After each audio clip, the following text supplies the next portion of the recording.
So my understanding is that it'll go out okay on YouTube, but you won't be able to see it. Yeah, and I won't be on it. you can see those in the studio. You will be the voice of God. That's fine.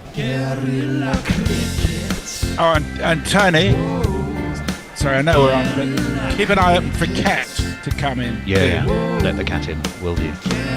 Take guard, man the barricades, patrol the cover boundary. At last the time has come, this is a cricketing emergency. Hear this call to arms for every cricket revolutionary. Take up your bats and stumps for the test match insurgency. At first they tried to silence us, but we would not be silenced. They threatened us with lies, so we threatened them with violence. Che Guevara, Sangakkara, Joseph Stalin, Douglas Jardine, Robespierre, Darrell Hare, Vladimir Lenin, O'Brien Kevin, guerrilla cricket. It's not about the winning, it's about how many rules you break. Even in cricket commentary, this is the best advice to take. Pick guerrilla cricket, it's the finest choice you'll ever make. There's so much more to cricket than rev counters and a slice of cake. At first they tried to sanitize us and clean up our act, but people like it filthy, and we know that for a fact. Fidel Castro, Lenny Pascoe, Carlos the Jackal, Umar Akmal, Mahatma Gandhi, Grant and Andy, Brendan Behan, Austin Ian, guerrilla cricket. Stick with us, cause you know we're not the kind of thing that you see on the TV and the radio. So vive la revolution. First they tried to buy us, but we would not be bought. Okay, we were, but then we ran away, and we will not be caught. Would not give up the ghost when they left us all for dead. They decapitated us, but we just grew another head. Chairman Mao, Jamie Howe, Ho Chi Minh, Asif Din, Václav Havel, Graham Saville, No Surrender, Percy Fender, Che Guevara, Sangakkara, Joseph Stalin, Douglas Jardine, Robespierre, Darrell Hare, Vladimir Lenin, O'Brien Kevin, guerrilla cricket. Well, he's not won a review, he's not won a toss, and he's not scored any runs. But when it really matters, Ollie Pope has led England to victory in 2 tests as captain, and now he has the chance to complete England's first clean sweep of the summer since 2004. If they can win all 6 test matches against the West Indies and Sri Lanka, there will be dancing in the street and all sorts of excitement. Good morning, good afternoon, good dawn, good dusk, wherever you are in the world. Welcome to Guerrilla Cricket. Wherever you are in the world is probably more pleasant than the Oval this morning, which is bathed in dampness and dankness and mist. And it's actually a wonder, considering that the sky kind of exploded yesterday and this morning, that we've got any cricket on time. But amazingly, we have. I'm Gorilla Hendo, Nigel Henderson. I am joined, although you may not be able to see him. He's disembodied on YouTube this morning. The man from the weather cave in Western Australia. It's none other than a very healthy-looking Messi Jez. How come you're looking so healthy? I'm not saying you don't always look healthy, but you look particularly He looks healthy because we can't see him. No, but I can see him on that. I can see him on a monitor, and he's looking marvellous. Well, I actually had 8 hours sleep last night for the first time in a long time. Good God. And the diet's obviously been starting to be successful. 7 kilos down. You're on a diet? But Yeah. What, you're not eating your daily swan? No, the swan. I've run out of swans. Oh, It's just, what you have to do. Okay, fair enough. And it's been pissing down with rain here. Half an inch of rain so far today. It's 12 degrees, so I'd rather be at the Oval, to be totally So honest. who would not play cricket in Perth at this time of the year? Alongside me, in an actual sense, rather than a virtual sense, is none other than the Bish. It's Tony Bishop. Good morning, Tony. Hello, Endo. How are you? Well, I've got a bad back, but then everyone knows Mad about for that. it? Are you mad for it, Endo? I'm mad for it. I'm mad for cricket. I love Fantastic. cricket. I love Test cricket. And I always get really morose at this time of year for the last test of the summer. That said, of course, there's tests up until Christmas, aren't there? Well, really? probably. Probably. Depending, they might be played in Kathmandu That's true. or the North Pole, but That's true. Who knows? But there we are.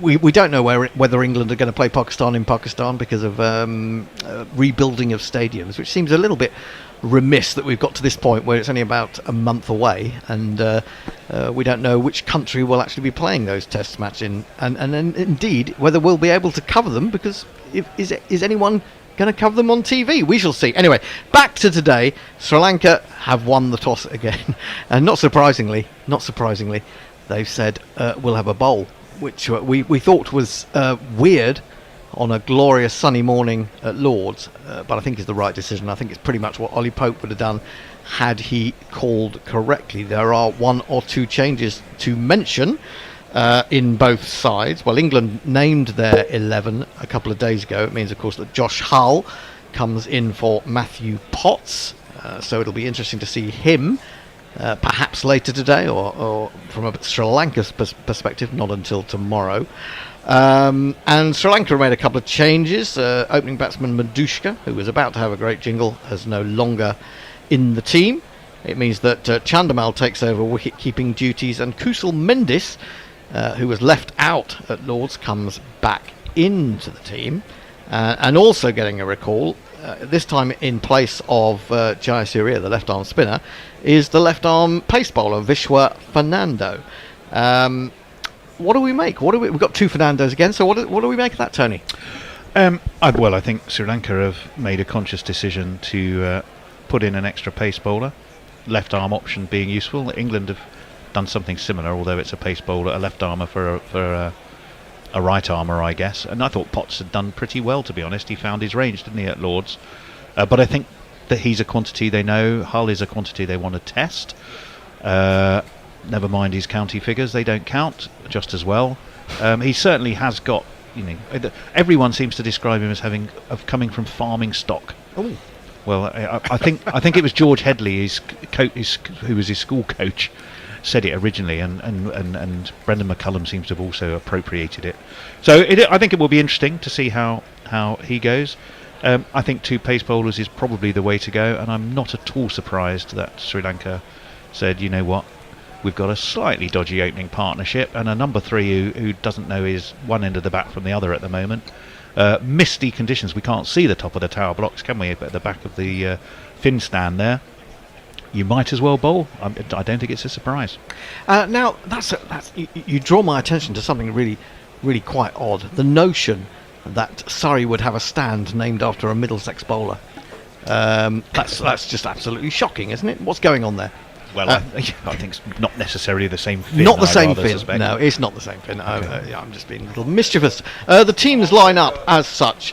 England: Ben Ducket, Dan Lawrence, Ollie Pope, captain Joe Root, Harry Brook, Jamie Smith, wicketkeeper Chris Wokes, Gus Atkinson, Ollie Stone, Josh Hull, and Shoaib Bashir.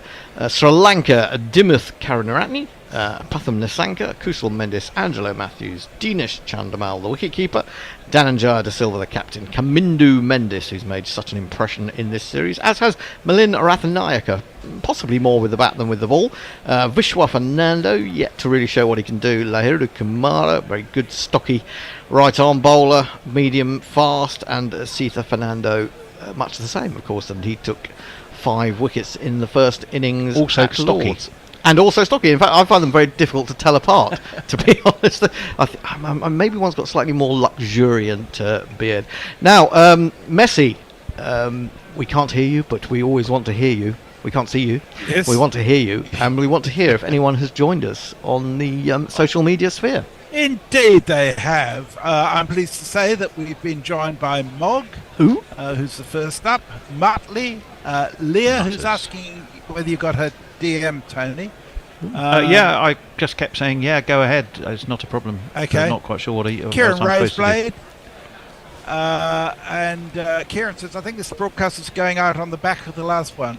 Oh. All the graphics that YouTube writing is saying it's the second test, day 4. Yeah, no, Sort it out, Tony. it's not Tectoni today. We've got one broken computer which the bear has rushed out to get something to fix, and we can't actually change. So you'll find the background picture on the YouTube is still Lords, obviously somewhat Oh, right. misleadingly, and a bunch of Oh, other so things. is Should be mine. fixed by Yeah, lunchtime. Okay, it's going to be. Excellent. And Richard Purvis is joining us from South Australia, saying so Sri Lanka finally made the right choice at the toss.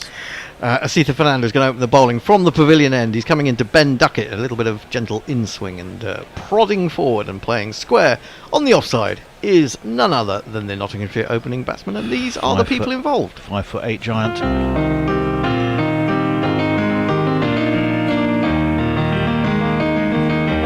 He arrived with a smile, and he's going places. He's looking good now, he's in with the aces. He was up at Stowe School, playing T20. He might play for England, but he'll still be bent again. He's waiting for the bustling Fernando to come in again. He bowls him a half volley, really, which he fails to put away. Drives back down the wicket, but without the timing that he was looking for. And there is no run. Now, the officials in charge today are Chris Gaffney and Joel Wilson, the standing umpires. Paul Rifle has taken up third umpiring duties. Mike Burns is the fourth umpire. And none other than Booney.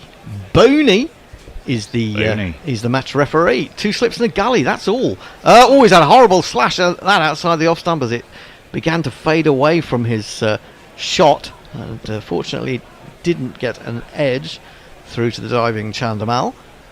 Should we jingle up old Captain Birdseye? Go on then. Findus the fisherman. Ooh. Here he is. Everybody's a seaman, and that includes a seatham. And everybody's in cricket, it doesn't matter who you are. There are stars in every city, in every house and on every street. And if you listen to Gorilla Cricket, In again, onto the back foot to a fairly full delivery, trying to make room for himself a little bit. Ducket again, he doesn't time the shot as he aims it into the offside. I mean, I did say this a little bit at Lords that having decided to bowl, they're not really very attacking, although they are quite tight on singles on the offside, so they're just trying to restrict England. I wonder if they've got a man back to save the boundary on the cover, in the cover area, because that'll just frustrate these opening batsmen, especially Ducket.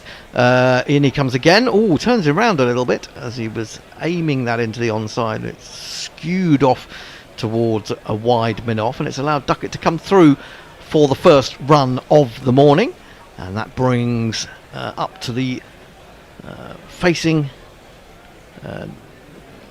Facing. I can't think of the next It's word. this chap. Oh, yeah. What time is it?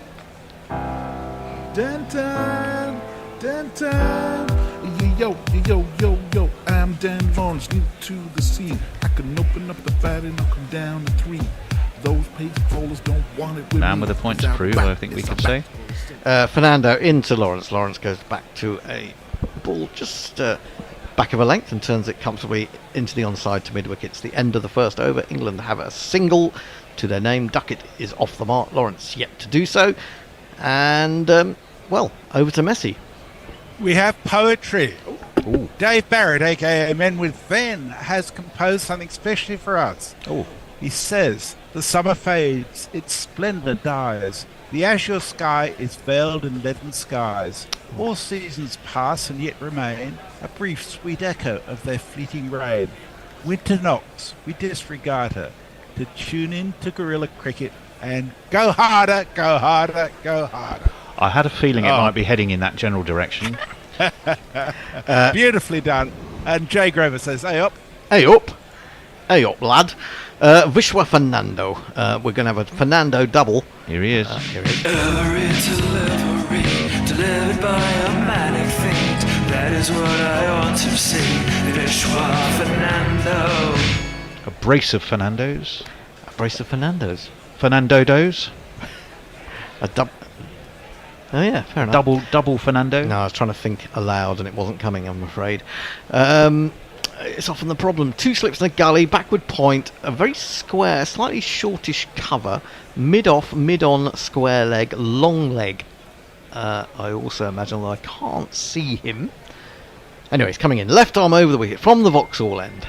And he's into the left-handed Ducket, who goes in behind this one and defends up to mid-off. Now, we were watching on Monday night, I think it was, Surrey play in the last quarter-finals at home to Durham. Yes. And it was almost impossible to tell the pitch from the outfield. It was that green. Wow. But it looks much, much lighter in colour, does this pitch, so it ought to be better for batting, you would imagine. Also watching one of the guests on our most recent podcast. the Souter, Nathan Souter. Nathan Souter, yeah. Souter.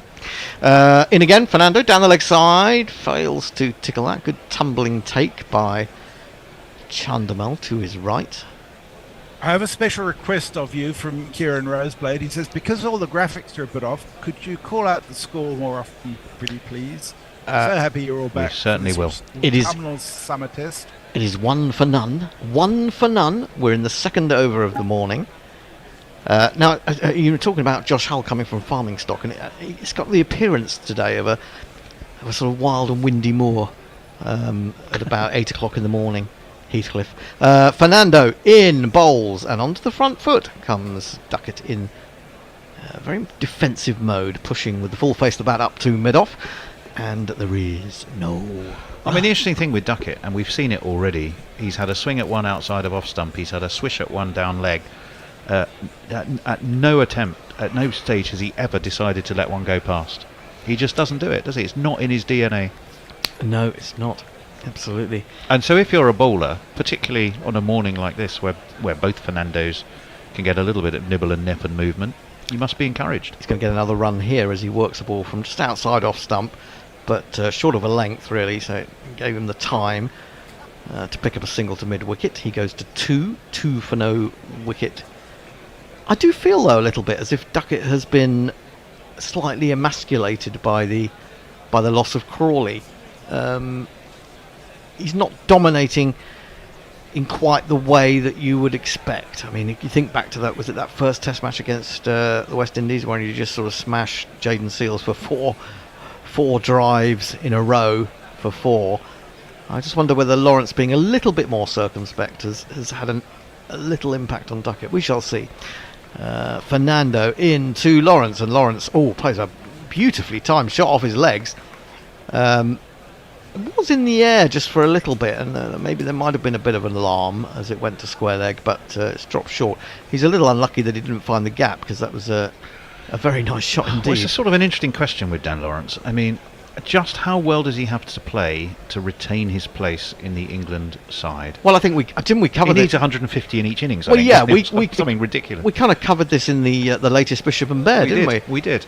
You know, I made my opinions. I don't think there's anything he can do really. Fernando in, bowls. He's had a little push at that. He's gone straight across him, and could easily have got an edge through. He's lucky that he hasn't. It's the end of the over. Just a single from that one too.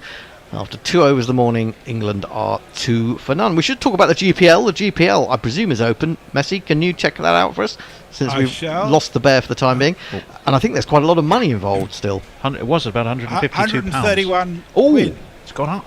Fantastic. 131 quid. Now, the GPL, I'll just tell you, the GPL is the Guerrilla Prediction League. You guess how many runs will be scored in the day in total, and if you get it on the money, you get all the money. So if you say there's going to be 313 runs scored today, and you put that in, and if it turns out to be that, you get the money. You have to be right on it. And I'll tell you how to take part. We'll come back and do some tweets and some YouTube in a It's minute. actually not. It's not open as yet. No doubt the bear will do it when he gets back. Oh, that could be tricky then. Fernando starts a new over. This is Asita Fernando, and again, Ducket aims a big booming drive at one well outside the off stump. That makes no contact. Maybe a little bit of away movement, taking it further. Yeah, I think there's just a little bit of what they call shape. Although I really hate that phrase. I don't know why. Do you hate that phrase? You never got it with Jim Laker and Richie Benno, did you? Shape. No. They never talked about shape. No. I mean, although of course.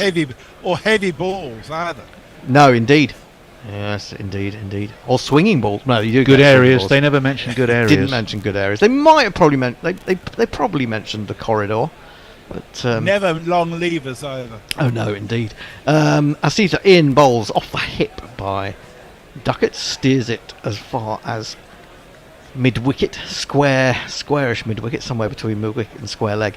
Have you noticed how it seems to me that traditional positions are going a little bit out of fashion? So you don't have a square leg, you don't have a mid-wicket, you have someone between mid-wicket and square leg, and you don't have a really proper mid-off half the time.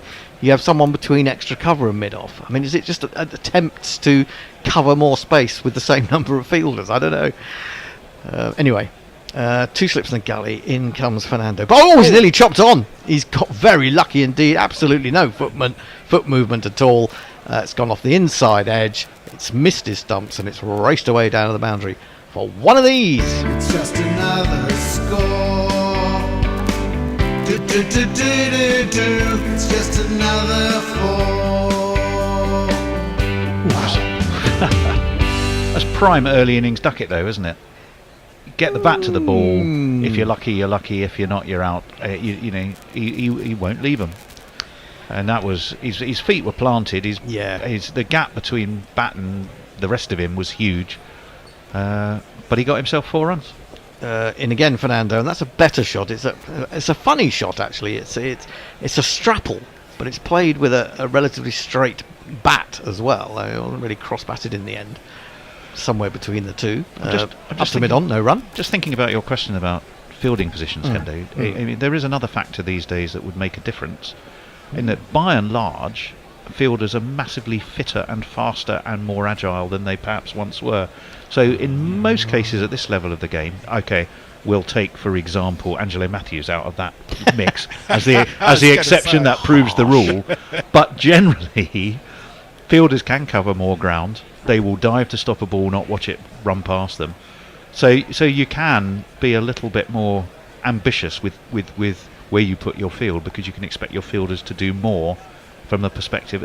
No one these days follows a ball to the boundary. That's gone. Everyone will throw themselves at it, and at least 2 players will chase it there. Asita into Ducket, and that's a cracker. It's only just outside the off stump, and he wasn't trying to do anything spectacular with that. He was just trying to play an ordinary forward defensive, but it's just nibbled.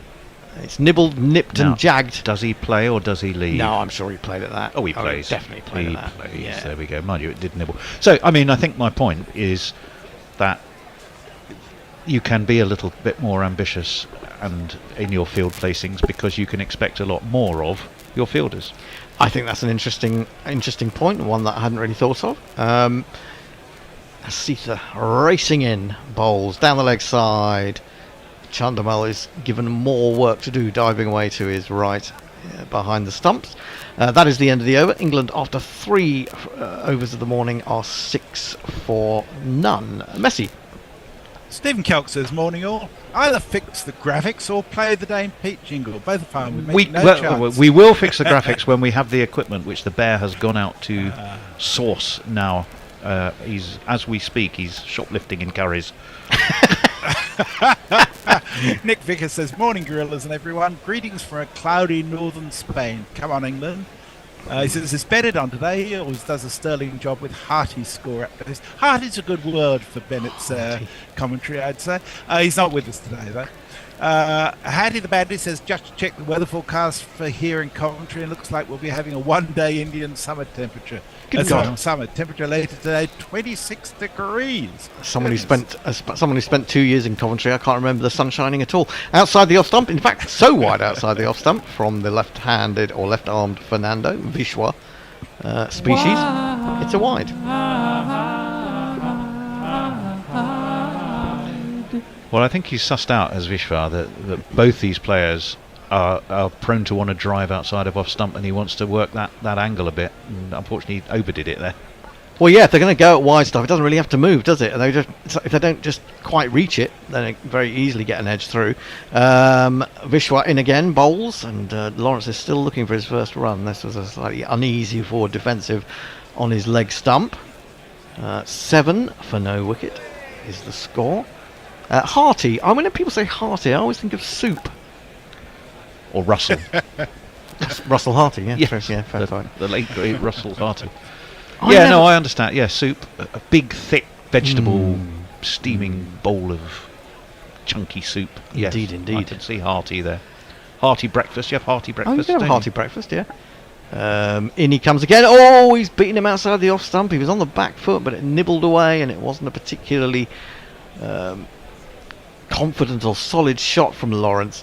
And going back to Lawrence, as I said on the podcast, I mean, go and listen to the podcast because it's mainly me talking in a very I'm opinionated not sure way. we've released it yet. Has it not been released It's into the been- wild yet?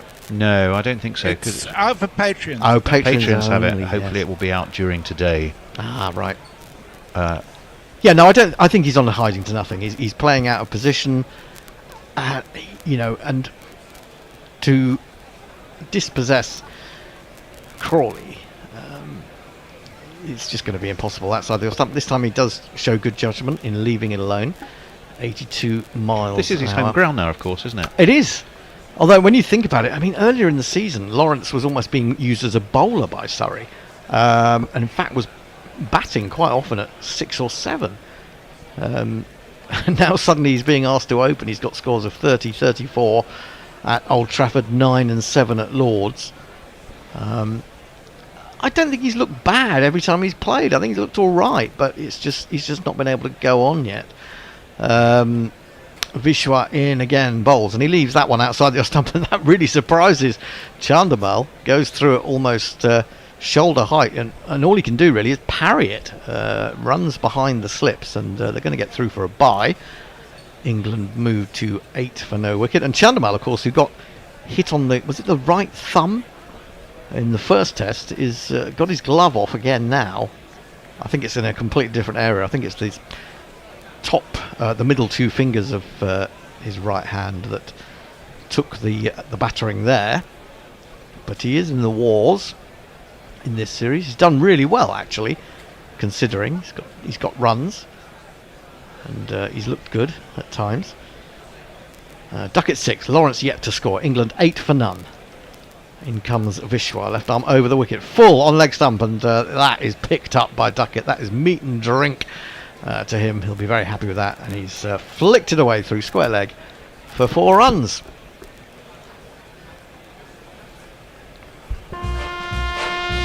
There's not one boy for me, I must have 2 or 3, I need 4.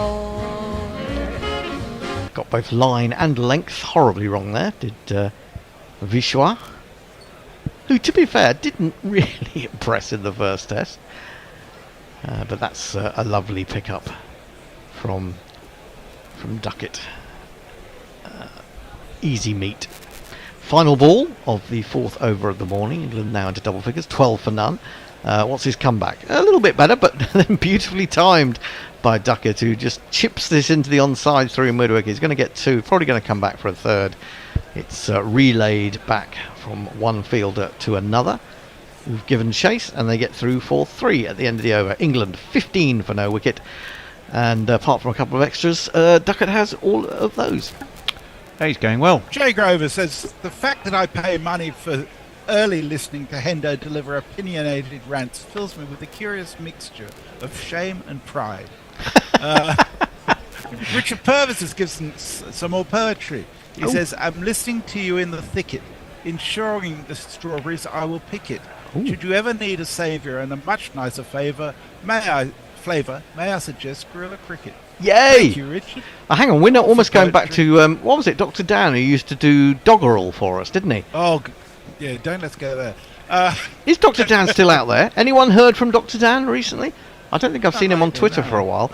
But then all I tend to get on Twitter is right-wing nonsense coming through. But anyway, I might do some more limericks for you. And a free hit for you here. Jamar the Statsman says, who's this Joel Hull debuting for England?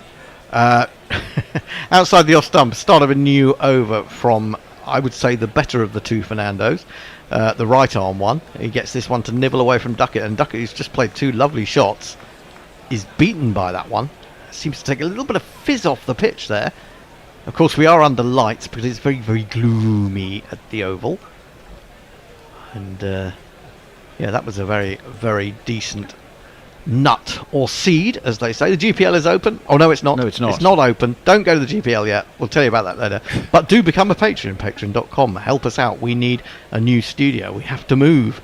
Asitha in, bowls to Ducket. Ducket tries to pull, but he's not really in position. It's all hands and arms and no swivel, and it's only going as far as mid-on. So Ducket remains on 13. Lawrence yet to score. Ducket has had very much the most of the strike this morning. He's had 19 balls to Lawrence's 7. And yes, we suspect it's going to be gloomy all day. We think there may be the odd thunderstorm popping by, don't we? I'm saying hello. I don't expect rain today, but it may be very overcast. Yeah, light could be a problem. Fernando bowls wide of the off stump, and that's chopped away with great force by Ducket. It's being chased to the boundaries, just about going to be hauled in, to the excitement of the fans in front of that big score box, which is away where the gas holders kind of used to be. And they get back for 3. England move to 18 for no wicket. We're just going to have a check that was pulled in. Yeah, I think so. Yeah, that's fine. Pulled it, chased down by not 1, not 2, but 3 fielders to sort of emphasise, in a way, our earlier days. None of whom, of course, was Angela Matthews, but. They're going to regret that later in the day, aren't they? Going back to Angela Matthews, I was going to say he incredibly ponderous in the field, but I did notice when he was batting the other day that he took a single very, very quickly when it involved, adding to his own total. But there you go. Asitha into Lawrence. Lawrence gets one down the leg side. He just tries to glance it, tickle it on its way, and he'll be annoyed that he hasn't got anything on that and managed to get going. So he's still yet to score.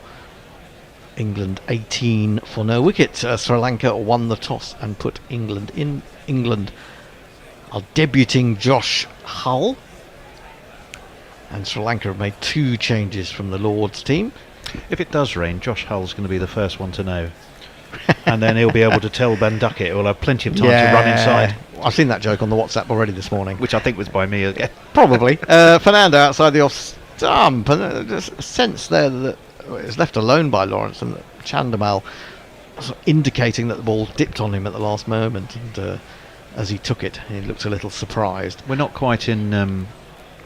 what's his name? Marco Janssen, Temba Bavuma territory, though, are we? If you put those two side by side. No. I mean, I don't really think of Ducket as being short until you see him against someone who's a little bit taller. He's 5'8". We've had this. I'm 5'8.5". I mean, it's not tiny. You're only just more than a Ducket. I'm just more than a Ducket, which is why I've got a Ducket hat. Onto the front foot goes Lawrence. Good length delivery, perfectly straight. Still can't get off the mark after 10 balls, and England remain on 18 for none. Messi. Warren says, morning all. Morning. From the crack of dawn in New York State, no doubt. And I think we're pretty much up to date, actually, on the socials, which is surprising. It is. Yes, we are. Good stuff. Twitter's storing stuff up for me, which he sometimes does. Right. Warren says, no barrows in Wimbledon available for the new Guerrilla Cricket digs. No barrels?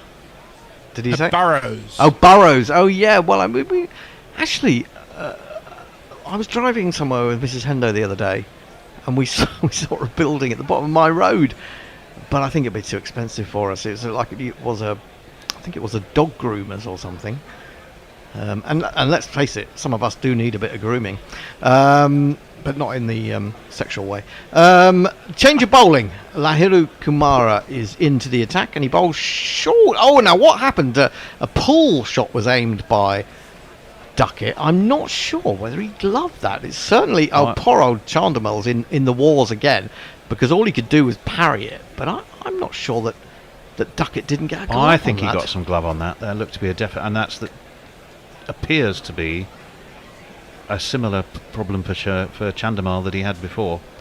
He's in a lot of pain. He's down on his knees, and Just as well you've got a front, top order laden with wicket keepers. Well, I was going to say Sri Lanka just endless keepers. No, maybe he didn't get anything on that, and he's gone with his right hand, Chandimal, and he's got it on those two middle fingers again that he struggled with. I think from a ball from the other end. It does suggest that the ball is carrying a little bit more quickly and with a little bit more height than you would expect, and maybe dipping, moving around after it's gone past the batsman. It's causing Chandimal, who's already got like his thumb. He's got at least 3 fingers on that hand, already bandaged up as he takes off the glove to receive some I think spray. he's got it, hasn't he, on the side of the thumb, the bendy, the joint part of the thumb. That is massively painful. And that's the place that he got hit, wasn't it? It was. By Mark Wood. I don't know, that doesn't look like the thumb when you see it. It looks like the middle fingers. But he seemed... It does. Obviously in real time it's very different. He seems to have everything aligned and comfortably behind it, and all of a sudden he just seems to pull his glove slightly back.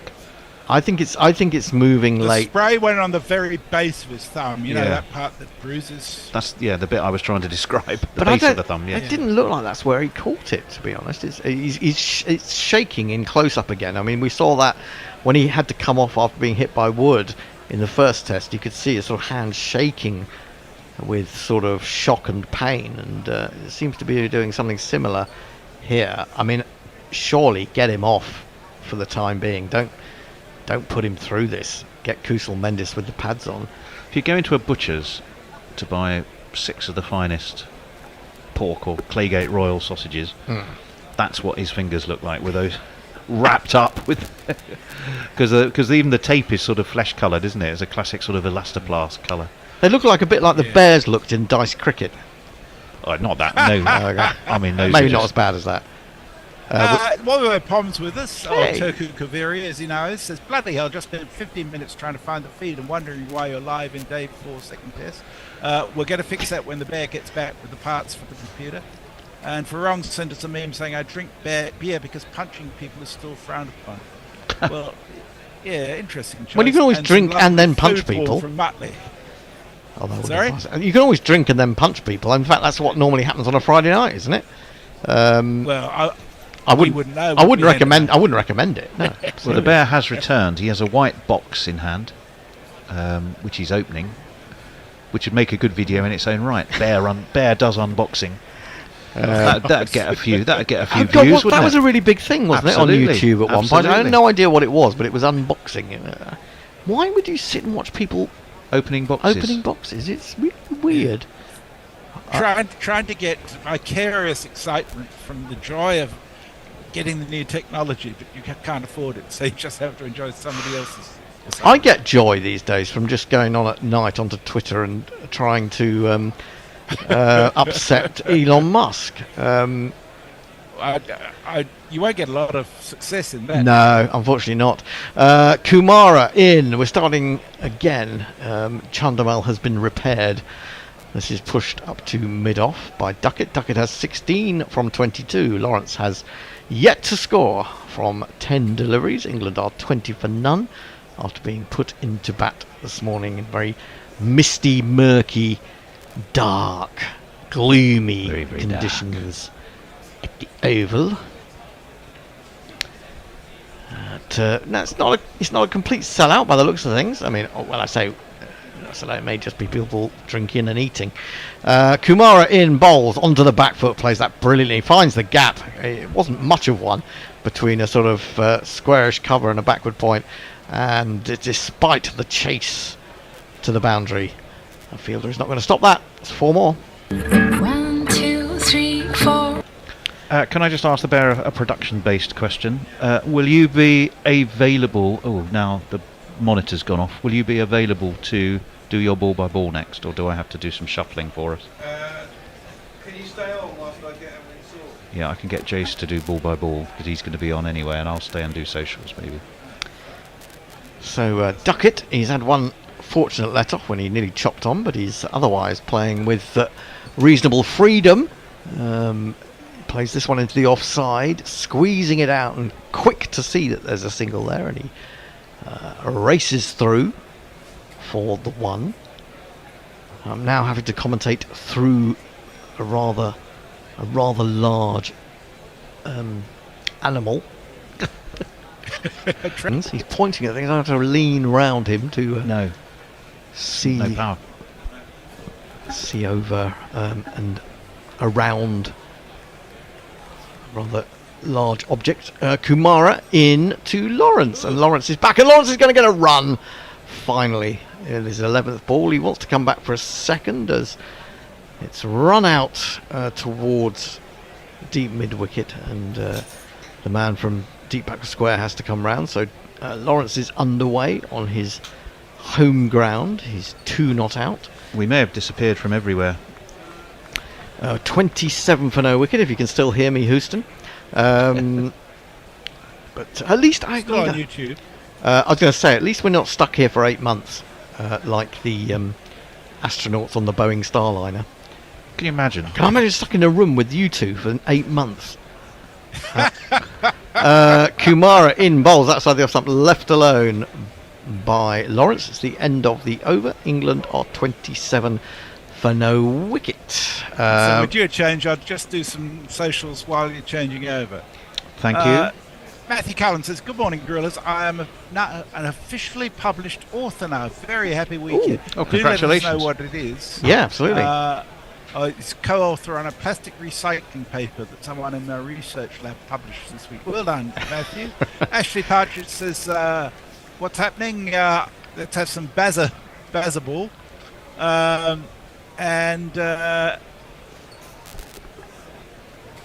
No scoreboard update is because we're having tech issues, Jamar. Well, everything's gone a weird colour on the screen in front of me. very, The, very- the whole It says, YouTube screen's "Hendo, gone a bright please don't." green.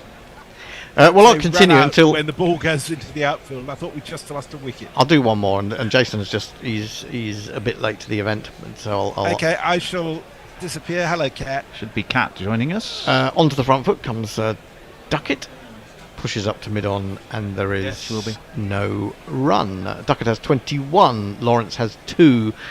England put into battle 27 without loss. Sri Lanka will be perhaps a little bit disappointed with the way they've bowled. The ball hasn't done perhaps as much as they would have hoped, but maybe they haven't really bowled the right lines and lengths so far.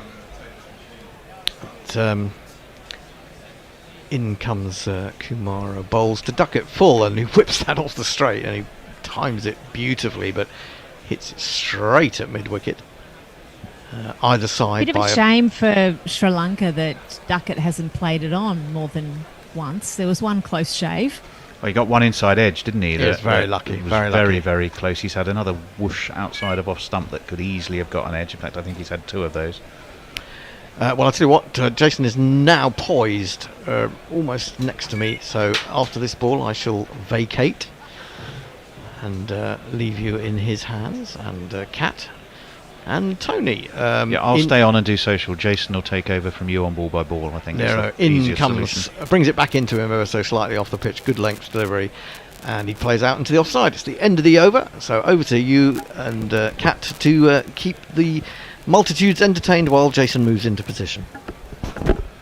All I can tell you very quickly, Warren says no burrows in Wimbledon available for the new Guerrilla Cricket digs. We're looking all over the place. Naked Fun Pornbot, Guerrilla Cricket size, queen and grooming discussion. Click here. Warren says view out of the ISS window is probably better than GC Tower's window, as that one's tickled away around the corner by Ducket down towards fine leg. They take a single.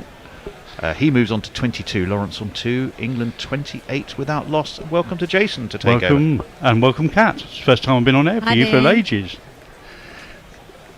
It's Good to see you, and I must say, I really love it when the two openers are so lopsided. Ducket on 22, he's faced 28 balls. Lawrence on 2. Well, I think that's brilliant. calling It's, Lawrence an really great. opener is a misnomer for starters. I mean, yes, he's opened in T20 for Essex, and he was doing it at the top of the order for Surrey in the T20, but last. But he's not an opener. I think everyone recognises that. Anyway, here's Fernando.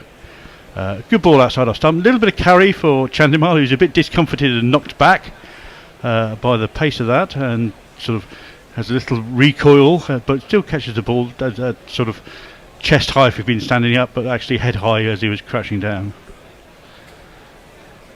Yeah, it's been a good start by England. They've weathered whatever storm Sri Lanka was going to bring, and the storms in South London overnight, of which there were many, and they were quite heavy where I was. Oh, there was loud thunder rolling over Claygate.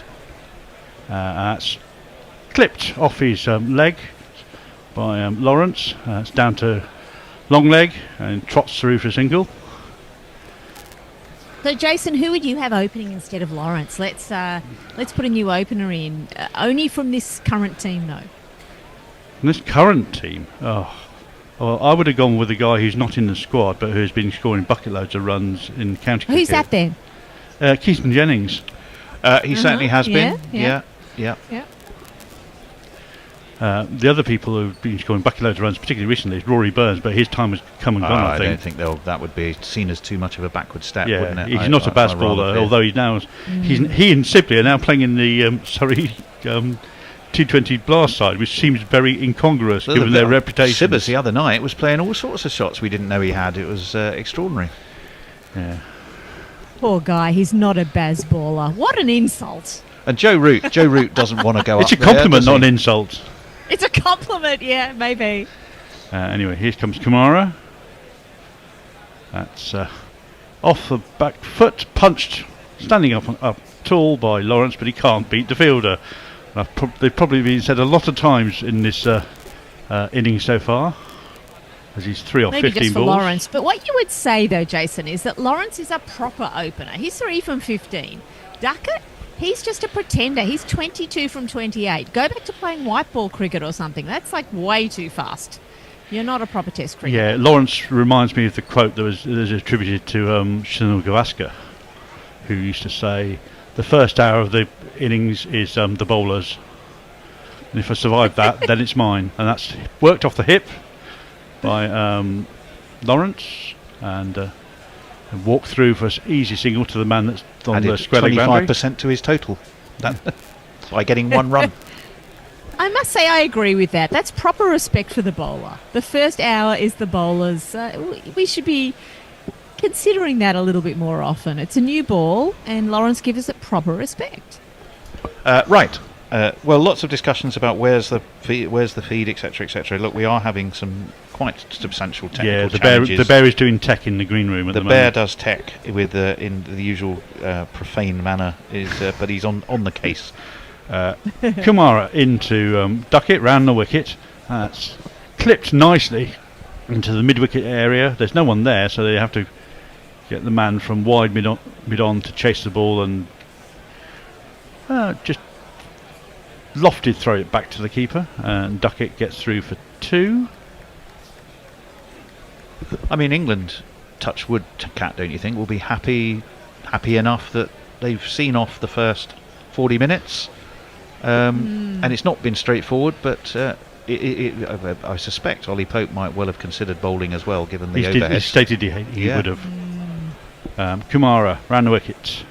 That's attacking the stumps, but just dropped into the leg side. There's no mid-wicket. The bear will be furious. Well, he's got enough to be furious about at the moment. I don't think you want to add to things to be furious about. This is not an effing 4-inch screen he has to worry about this time. Well, no, it's a whole laptop. Yeah, it's a 15-inch screen. It so is. I'm sure it's still an effing 15-inch screen though, at the moment. I think it's a So power how are issue. people listening to us? They usually listen on YouTube, but presumably YouTube is not going. Well, no, YouTube is going, just we can't see it, and therefore we can only Uh-huh. see you on one monitor. Yeah. And then things like the GPL are very hard to access and a bunch of other things. straight, attacking off stump by Kamara, and that's pushed down straight back towards the bowler who fields and stops the run.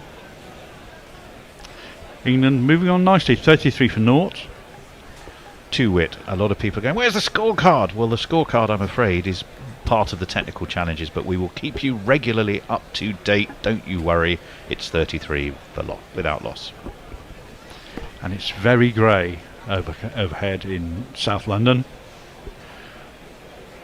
Kumara, last ball this over, and it's a very root-like sort of fiddle into the offside, but he can't beat the man at backward point.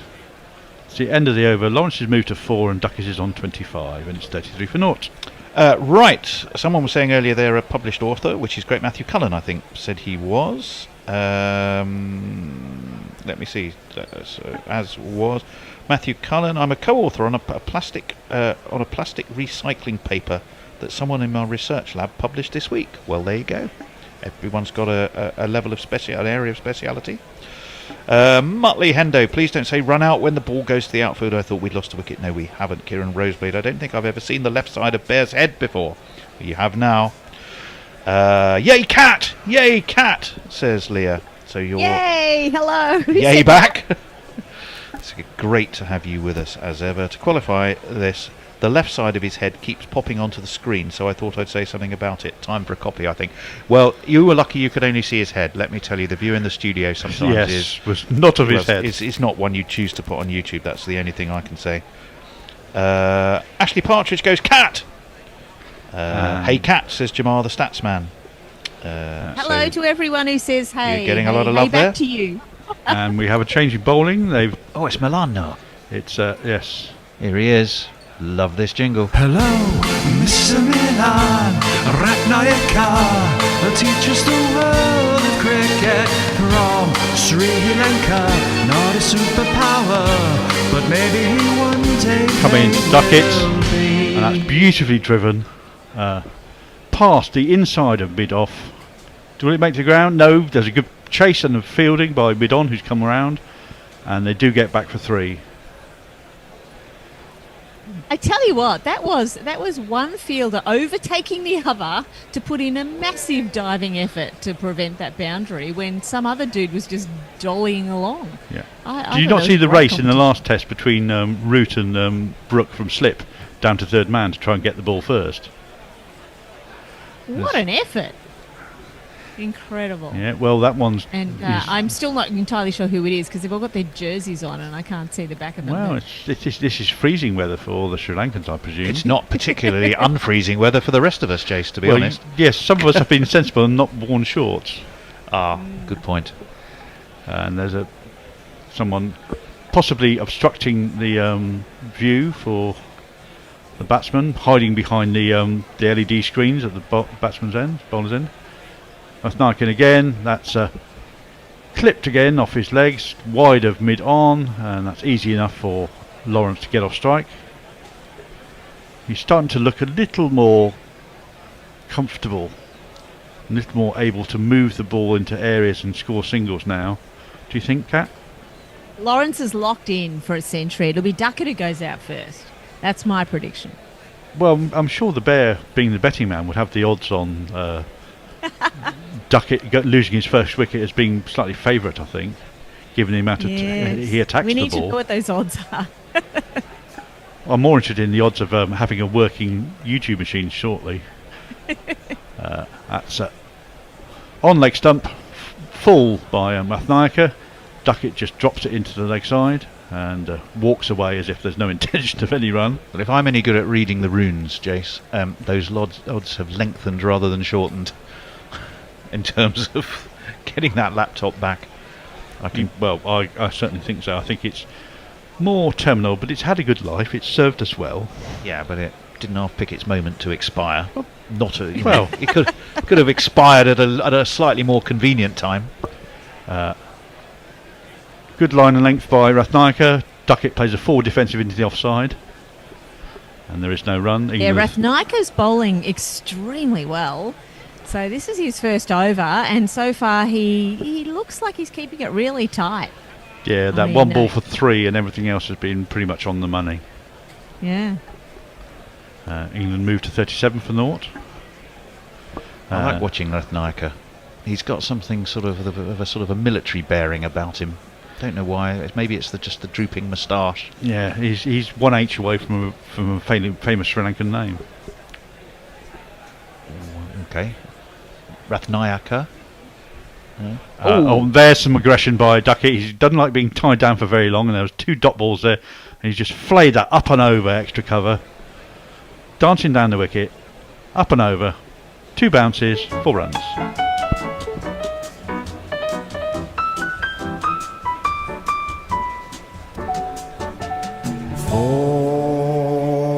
Yeah, juicy half volley outside off, and unfortunately, Half we were volley. just complimenting him, and just Ducket was really great knows footwork. what to do with those. Yeah. I don't think that's a half volley. He's hit that on the up, and he's had to shimmy down the wicket to get to it. I think that's a really super shot. Round the wicket by Rathnayaka. That's a half volley, and that's Another gone. one. In much the same way, he doesn't have to dance down the wicket for that one. That one's been bowled onto the bat, and Ducket has taken full advantage.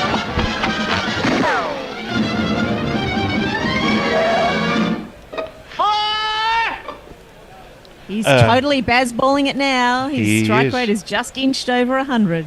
Right, Ashley Partridge wants to know if the Bear went to McDonald's. No, he went to try and sort out the technical issues, which is an ongoing problem.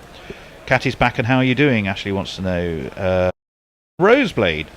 So it's very grey over London. What type of grey? Tony's hair grey, Jason's side hair grey, Bear chest hair grey. So much choice of grey colours around the place. Dare one say 50 shades. If it was 50 shades, you wouldn't want Jason, me and the Bear in it, I don't suppose. No. Can I start a Moral Ashes discussion, says Stephen Kelk, by saying, what's long ball? What's long ball? Is that something to do with the Scotland-Australia game? I think it was, wasn't it? Possibly, yeah. Where Australia absolutely pummeled the poor old Scots. 10 overs to get 160. That's an awful quick game. That's Kumara back in again, defended on to back to Kumara by Lawrence, and there is no run.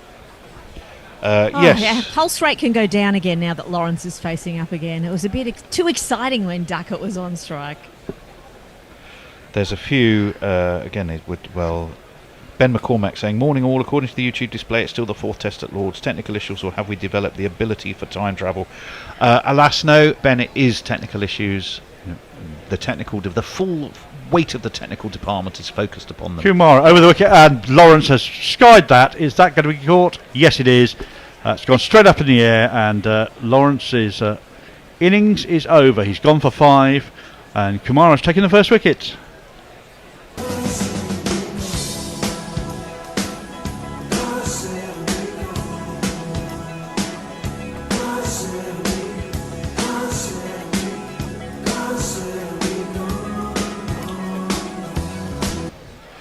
Really got himself in an awkward position there, Lawrence. He was trying to flip it, sort of a flip pull shot to the leg side. It was an effort ball from Kumar. It got a bit more bounce than I think he expected, and he's gone off the leading edge, straight up in the air and being caught at I point. think he was caught in 2 minds, wasn't he, Cat? He seemed to not commit to a pull shot and just sort of stop the bat dead, and he was looking out towards leg. The bat was dangled, and it just took the edge. I think he really opened up the face there, and the look on his own face, and not just the bat face, the look on his own face as he realised that he just skied that ball and he was definitely going to be out was just glorious. Yes. Poor old Lawrence. It was not again. Yeah. Why do I keep doing this? Okay, well, a technical update from our head of technology, head of production, head of facilities, head of coffee making, well, head of just Head about of everything. swearing. Head of swearing. I hope he sent a text to say that he has in fact gone to McDonald's. No. We have we put a tracker on him because we can't trust him otherwise. What we can tell you though, 100%, is if you refresh your YouTube feed, you should find that the scorecard is now changing. I do though think we're still at Lords. We're still at Lords rather than the Oval pictorially. Oh, not on ours. So not on the one I'm looking at. Do I need to click on the thing there? Anyway, we have a new batsman. It's the captain. It's And a the man, GPL is open. and there's a tell man you who's that. slightly under pressure to make some runs, despite the fact he scored 100 only 2 or 3 tests ago. And that's a good way to get off mark. He's bowled on his hip, and he's just worked that down What's to this long man? leg. We got a poke, take a good hard look, it's Ollie Poke, it's Ollie Poke, it's Ollie Poke, take a hard look at Ollie Poke. Did that go for 4, James? No, Oh, okay. just a single down to long leg. I've now got the bear effectively sitting in my lap. So 4 runs certainly, but that was 4 leg byes, so not quite off the mark yet. Kumar down round the wicket to Lawrence, who does his usual flick off his quickly scamper 2. Well, it's going to be Pope or Ducket. I don't think it'd be Lawrence. Oh, Mark. Sorry, I keep showing us the Lawrence dismissal. Well, it was just such a That's funny one. been- I mean, he just seemed to get It's himself... all new linguistic programming. Well, he just seemed to get himself into such a tangle, didn't he, Kat? It was. Oh, the look His on whole his body face. stopped working for a moment. Even his face froze in horror when he realised what he'd done. Yeah. Maybe he's powered by the same power that's doing our laptops, and everything just glitched for a moment. He needs in the Duracell. Lawrence head. Yeah. Anyway, it's the Burley Kumara. That's angled in at his leg stump. That's a pretty similar shot, but this time he's hit it too well and too much to the long leg, and it could only get through for a single. Ducket motoring along here. If it's any consolation there, you're getting an awful lot of appreciation on YouTube. Encouragement and general sense of yay for the bear type messages.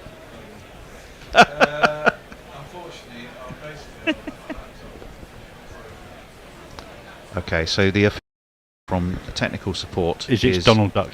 Is it? Yes, essentially. I think everyone wants Pope to do well. Am I correct, or are there still some terrible people out there who want him to fail on Anyway, Duck? he's facing now. That's an in-swinger by Kumara. It's wide to start off with. Not cleanly gathered by Chandimal. That probably not for the first time, given his finger issues and hand issues. And that's scuttled away, and the batsmen have run through for a single. A bye. Diane Patterson, we have a score and the right test, but no cat. That, I'm afraid, is still a problem being worked on. You can see, unfortunately, Jason and I, but you can't see the invisible voice.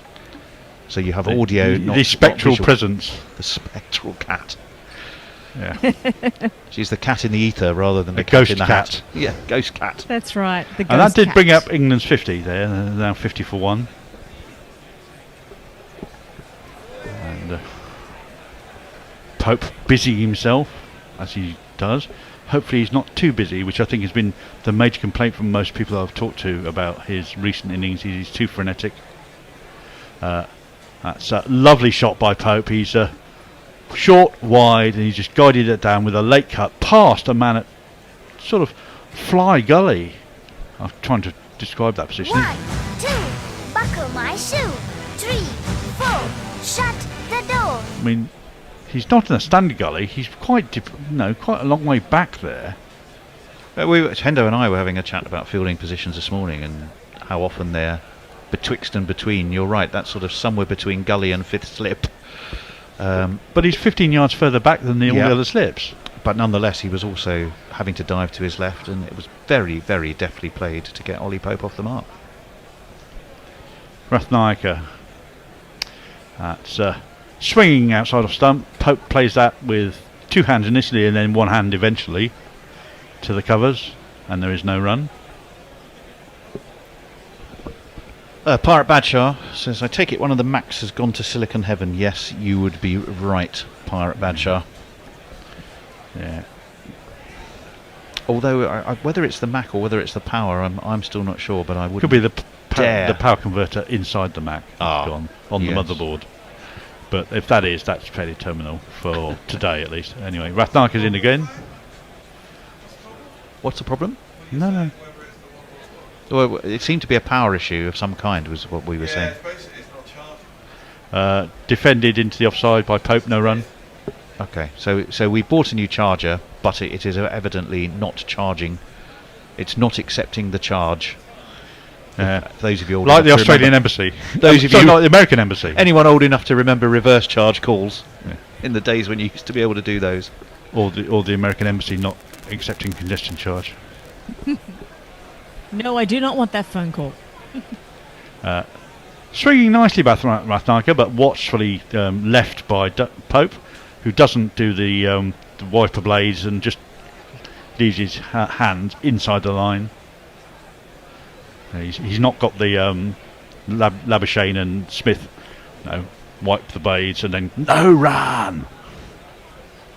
Pope is doing a lot of gardening out there on the pitch. You get the impression he's really quite nervous. Is this his top score for the entire series? No, he got 17. I think he got 17. He got 17 in the second innings at Lords, was it? Yeah, and a 50 in the series against West Indies and 100 in the series against West Indies.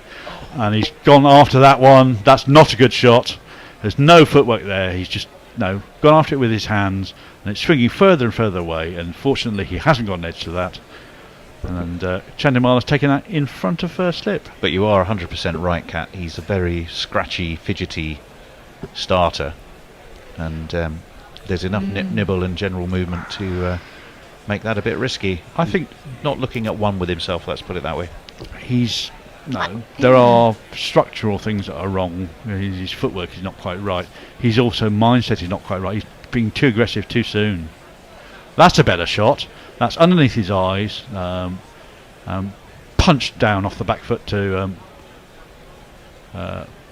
point on the boundary. Third man on the boundary for a single, and that's 55 for one. That's the end of the over. He can count to 6.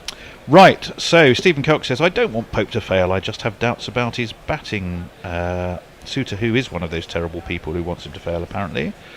Kieran says, the tracker you have on the Bear, is that posh speak for an ankle tag? No, we don't really have a tracker on the Bear.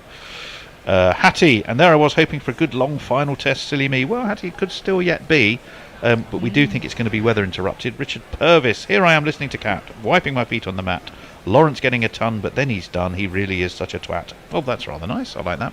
Well, I don't. Some good poetry there. It's in the limerick fashion. Kumara in, defended very much everything behind that by Pope.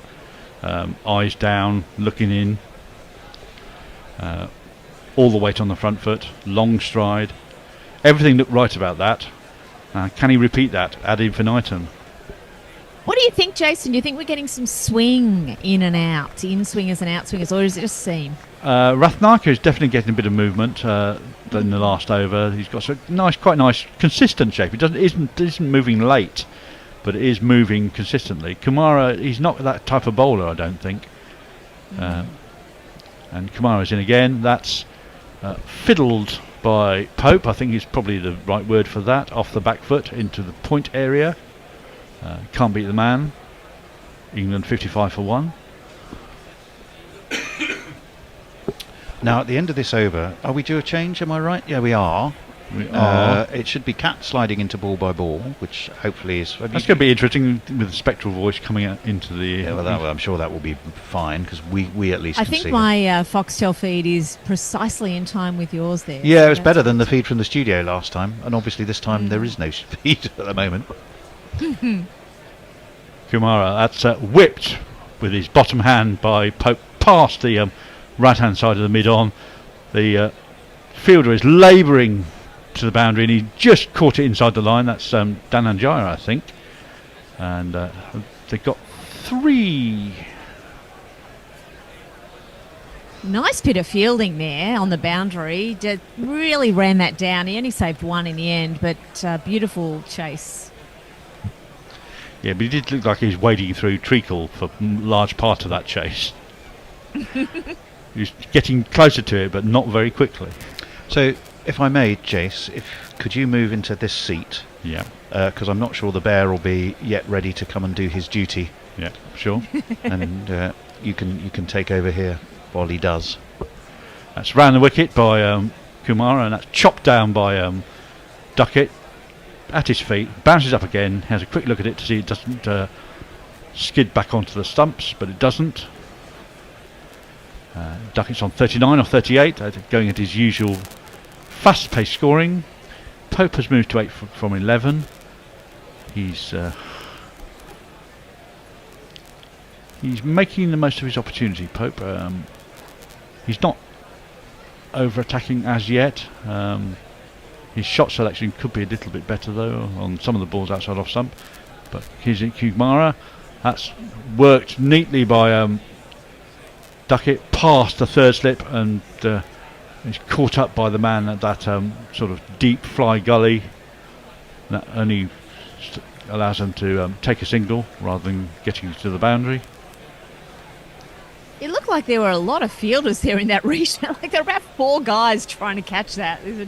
There's a short third. There's a backward point. Yeah. They managed to haul it in. They only got a single. It's a good snare there by Karunaratne, because I think if that had gone past his diving hand, he'd have got an extra couple of runs there. Short by Kumara, and that has been launched into the Bedser stand by Pope. He hit it up and over, and that's gone all the way. And a beautiful signal of the 6 from the umpire, almost like an evangelical, waving his hands in the air, but not quite an emphatic 2 arms raised. It'll make Pope feel better about himself. The form bot was saying, has Tony Bishop seen the dark side of Bear's Moon? Well, we saw all sorts of things. Warren, has there been a discussion about Watts long ball deliveries versus Australia in the first T20? Yeah, we had a brief chat about that. Bear, are you going to be able to do your stint now? Or yeah, you are. Okay, so Cat's going to be taking over on ball by ball. The Bear's going to take over here, and Ian fourth all the way. So we've got an all-Australian duo leading this. Fourthie in Melbourne, Cat in Melbourne, and me ducking out. We've almost got a continuous bookcase here between me and Fourthie. It's a shame if you can't see it. I think yours is in real. Mine is actually a photo of my bookcase, but not my real bookcase. So. Mine's authentic. Mine's the real thing. Mine's non-AI. Fantastic. So next wicket, are we taking bets on the next wicket? In fact, Bear may already have bets on this. But what do you think, Fourthie? Who's going to be out next? Well, it's always Ollie Pope, isn't it? It's just always. It's a fact. And we don't need any polls or any predictions, really. Pope, unfortunately. He needs to go away at the end of the test and sort himself out one way or the other, one suspects. I mean, I know he just hit a 6. I appreciate that. It was nice. It was a good 6. So how did you go getting down to the shop? Did you have to catch the bus, Bear, or did you drive? Or no, I drove. Assumed it was the bloody charger, and of course it wasn't the charger. It was the computer's fucked. I think it may. I'm going to try. I'm just pissing around so I can get you actually on the screen. You see. I can see the 3 of us. Does that mean that people at home can't? No, yes, at the moment. That's because the setup was changed, but I'm going to change it now. Who's doing ball by ball? Go ahead. I think that's me. And we're seeing some replays in Australia here on Foxtel. So I will be with you shortly when the play resumes. And at least Fourthie and me are seeing exactly the same feed. I don't know what you're seeing there, but you're going to have to wait for us. We're seeing replays of the spectacular dismissal. Oh, we are as well. I think one dismissal. And now you're seeing a replay of a 6? Yes, we are seeing a replay of a 6. We're in perfect timing, I think. No, I think we're having drinks. And so they're just giving us little highlights of what's gone on. Right, now let me just piss around with this and we will see what we can get. It was pretty amazing seeing that dismissal of Dan Lawrence. The look on his face, Forthy, was incredible. Poor Dan Lawrence. It just... What you're going to do? I mean, this could be his last test. It must be very sad to know this could be your last. I remember Jonathan Agnew saying, as he racked up, number 100 in his last test, the thought crossed his mind, I'll never play another test match, and it must be rather sad. Yeah, they can always play back for their county, I mean, honestly.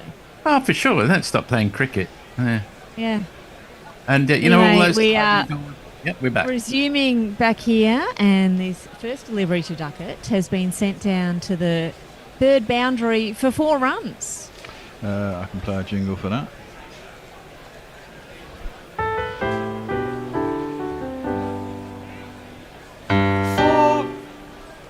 Played beautifully. It was actually very nice.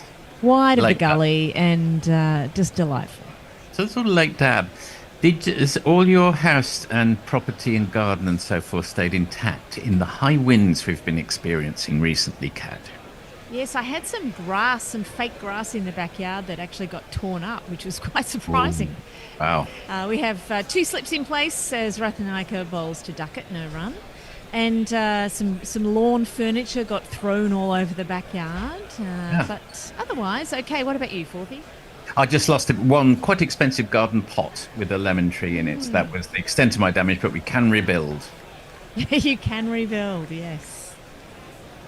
We have had some interesting weather. Yes, we have. Melbourne. It's been 25 degrees today, which is pretty good for we're only just out of winter. God, has it? 25 degrees. Wow. 25. Anyway, Ducket's on 44. He's spanking a drive through the covers. This is going to go all the way to the boundary. Here we go. 4 runs to Ducket, taking him to 48. And if you kids can't listen, then you bound to see the way you get shot for crossing a boundary. Bit of a shame. I thought Ducket would be out long ago, but no, he's having a lucky one today, isn't he? Yeah. Well, he had a few streaky shots earlier, but he looks confident. He looks really good at the moment. I'm pleased for him. And Pope at the other end on 14. He's heading for his highest score of recent memory. Anyway, we have 2 slips and a gully. And we have the left-handed Ducket facing up, and he just pushes a ball to point. He almost thinks about taking a run, but that would have been a suicidal run, and he says, no, I'll stick here on 48. The score is 73 for 1. 48 off 42. 43. Yeah, he's definitely getting ready for the white ball game here. We're playing red ball, but no, he's playing white ball. He looks shorter than he is. I think he's 5'8". That didn't used to be regarded as actually short when I was young. I think it is now. We've had a lot of discussion of height this series. Anyway, he plays a straight bat to this next ball, just drops it into the offside defensively. I said, surely he's short. I said to Dan earlier, surely he's shorter than Tendulkar. And we went and had a look.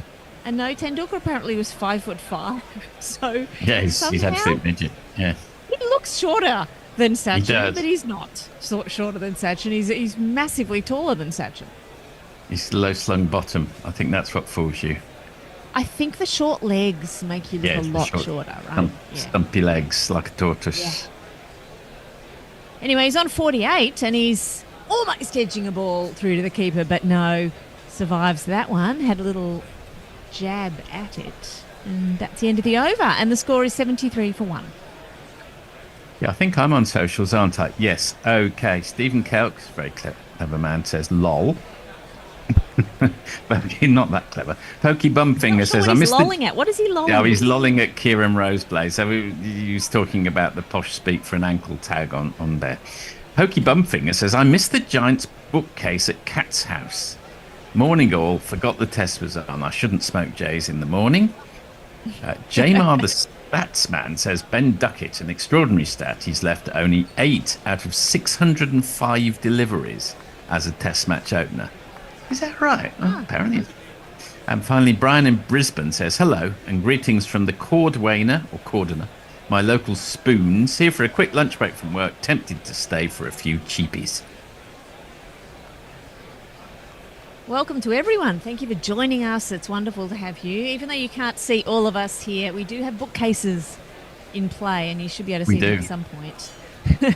This ball from Kamara to Pope, and Pope drives to mid-off, and there's no run. Practices the drive a little bit. He's looking good, though.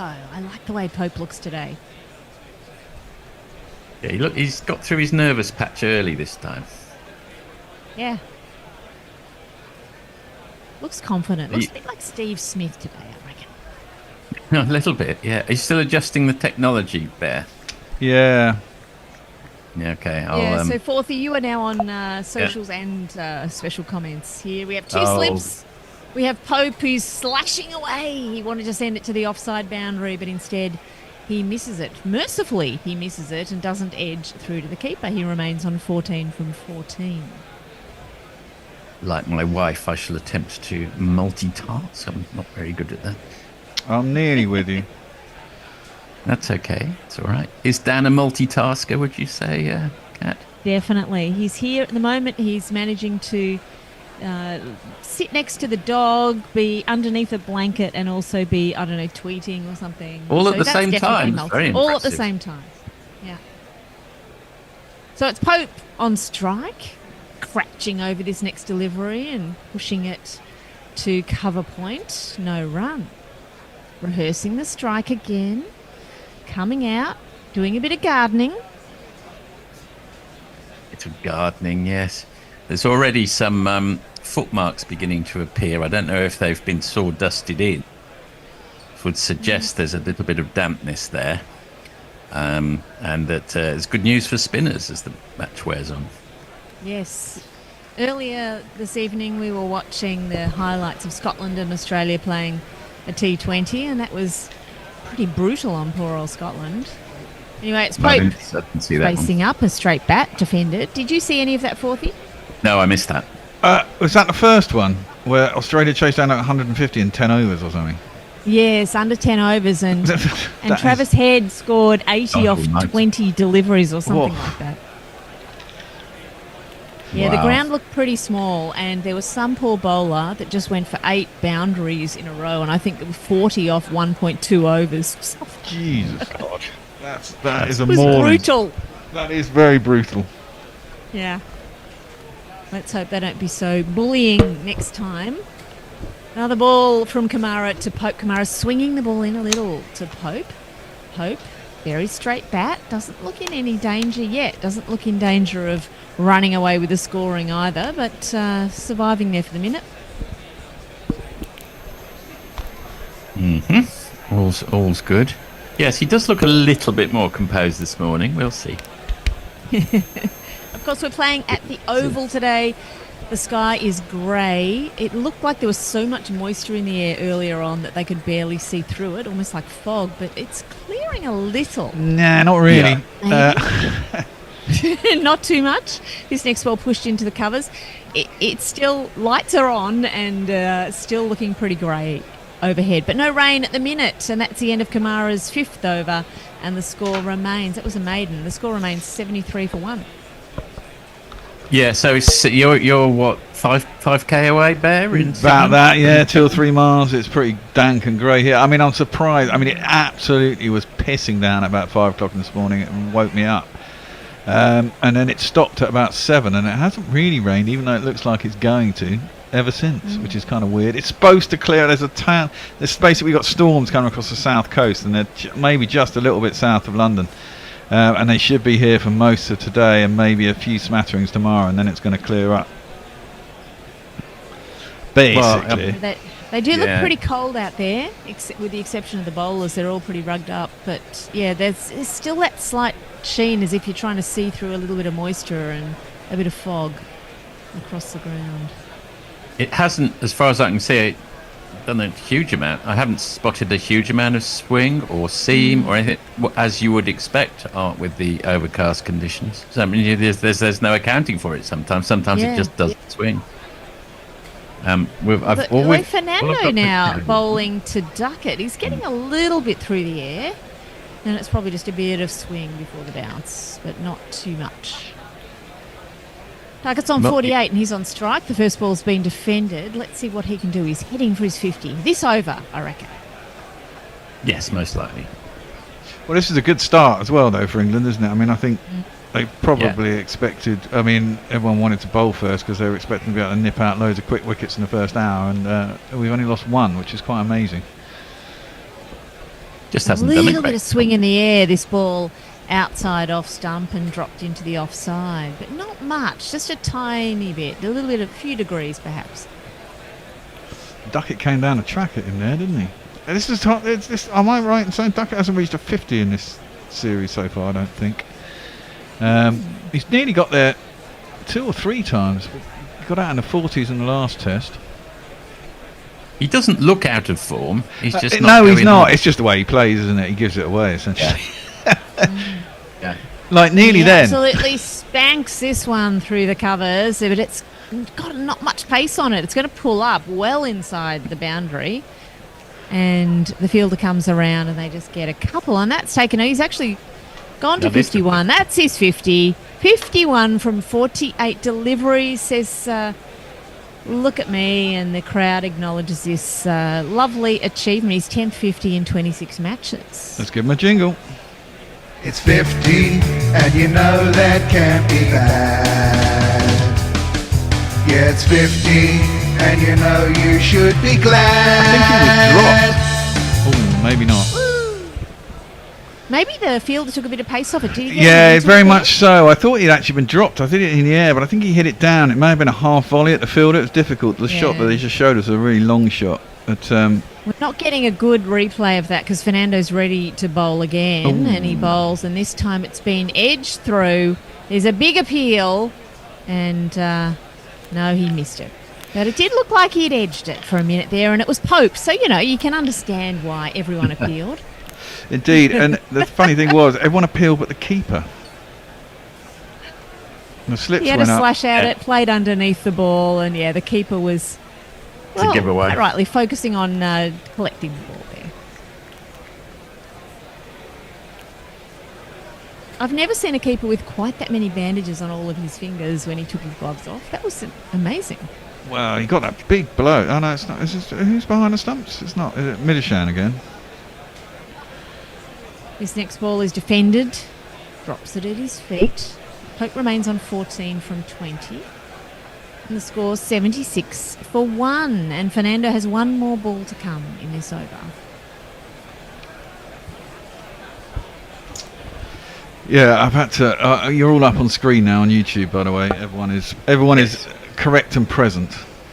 That's nice. Been a right ball late this morning. Just one computer. Fortunately, it's a computer that doesn't actually broadcast anything. It just helps us in the studio to. Well, actually, it does send you a feed. Ooh.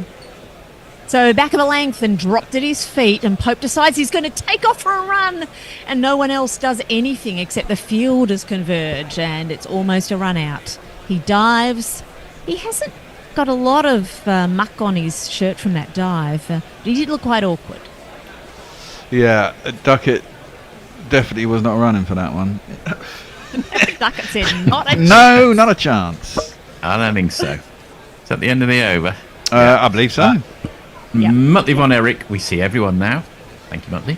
Suitor Who, wheels went badly, and the Grange is fairly small, similar to that ground England played at Holland. Leah, I know that's Leah. Can't fool me with that long name. Please say hi to Dan for me, Cat, and please tell him that the worms beneath the pitch, first in the series of horror adventures for sloggers and sledgers, is coming along nicely. There we are. You get a thumbs up for that, Leah. Dan's saying excellent, and he heard that, and he's very pleased about that. That's nice. It looks like they're talking about the light. I'll carry on for a moment. Kieran Roseblade, if Ducket keeps eating his greens and drinking his milk, he'll get his 50. He's got it. Inches, that is. 50 inches tall. Nice one. Tarun edits. Hey, bro, where are you from? Not sure who he's talking to. Oh, God, they're going off. My God. Oh, they're going off. We're going to interrupt you there because Bad Light has stopped play. Oh, fuck off. It's not raining, exactly that. Yeah. And I'm pretty sure that's what Ducket just said as well. Ah, that's ridiculous. Talk about shooting yourself in the bloody foot. Yeah, get them all a pair of glasses. The batter seems quite happy. He's just scored 50 for fuck's sake. You know. Doesn't look too bad. And anyway, they've got lights out there, haven't they? They've got lights. And they've been playing under pretty much. I mean, I don't think the light has changed in South London since I've been sat here. So. But they're getting the covers out as well, so maybe there's some rain coming in addition. Well, maybe. There's a massive crowd. They're all going to be absolutely soaking in a minute. I think my wife's bosses have gone there. Actually, they've got a box, so they'll be getting right pissed today. I don't think any of them really understand cricket, from what I can gather. But they keep they're dirt lords as well, and I don't know. They keep complaining. I don't know what's going on, but that's fine. They're just in a box getting smashed, I suppose. What sort of business is your wife that's the main thing. She works for a quantity surveying firm in town. Okay. Big one, actually. They do quite big jobs. At the moment, there's a massive cover coming out. They're rolling out a pitch cover, and then the massive square cover is coming out manually. So I think there's rain on the way. I don't know. I think the groundsman's saying, why are you taking them off? The light's not going to get any better, and it's not really going to get any worse. When you Have you got a mentioned microphone on that quantity groundsman? I'm pretty sure that is what he said, but with a bit more swearing. I think so. I think he's a South London brethren, you know. Yeah. When you said quantity surveyor, I was reminded for some reason because I thought of accountants. Do you remember that Monty Python sketch where the accountant wants to be a lion tamer? Anyway, there is one where an accountant says, the thing I really want to be is a lion tamer. Anyway, John Cleese went to see his accountant the next week, and he was a bit embarrassed. He wondered if he'd seen the sketch and whether, he was a bit upset by it. And he didn't mention it. And right at the end, John Cleese said, by the way, Jeremy, I hope you didn't mind about that sketch about the accountant. And he said, no, why should I? He said, well, accountant, slightly taking the mickey, because it's not very exciting. Oh, no, he said, your sketch wasn't about an accountant. I'm a chartered accountant. Oh dear, of course. Oh dear. Anyway, more chartered accountant jokes from everyone out there on the socials. Yes, that is good. I've got other things to say, but we can talk about cricket for a while. Are you an accountant, Forthy? No, I'm not an accountant. I'm in an advertising like Tony Bishop and Paul Howarth and James Hillhouse. We have an advertising fraternity, much to Bear's chagrin, within the Guerrilla Cricket. Well, I'm not that fussed. We just take the piss out of you. You're all advertisers. You're all madmen. Yeah. Are you all in advertising? That's hard to I know. Well, look at we are or were. Yeah, some of us are fading away from it. The thing is, there's no point employing us as a consultant these days. Certainly not me, because I don't know what the hell's going on anymore. It's changed so much since when I started. It's all algorithms and AI and data science now. I'm not got a bloody clue about any of that. Everything is. Yeah. What's your line of work, Kat? I don't think I know. Oh, I'm working in healthcare. Oh, okay. Yep. Right. That's right. I'm working for myself. I've got my own business, so I do my own consultancy. So it's jolly good fun, but I mostly work from home. Gotcha. It's not so bad. You can work on a phone these days on a laptop. You can probably just go to the local Starbucks, can't you, and chill when you want to. You can. I was talking to a friend today, sadly, I don't go enough. We were just talking about that today, about how we mostly just work at home, and we could go to a cafe and have quite a nice time, but we never ever bother. Yeah, never actually do it. It's a lot easier at home, I suppose. Everything's there, I do worry a little bit about our children. I worry a lot about our children. 50% of them found their partners when they were in the office. Where else are you going to find them? You spend nearly all your time in the office. It's very likely you're going to find your partner there. How are you going to find a partner these days? I suppose well, they're all on fucking Tinder, going aren't to the they? office. Yeah, exactly. Yeah, but actually, to be honest, it's better for women than men, Tinder, evidently, when I talk to my boys, because there's far more men than women, It's just the way it is. Online. Yes, they can, I suppose. Oh, it's tough. It's tough. My daughter's just about... I'm dropping my daughter at university 2 weeks tomorrow for her first year, which is going to be entertaining. What course is she doing? She's doing mechanical engineering at Warwick University. She's quite a brain box. Fantastic. That was a mile away from where the ancestral Forth's home was, at the other end of Gibbet. Well, exactly. It's not in fucking Warwick, is it? It's in Coventry. in Coventry. It's just on the border of It's Coventry. it's on the border. It's of not in Coventry. Warwick, that's for sure. It's certainly not in Warwick. No. we discussed this the last test. We did as well. I did some filming in Warwick for some weird. Where was it? I can't remember. It was a show about. It had the two fat ladies. Do you remember the two fat ladies? I don't know. Probably Yeah. do Yeah, the I do cookery remember. shows. It was one of them, and a bunch. And the guy who used to do Antiques Roadshow type stuff, who got sacked. I can't remember what he did. And who used to be an auctioneer at Sotheby's, and they used to go around old family piles basically, and they tied it in with cookery, weirdly. So they go around and do the show, and then there was a couple of sort of PhDs in medieval cooking who'd have a cookery part of the show in the old kitchens in the things. It was a bit of a weird thing. But yeah, I went to Warwick Castle for one of those shoots for some reason, and Warwick was really nice, really good place to be.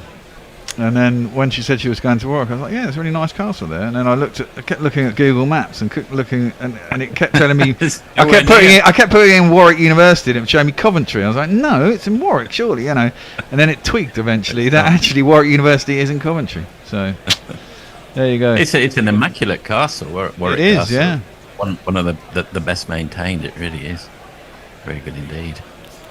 Well, the reason we're nattering is because there's 3 umpires and the groundsman who looks quite upset that they've come off, and I can understand why, and I imagine the crowd are as well. As I said, the light really hasn't changed. They started pretty much where it is. They've gone off because the light is bad, but if it was bad now, it should have been bad at the start of play. I mean, Duckett's just got to his 50, so it can't be that bad. Well, Gary always says it's not fair on the fielders, that's why they come off, but I think they might have to just lump it for the sake of everyone's entertainment. I'm not sure it's... Yeah, I mean, it always used to... Well, we had this discussion as well in the last test, didn't we? I mean, it's... Now, the problem is you put it in the hands of the umpires, the players don't get a say in it, because I mean, the thing is, I doubt Sri Lanka would want to come off if they were getting a bit out of the pitch, and the conditions were as they are as a bowling side. And if the batting side are happy and are only 1 wicket down and it's the first morning, you'd imagine the batting side would say, okay, we might well stay out here, in which case the only reason they've come off is because the umpires have said we're coming off because we've decided it's bad light, which seems a bit stupid to me. There's got to be a better way around it. They've looked once at the they've gone meters, off, of course, they've it's seen enough threshold to get it back on again as well. That's exactly right. It's not going to get better. Exactly.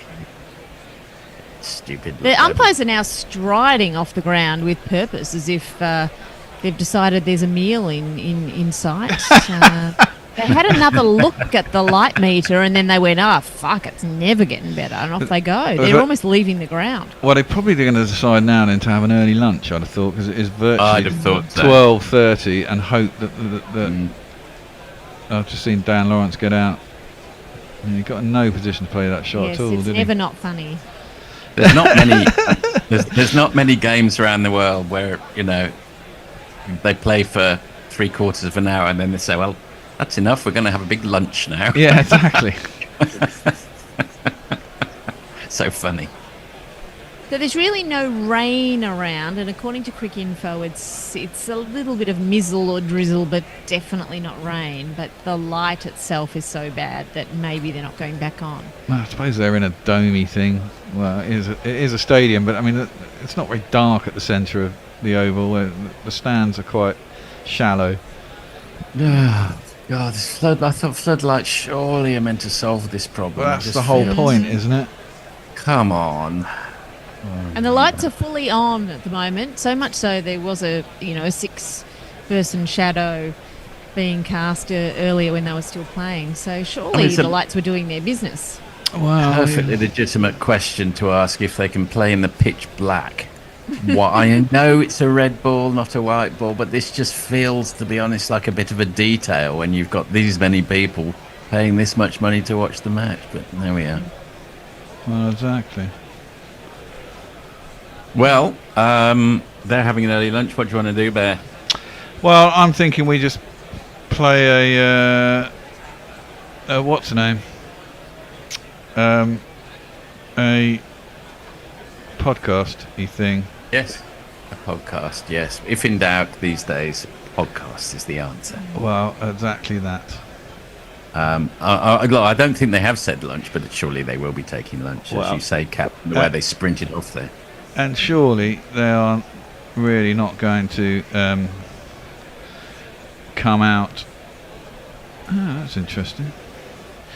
Surely they're not going to come out until the light gets better, and it doesn't look like it's going to get any better for a little while. Yeah. So, well, we can always interrupt the podcast. They're infinitely interruptible if they do come back out. Indeed. So, I was going to play our latest episode of The Bishop and the Bear, but I can't get it to refresh. Oh no! It should have gone up this morning. I shall. So I'm going to play. What am I going to play? I'm going to play something else. Go to the latest Can't Bowl, Can't Throw. That's like we only did one a week ago. It's relatively current. Where can I get that from? That'll Will it be on Apple Podcasts?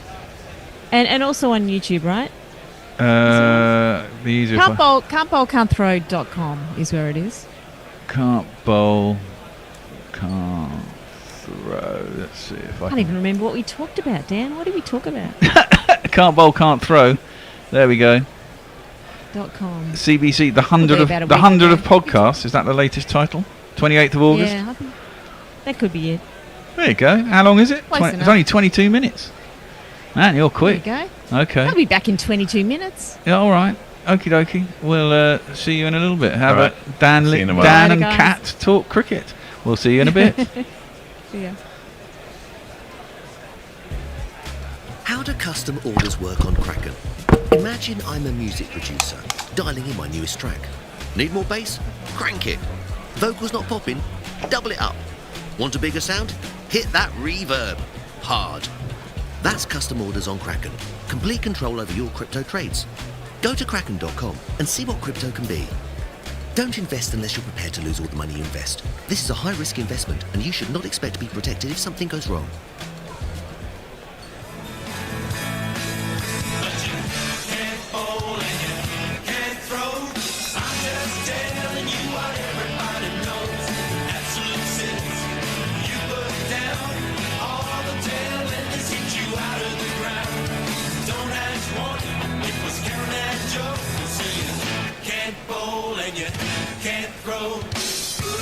In a week where Alyssa Healy played backyard cricket against small children and predictably smashed the shit out of them, this is Can't Bowl, Can't Throw.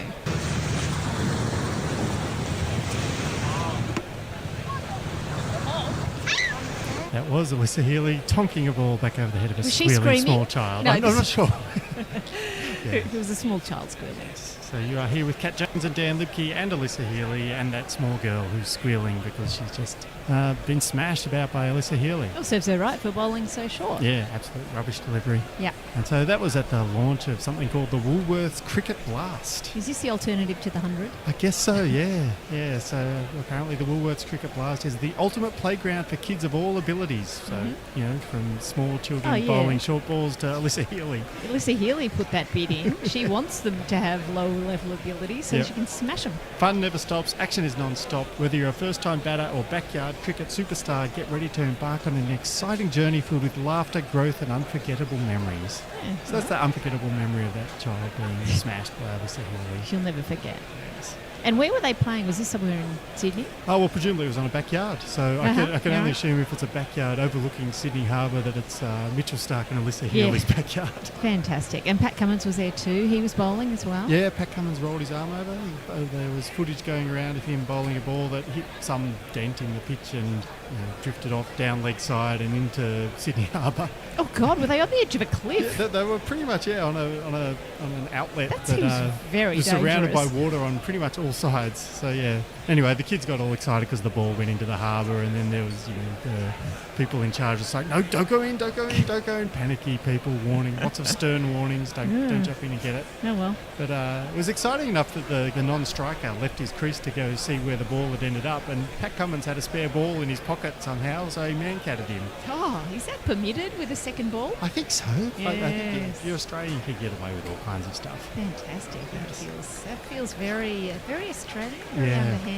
good ruthless stuff from both of the Australian captains. Yeah, Just showing the younger generation what cricket's all about. And it does bring us to this week's Can't Bowl, Can't Throw poll, which will be on all our social media platforms. Would you rather be man-catted by Pat Cummins or hit out of the ground by Alyssa Healy? So head to any of our social media platforms and you can vote on that. Yep. This is the part of the show where we discuss the cricket news of the week. Lots of stuff going on in the world of cricket, but we just have time to cover the upcoming T20 Women's World Cup. It's only about a month away. About a month away, yeah, not far now. So Alyssa Healy obviously getting in some last-minute practice. Yep. So she'll be able to play, and she, of course, is the captain. No surprises there, except if she was injured, of course. Yes.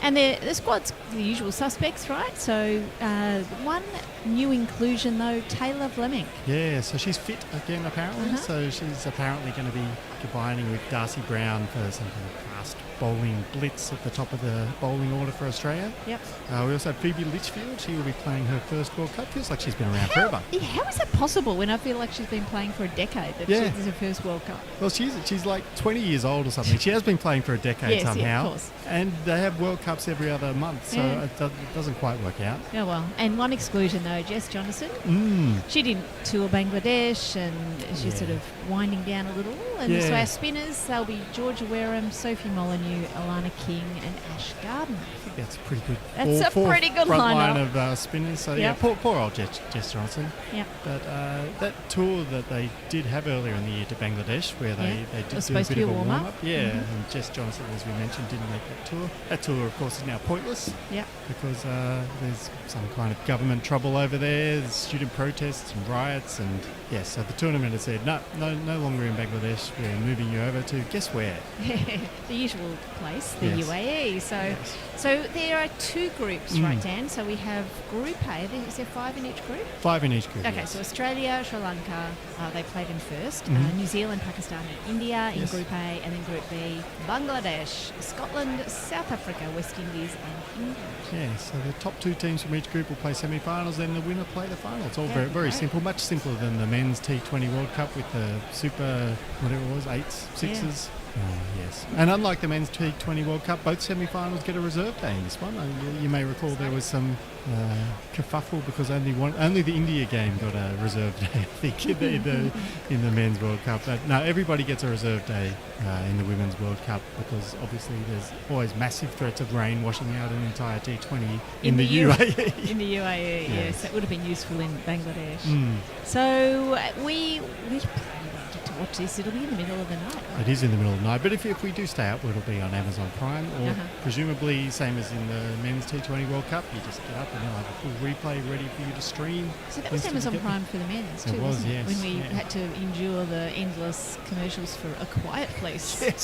Yes. I think we saw pretty much the entire movie of A Quiet Place before it even went to cinemas. Was that The Quiet Place prequel? Yeah, it was the prequel. Was the day the scary monsters came to town and everyone was like, shh. Okay, so hopefully we'll get to a movie. Yeah, I'm not previews quite sure this what time. movies are coming out. Oh, well, it might be the Quiet Place sequel by now. Could be, yes. You never know. Anyway, so that's coming up. That's looming. Australia, of course, have never played in the UAE before, the women's team. So will that upset their chances of winning their 4th T20 World Cup in a row? The answer to that is no. Please support capitalism by checking out these sponsors. And so, of course, I will be covering every Australian match of the T20 World Cup, although probably not live, given when they're on. I'll watch them first thing in the morning on Amazon Prime, and then I'll write a quick match report after that. And that will take place over on my newsletter, which you can get for free at newsletter.leavecricket.com. So that will be delivered straight to your email inbox if you sign up there. So that's newsletter.leavecricket.com. Same as in the men's T20 World Cup, some of the matches will be behind a paywall, but you can unlock them relatively cheaply, just a couple of bucks a month. Or if you recommend other people sign up to the newsletter and someone listens to you, that also gets you a free month, which will get you through pretty much the entire T20 World Cup. So yeah, again, sign up, newsletter.leavecricket.com. Thoughtful driving tips from Esso. Number 4.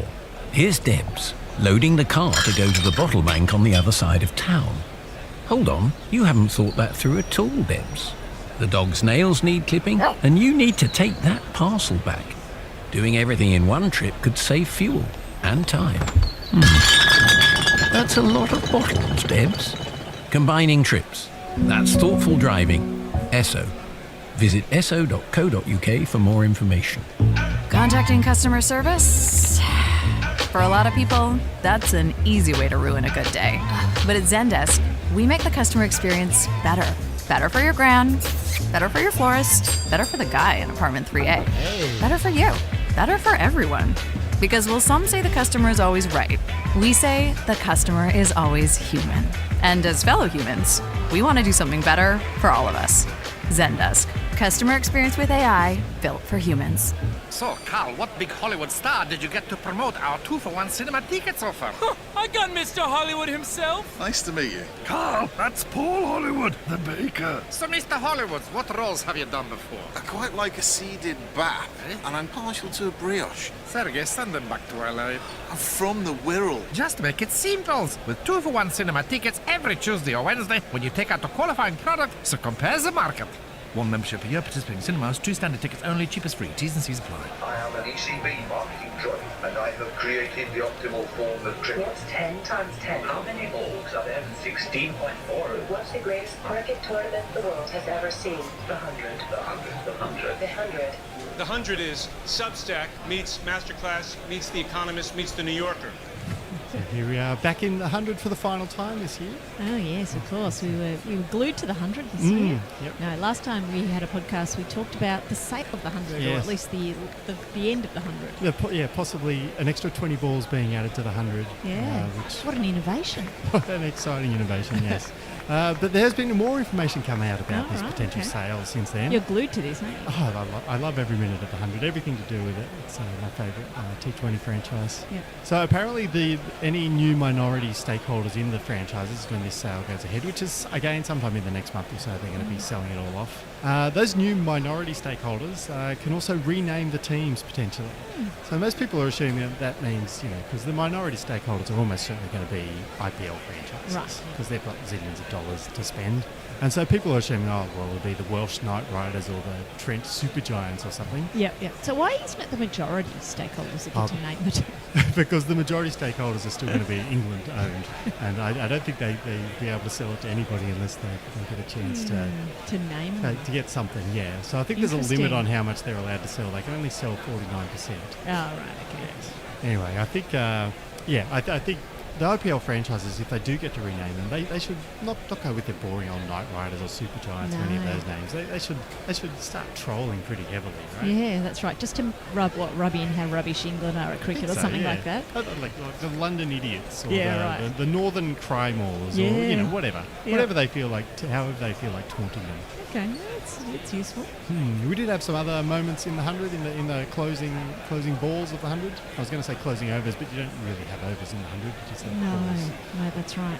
So we had Matt Roller. He had a philosophical addition to the 100. Did you see this one? No, I didn't see this one, and I don't know what it means either. Okay, so apparently he spotted and tweeted out Schrodinger's field change. Mm-hmm. So the Oval Invincibles had to bring an extra fielder into the ring because they were bowling too slowly. So it's like, for your last 5 balls, got to bring in an extra Penalty. fielder. Yep. But the trick was, they also weren't allowed to change the field because it was a free hit. So when it's a free hit, you can't change the field. So what were they to do? They can't. They have to change the field. They can't change the field. No. What do you think happened?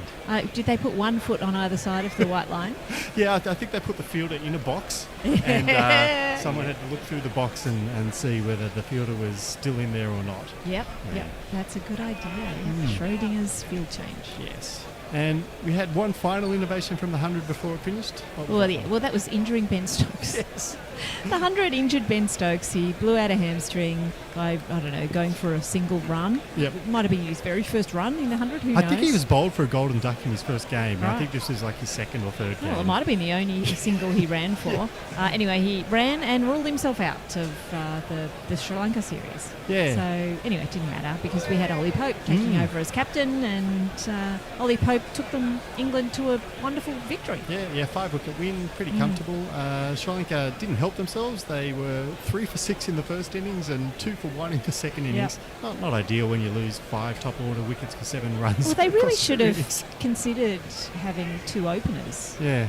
For the batting lineup. You would think so. That would work. Yeah. Rather than just 2 people who went out. But the 100, anyway, who else got injured during the 100? Well, Mark Wood got injured during the Test series, so he won't be playing the 100. So that's very sad. But the 100's done anyway. The 100 is done, so that's another reason why. The 100's always here for a good time, not for a long time. Exactly. Yeah. So there were a couple of teams who won the 100. Not quite sure who they were. But presumably one for the women, one for the men. Yeah. Let's say that it was the Royal Challengers Birmingham and the Oval Dickheads for the men. Can't bowl, can't throw, coming live. Thanks for tuning in and taking your time. The underappreciated act of the week, the funniest and crazy plays of the week. Who is gonna join the honorary board? The #1 Scott Moeller Reward. So here we are in the Muller Award, the final segment of our very short podcast. We're here for a good time, not for a long time. We're the 100 of podcasts. We are. We're 20 balls shorter than usual today. Yes. Anyway, the Muller, we're going to nominate a couple of people for underappreciated acts in cricket this fortnight. And the first one is Sangakkara. Yeah, Kumar Sangakkara, or as I've taken to call him, Goldbloomer Sangakkara. Yep. Because he showed up to commentate on the first test and he looked identical pretty much to Jeff Goldblum's character, Dr. Ian Malcolm from Jurassic Park. With the glasses and the windswept hair. He looked so similar to the character. Yellow lenses in the glasses. Yep. It was such a great homage or tribute, one of the two. Yeah. So I think it's a good turn for him. Yeah, and he looks great in that kind of Goldblum-esque outfit. And he's blending in with the dinosaurs of the commentary box. So it works perfectly. Perfect, yeah. Yes. Yeah. So fantastic, good work from Kumar Sangakkara, Goldbloomer Sangakkara. He's going to be hard to beat actually in this Muller segment. We do have a nomination here from Pakistan. They're playing a test series against Bangladesh. Yeah. And CricViz, I think, thought this was the flattest pitch in world history. In history, yeah. Pakistan scored 6 for 448 declared. They batted first. Yep. 2 centuries, almost double centuries. And then in reply, Bangladesh decided they would make a lazy 565. Yep. Another almost double century from Mushfiqur Rahman. And then they were bowled out 10 overs before stumps on the 4th day. So obviously heading towards a big draw, right? Yeah, massive draw. But what happened next? What happened next, Pakistan?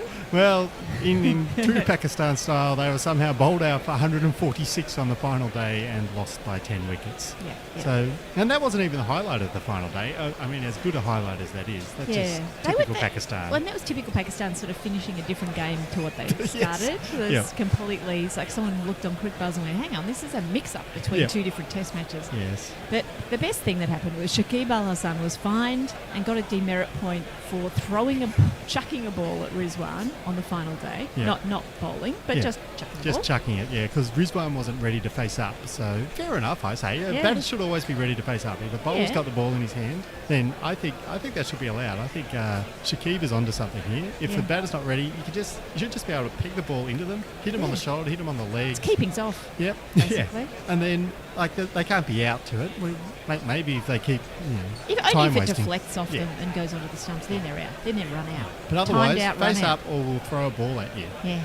I think fair enough. And of course, it's probably a minor concern for Shakib because he's also one of 147 people charged in a murder case filed in Dhaka relating to the recent student protests. Good grief! So I'm not quite sure what's going on there, but That's a very dark ending to the Muller. Well, it's funny you say that because that's not quite the ending to the Muller. But anyway, best we don't give the Muller to Shakib after that. Well, yeah. Pending legal advice. Yes. So one final entry, a late entry here. David Warner. Remember David Warner? Oh, he former used to play Australian cricket. cricketer? Yes. Well, he's been spotted playing a new T10 cricket tournament in the Cayman Islands. So really? People said, wait a sec, that's David Warner playing in this tournament, which no one's ever heard of. It's called the Max 60 Caribbean T10 tournament. If you're going to go on a holiday to the Cayman Islands and check your bank accounts, then why not play cricket while you're there? Exactly. So that's has been doing. And there are 6 teams in the Max 60 Caribbean T10 I want to tournament. know where these cricketers are going for their holiday cricket tournaments, because that would be a good place for us to go for a holiday. Yeah. Well, yeah, if we'd probably be able to get a run. Yeah. Anyway, here's a mini Are You Smarter Than a 6th grade cricketer? no. Ready? Yep. Let's play. Oh, Are here we you go. smarter than a 5th grade cricketer? All right, just a very, very short one here. So there are 6 teams in the Max 60 Caribbean T10 tournament. Yep. I'm going to tell you the 6 teams, and you just have to guess which one David Warner was playing for. Oh, okay. Ready? The New York Strikers, the Caribbean Giants, Yep. the Grand Cayman Stingrays, the Boca Raton Trailblazers. This seems like more than 6 teams. Anyway, Yeah. maybe there's 7 teams. Maybe there's 8 teams. The Caribbean Tigers or the Miami Lions. Okay, well, I've forgotten all of them. I'm going to have to say the Miami Lions as the The only one last I can one. remember. No, it was the Boca Raton Trailblazers. Boca Raton? I don't even know how to pronounce that, but there you go. The Trailblazers is who he plays for, blazing a trail as he so often Through did the during Cayman his Australian career. That's right. Blazing trails in ball tampering and punching Joe Root in the head. It's fantastic. Just Blazing a trail in T10 play cricket tournaments. in T10 or whatever, T5, T20, whatever you can get. That's fantastic. Yeah, so who gets our mullah? Is it poor old Shakib Al Hassan? No. Is it David Warner or is it It's Goldblumar Sangakkara. Sangakkara? It's definitely Sangakkara. He wins best dressed and most similar to Jurassic Park characters. Yeah, congratulations to Kumar. And that will wrap us up for this episode. So you've been listening to me. I'm at Leave Cricket. I'm Dan Lipke. You've been listening to Cat Jones, who is at CricketBackCat. Both those handles are available on social media platforms of your choice. And that's also where you'll find our poll, which, as you recall, is would you rather be man-catted by Pat Cummins or hit out of the ground by Alyssa Healy? Check any of our social media platforms and vote online for that. Those social media platforms are at Can't Bowl Throw or on Facebook, Can't Bowl Can't Throw. And don't forget to sign up for my newsletter, newsletter.leaguecricket.com. And we will see you next time.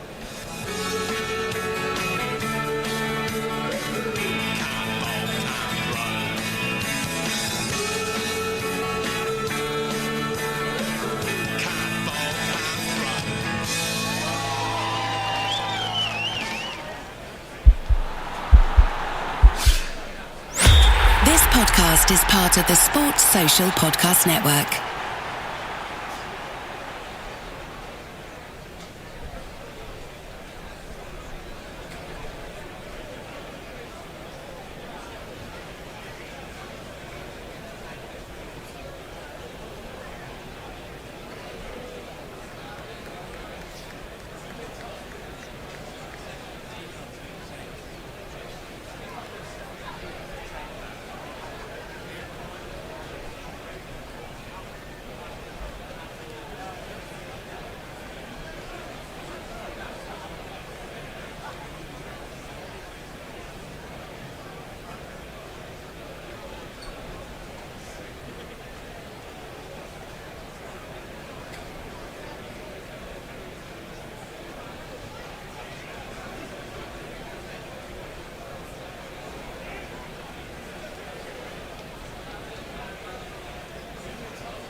So, what's it like to buy your first cryptocurrency on Kraken? Well, let's say I'm at a food truck I've never tried before. Am I going to go all in on the loaded taco? No siree. I'm keeping it simple, starting small. That's trading on Kraken. Pick from over 190 assets and start with a 10 quid in your pocket. Easy. Go to kraken.com and see what crypto can be. Don't invest unless you're prepared to lose all the money you invest. This is a high-risk investment, and you should not expect to be protected if something goes wrong. The Bishop and the Bear, the Bishop and the Bear, and to the delight of everyone, they are here to share jokes and rants and guests and things. Who knows what any fun they'll bring? Not affiliated with the Mad Bishop and Bear pub at Paddington Station. The Bishop and the Bear, bats beyond compare, buckets of savoir-faire. The Bishop and the Bear. Welcome back again to the Bishop and Bear special one today. Is always a bit special. We've got Hendo on the bar stool of bravado. So we've got loads to chat about, which will undoubtedly include any or all of the following. Chat on the Sri Lanka series, a discussion about the crowd is only about 8,000, I think, for day 4, the pricing. News about Gus Atkinson, he's man of the match, but other news that's been appearing in the press. We've got the ODI series coming up after this next Oval Test.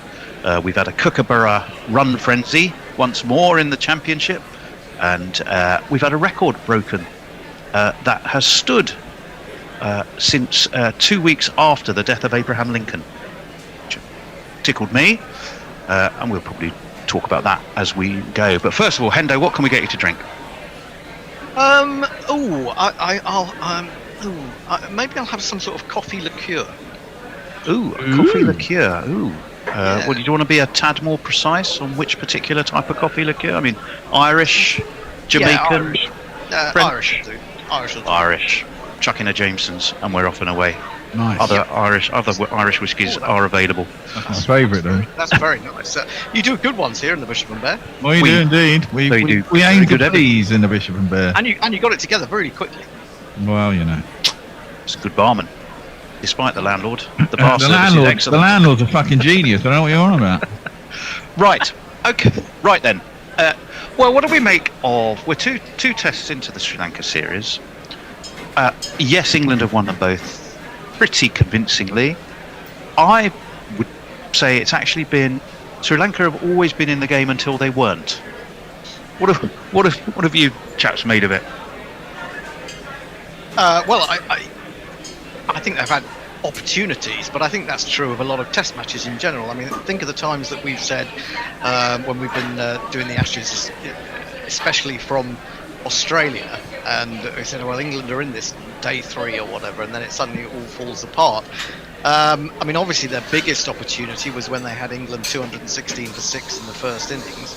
But I guess they didn't know that Gus Atkinson was likely to come out and play like that. I mean, everyone knew that he could hold a bat, but no one knew that he could play shots quite as inventive and attractive as though it was over a sustained period. And Joe Root at the other end, but it was a really great knock, and I just think that Sri Lanka were probably as surprised as the rest of us. Certainly surprised us.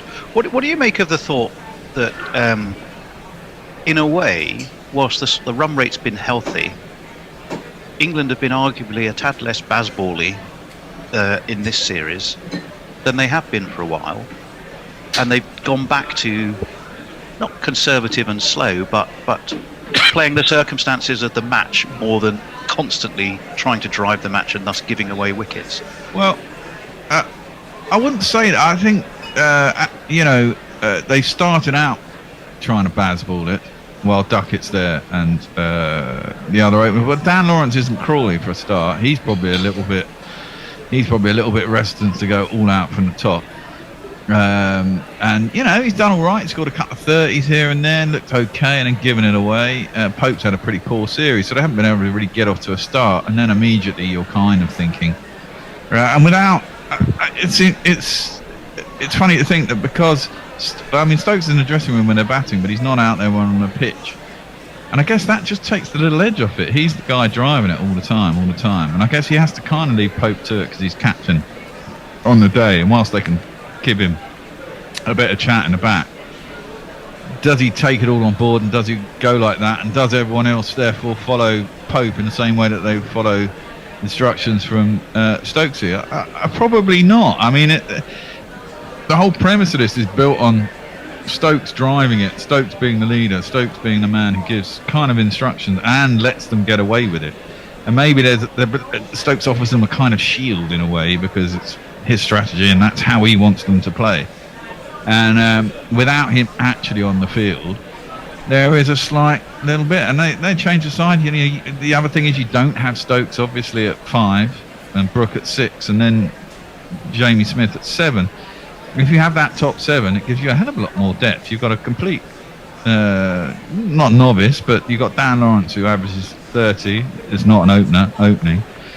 And then you've got currently Jamie Smith up at 6. So you've lost a batter and you haven't got an all-rounder. And then you've got a bunch of bowlers who are all reasonably okay with a bat, and you've got 4 of them in a row. So your tail feels quite deep, but it also feels it could be fragile.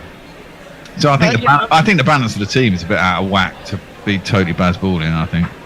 Yeah, I think it is, and I think you miss the presence of Stokes, don't you, just in the field?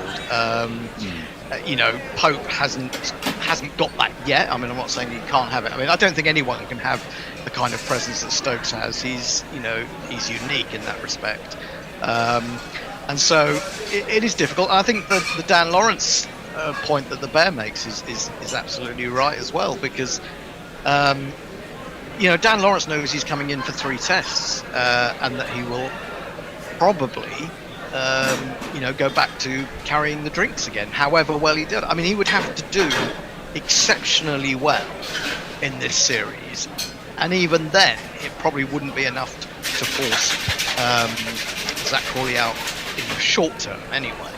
And as you say, he's batting in an unfamiliar position.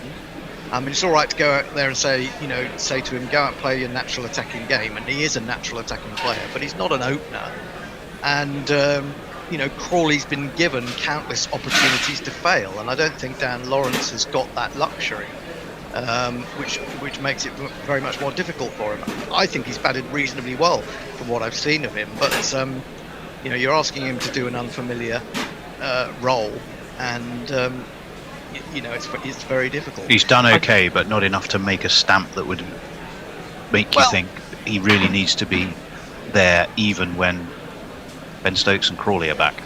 That's the I think. Yeah, I mean, I think the problem with that is that there's no one that they're obviously going to leave out. I mean, the man under most pressure for his place in the batting lineup surely has to be Ollie Pope himself, and that's he's not going to be dropped right now anyway, is he? Because he's skipper. I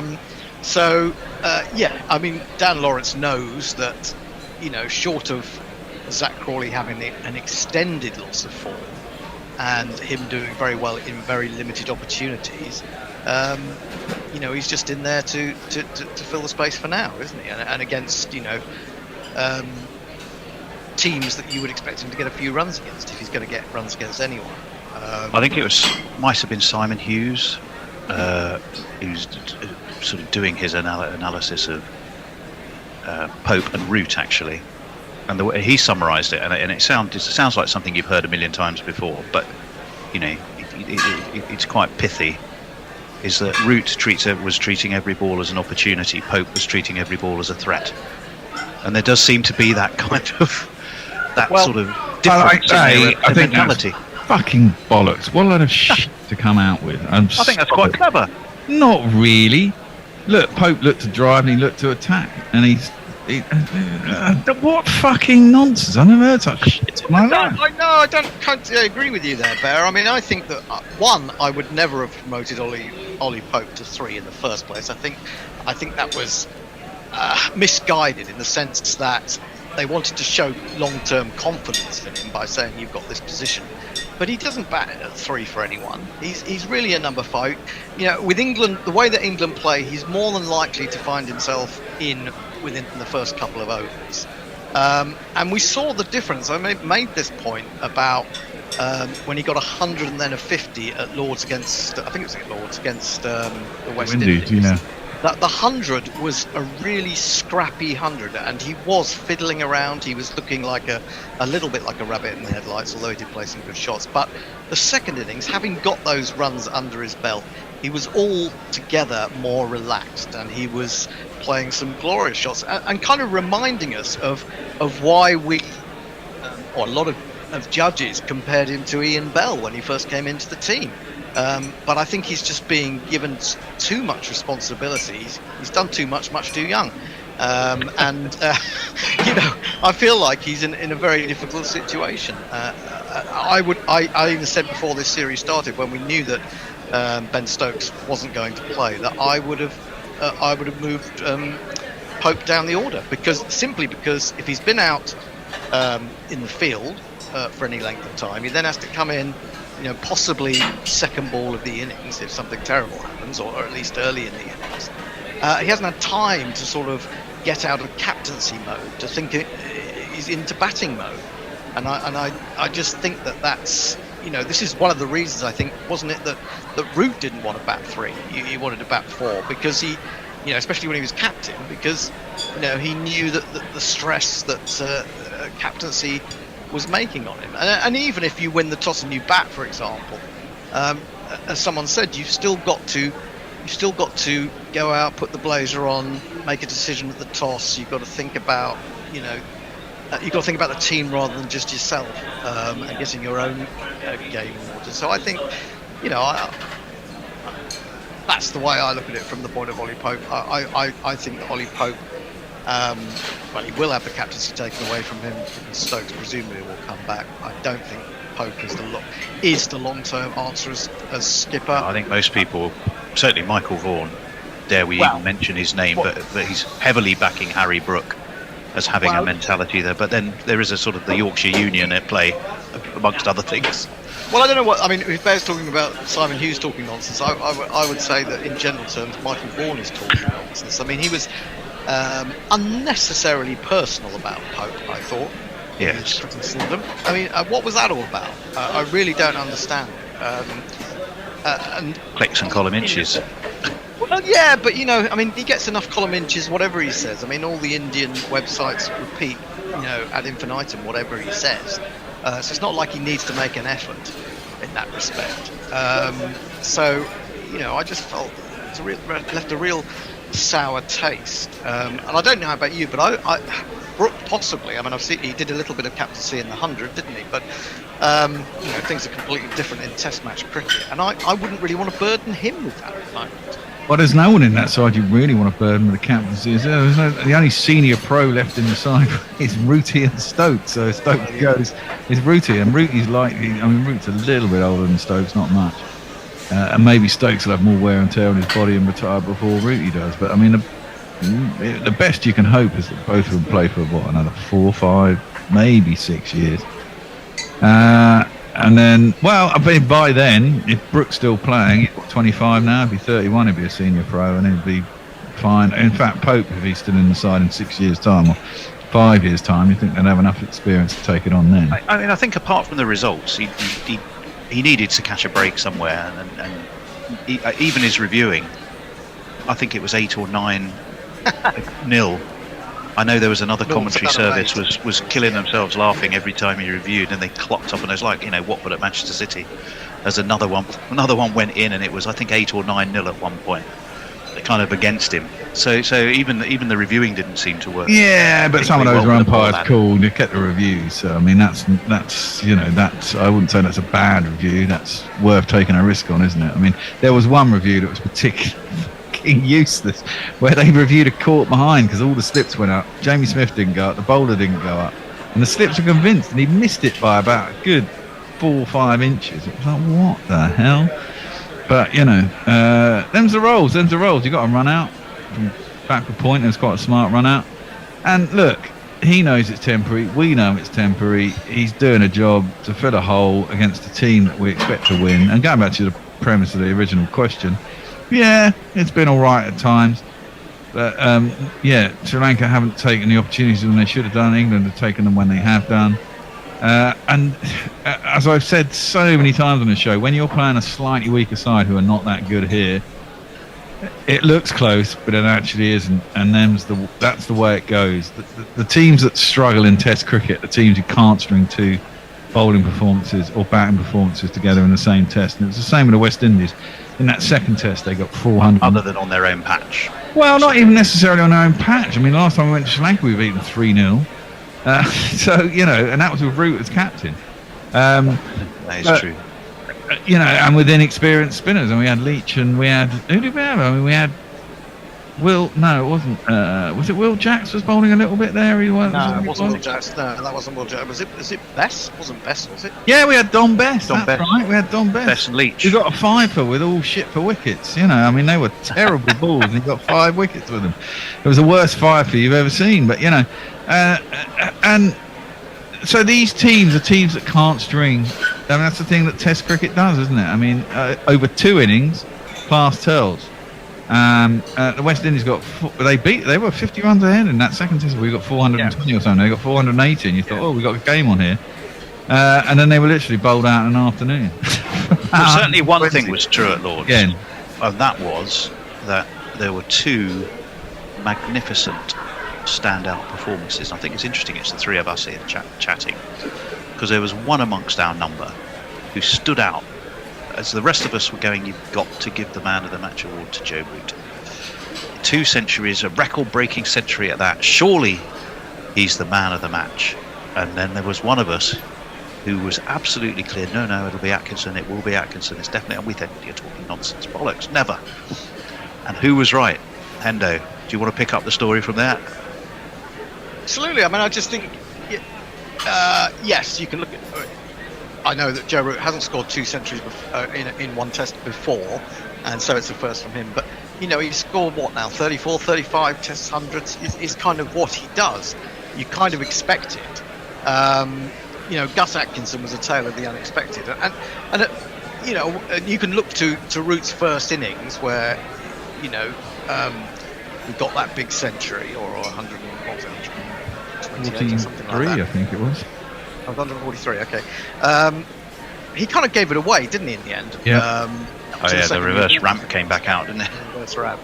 And then, you know, although you can say that Root sort of guided Atkinson through, I don't really think that was true. I mean, he just came out and played with incredible freedom. Whether he can play with that kind of freedom again, or sort of more regularly, remains to be seen. But I just thought that the combination of 100 at a runner ball when England were in a really, you know, slightly sticky situation, and then the 5 wickets in the second innings, I just thought that had, you know, it was a good all-round performance, whereas Rooty was doing what he does, which is bat well, whereas Atkinson was bowling well and also batting well. So I just felt that the combination of, you know, contributing to the match slightly outweighed Root's batting, I suppose. That's the way I was looking at it. The benefit of hindsight, and indeed history, has proven that your theory to be correct. Well, I think it's probably correct as well. As you know, it takes 20 wickets to win a match, doesn't it? Not, you know, runs are always important. And the thing was, Sunday was probably the best day for batting on that pitch. The sun was blazing all day. It was hot. The pitch had done a little bit throughout the test, but it seemed to be dying a little bit. Even with the new ball, didn't seem to be as much as there had been on previous days. There were overheads on previous days. There was everything that a bowler could hope for to at least assist them on previous days, and there wasn't on that 5th day. And it proved pretty difficult. I mean, there were 3 or 4 50s in that Sri Lankan second innings. They were quite difficult to prize out on what was a pretty slow dead wicket. And he got a fiver, which ended up winning the game.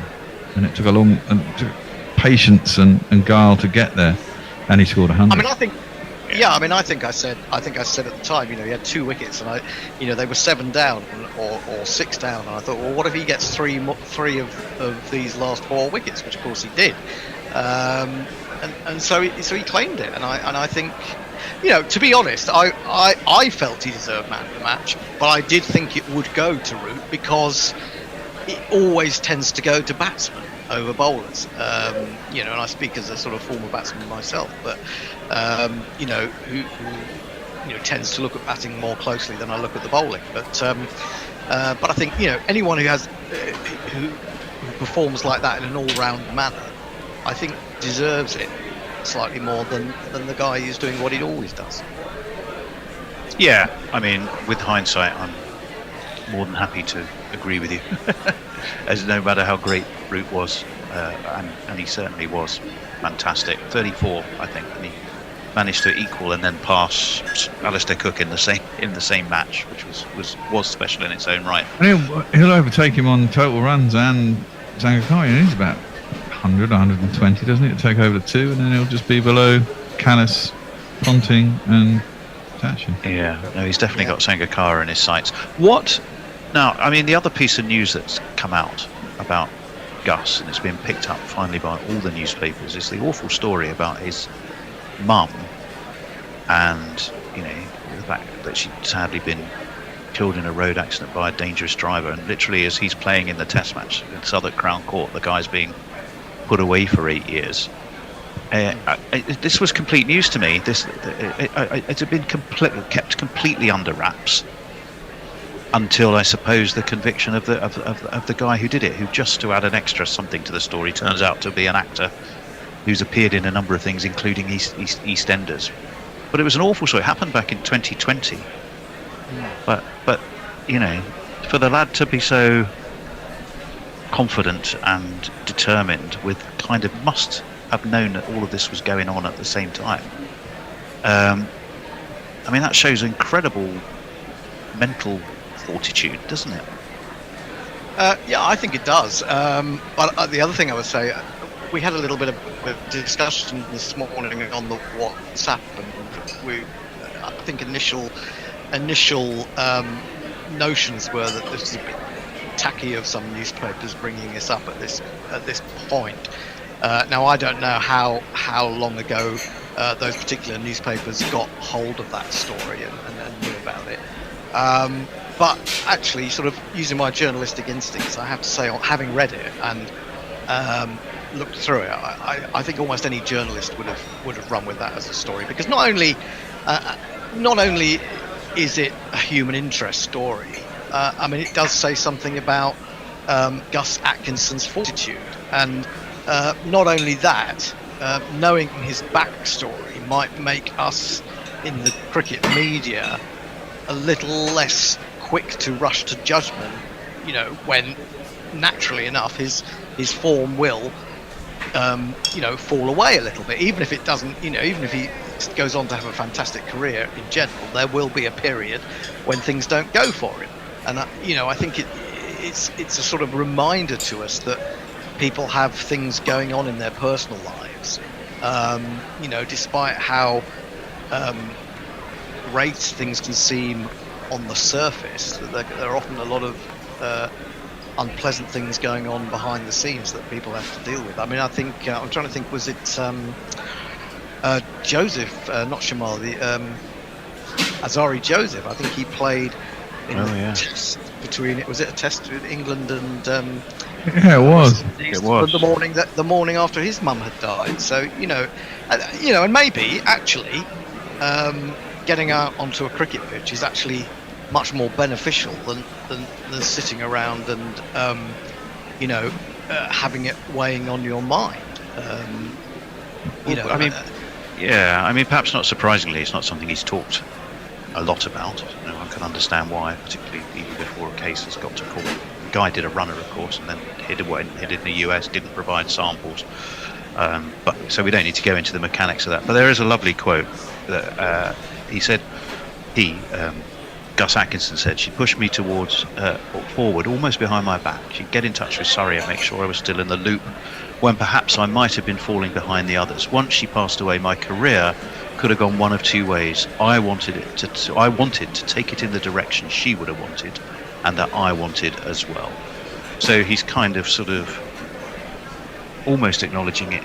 She's a motivating force still, despite everything, and maybe we saw some of that manifested to England's benefit at Lords, I guess. Well, I think also that you know, in a sense, you can from that quote you can take the fact that he's turned something really horrific into a sort of motivating force in a way. Yeah. Which is surely better than, you know, he could, as you say, it could go either way. He could have, you know, wallowed. I'm not saying that people for whom these sort of things happen, you know, are wallowing it, but you know, you can just ruminate over such things and wonder why they've happened. But you know, it sounds like he's used it in a positive way and used it. I'm not saying that that's what he did, but you know, he's found a way of dealing with it. One presumes, although you know, who knows what's down the line? You know, it's very difficult. Well, yeah, let's hope it sustains in adversity as well as driving him to the opposite of adversity to great success. Changes for the next test. Have England announced their team? I think they have, and I think we are going to see Leicestershire's Josh Hull. Do we think that's just it's effectively a dead rubber? We've got a measure of the opposition. Now's probably the time to take a look at a player. If it's the right time for it to essentially probably go, is he in the frame for Australia? Because that's the question that every selection is being based on, even if we're currently about to play Sri Lanka at the Oval. Who is he replacing? He's replacing Matthew Potts. Oh, really? Yeah. Who, of course, bowled actually very well. He had a bit of a shocking start at Old Trafford, but then he found his length.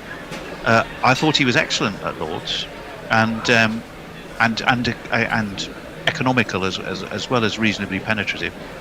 But I think they've just decided there's a cast of characters who could be manoeuvring into that ultimate Ashes berth. Let's look as many as we can. And we're 2-0 up in a series against Sri Lanka. Surely this is a good time to chuck another one in. Must be quite disheartening for Potts, though. I mean, I don't think it means he's been rejected. I just think it means he's in a holding pattern of seamers that they want to have a good look at. But it says something to him, doesn't it? I mean, it says to him, we've had all these changes. We've got rid of Jimmy Anderson. We got an injury to Mark Wood. We've run all these changes. You were on the sidelines for quite a while. You've played before. We've got you in for one test. You've done okay, but actually, we're going to look at someone else. No, he's played 2 tests. He played the first. No, did he? He didn't play the first. Oh yeah, of course he did play the first one, didn't he? Yeah. I think that was always the plan. I mean, I mean, who knows whether this will work? And you know, it's a lot for him to have to take on when he's played so little first-class cricket. But he did bowl against the Sri Lankans for the in the warm-up, didn't he? He took a few wickets in that. Where was that? I think that was at Worcestershire. I've literally only seen him bowl 4 or 5 balls, and that was in the 100. I've seen none. I gather he's quite quick. Well, yes, he's alleged to be about 87, something like that. He's also left armour. Left armour, yeah. And what we haven't got is a quick left armour. We've got a number of medium fast left armours and ones that are prone to injury, but we haven't got a genuinely quick left armour. I still think it's going to be an enormous ask for him to come good quickly enough to be, you know, a serious contender for Australia. But in a way, I don't mind it, because I always thought years ago that England was a little behind in bringing talent forward initially, and you know, so we'd often see Pakistan players, for example. Shah is an example, Nasim Shah is an example, you know, coming in as a quick bowler at 16, 17 years of age. And England have always been a little bit reluctant to do that, but they do seem to be doing it with the likes of Shoaib and now Josh Hull. And you can argue 2 ways. You can say that it's unfair on those who've, you know, battled away in county cricket, and I have some sympathy with that notion, absolutely. But at the same time, it's kind of refreshing to see them back certain players, and in a way perhaps get them out of county cricket before county cricket, for all its positives, can actually, it can bring people down after a while if they're not making a certain amount of progress. And especially with the way that the county game is now divided up into sort of April and September and a couple of matches in June and July if you're lucky. It becomes much more difficult for players to make their case because they're dealing with such differing conditions. Really, they're not bowling in the when you would think that, especially if you talk about quick bowlers, they're not bowling when you think pitches would be at their best in late June, July, August. They're bowling mainly in April and September. And April, you kind of think, if you're a fast bowler, you've got to be a little bit careful about injury, haven't you? When it's as cold as it sometimes is. Yeah, no, I agree. I mean, I think it's well worth having a look at. He's only 20. He's quick left arm. He had a very good blast, I think. I don't think he did particularly. He only played 2 in the 100, and he went for about 50 odd in 2 matches for Manchester Originals, I think. But he did pretty well in the blast, I think. Got regular wickets for Leicestershire there. He's only played 3 county games, and again, he's a bit like Shoaib Bashir. If you look at his county averages, you'd never pick him. But he did have that phenomenal final in the Royal London, as it was last year, didn't he? When he bowled the death over there, and really helped to win it for Leicestershire. No idea, Tony. Well, he did. I can assure you did. So I'm kind of with Hendo. A left arm quick. Have a look. Give him a chance. Yeah, 20, well, I mean, there's one way of looking at this. Is if you're good enough to play professional cricket and you can get into a county side, maybe you've got an opportunity as a test player, and you can prove your worth exactly that. Skip the county shit and prove your worth at the international level as well. I've been saying about Shoaib Bashir. He's going to learn on the job, basically, playing for England, because no one else seems to want to play. And he's young, and he's got a whole career ahead of him. And if he learns and does enough for the England side, he'll learn an awful lot more playing for England, playing around the world in different conditions. Then he'll ever learn in county cricket. And if they can keep him there, give him 3 or 4 years, he might well be a real find. Yeah. Sorry, Hendo, go on. I think it's possible, but I think the other thing is that one would imagine that they're not purely going on what they've seen of him, which probably isn't much in the county game. They must have had him in the nets. They must have had a look at him there, and they must have had him bowling to some of England's better batsmen, and they've judged that actually it wouldn't be too much of a risk to put him in there. They've got to see now what he's like under the pressure of an international game. And if you go back to all those years, when was it? Was it in Australia where Stephen Finn was described as unselectable? Yeah, it was unselectable. in the Ashes series. And that's purely from watching a guy in the nets, and so if you're watching a guy in the nets, and you have to then transplant that to the actual game. But if he was bowling rubbish in the nets, then I presume they wouldn't risk it. So the fact that they are prepared to be given this game and to have announced it. I know they announced their teams quite early now, England anyway. But the fact that they've done that, I think, shows that they've got a reasonable level of confidence that he won't let himself or England down. Yeah, I think so. You've already got the Series 1 when it's a time to experiment traditionally, and I'm sure England will take it. What I think we really should have a chat about as well today is the just that 8,000 crowd, day 4, Test match on the line, best part of a full day of Test cricket, and yet, Gus Atkinson's fifer, and yet, 8,000 people were there. Lord's only a third full. It seems, though, that the MCC have held their hands up and said we really do need to look at our pricing policy going forwards. My only worry is they might also start to think that certain tests are only valid as 4-day games, and that it will open that can of worms again. It's going to happen with Zimbabwe, it happened with Ireland. You do worry if they start to go, our 5th days are economically viable anymore. Well, I mean, Thoughts?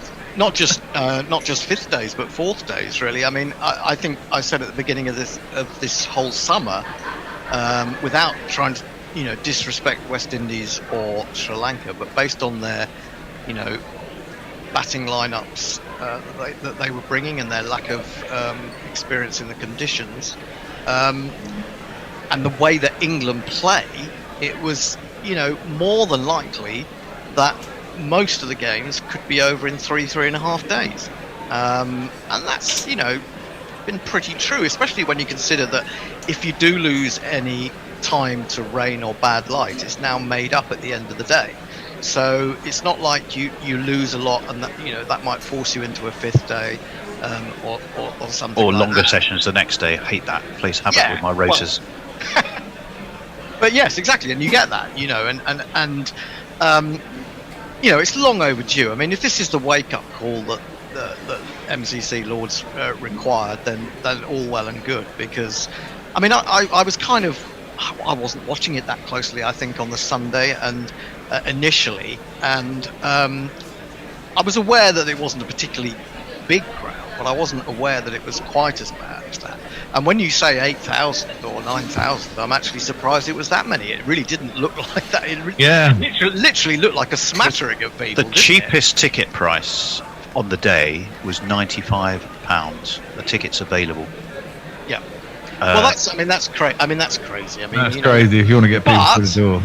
But I think, you see, this is the difficulty. I mean, and it makes you wonder whether they should, if they know that they're playing. It's difficult to say because in some circumstances England could be the weak team, but if they know that England are playing a weaker team and they're still playing, baseball type cricket, then it's. I wonder whether they should be selling in advance for the 4th day because, it's not necessarily going to go to that. And the thing is, if people, and I think this point was made by Lords, was that. We've already got people coming who've paid 95 quid or more. They did say that, yeah. Guy Lavender. I mean, I've never really understood this. I mean, it struck me as a sort of similar to the argument that, how sometimes you'll get on a train and there's standing room only, or even sitting in the corridor room only. Say it's like sort of intercity train, and then sort of first class has got about 3 people in it. And of course, they won't let you overflow all the people who haven't got access to a seat by putting them in first class because it would upset the first class passengers.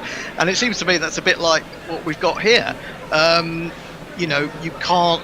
Obviously, there would have been complaints potentially from those people who'd paid 95 quid because everyone gets so irate with the idea of anyone getting anything more than they've got in this day and age that. It would have been, it would have been difficult. So I understand that they said that, and I did even say that I think when I came on Sunday. So I think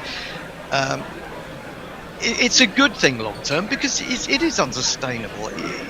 You don't. I think someone was saying they paid 30 odd quid for day 4 at Old Trafford or something, and I think, well, yeah, that's about right, isn't it? I mean. Well, I've got a little table here which is quite interesting, which is the admission prices. Lords days 1 to 3, 65 to £150, and no reductions for day 4.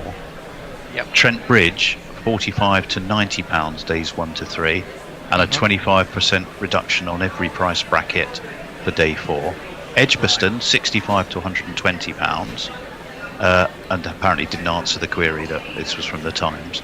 Old Trafford 35 to 115 days 1 to 3, but reduced prices ranging from 29 to 75 for day 4. And then Lords, as we say, between 80 and 150, and the Oval 75 and 110, but no day 4 reductions. And what Guy Lavender said, and it's interesting, therefore, it's the 2 London grounds. that appear to be coining it the most with the least flexibility, which I think tells its own story. But there we go. Well, they're in the capital. There's more people. London waiting and all that. I get that. I guess that's how they feel they can do it. I do find it a bit odd that they don't want to reduce prices on days, especially when you see what things because members have paid, they've gone through the ballot, and they don't want to do that. But I think you've just got to adjust what you ask people to pay in the ballot as well. They say you don't get hamstrung by that. What he said was, Guy Lavender, who's the CEO of MCC for now, although I thought he was off to Cheltenham Racecourse. Maybe he might be leaving anyway, and he is current CEO. He said, we will be paying particular attention to the structure of fourth day tickets in our pricing reviews, given the way Test cricket is now being played, which had an ominous ring to it for me. I mean, I know he's talking about getting ahead of the game early, driving the story of the game forward, getting runs on the board, etc. Giving yourself time to ball teams out, very much the way England play. The Ireland test last year was scheduled a 4-day test. Obviously, the Zimbabwe done was that. I think the calls potentially for 4-day tests are going to get a bit louder. But he did say we will be paying particular attention to the structure of 4th-day tickets in our pricing reviews, given the way Test cricket is now being played. So, I mean, I think you had a fantastic opportunity at Lord's for children free, anything to get people along to the game. And it was utterly missed, and it was a fantastic day's cricket. Okay, there was no day 5, and yes, it was about England ultimately driving towards what seemed a pretty inevitable win, given that the total set for Sri Lanka to chase was so huge. But you've excluded a lot of people from the chance to experience a fun day in great weather of Test cricket by being just too greedy and too inflexible, and that I think is a bit of a tragedy. Well, I think also that we kind of need a breakdown of that 9,000 or 8,000 or whatever the actual. It was 8,000 tickets plus 3,000 members. So I guess in the ground potentially you had 12,000. Oh, really? I mean, well, that seems a lot more than it looked like. But also the other thing you have to ask yourself is, of those numbers, how many of them had actually booked in advance, and how many did turn up and buy tickets on the day?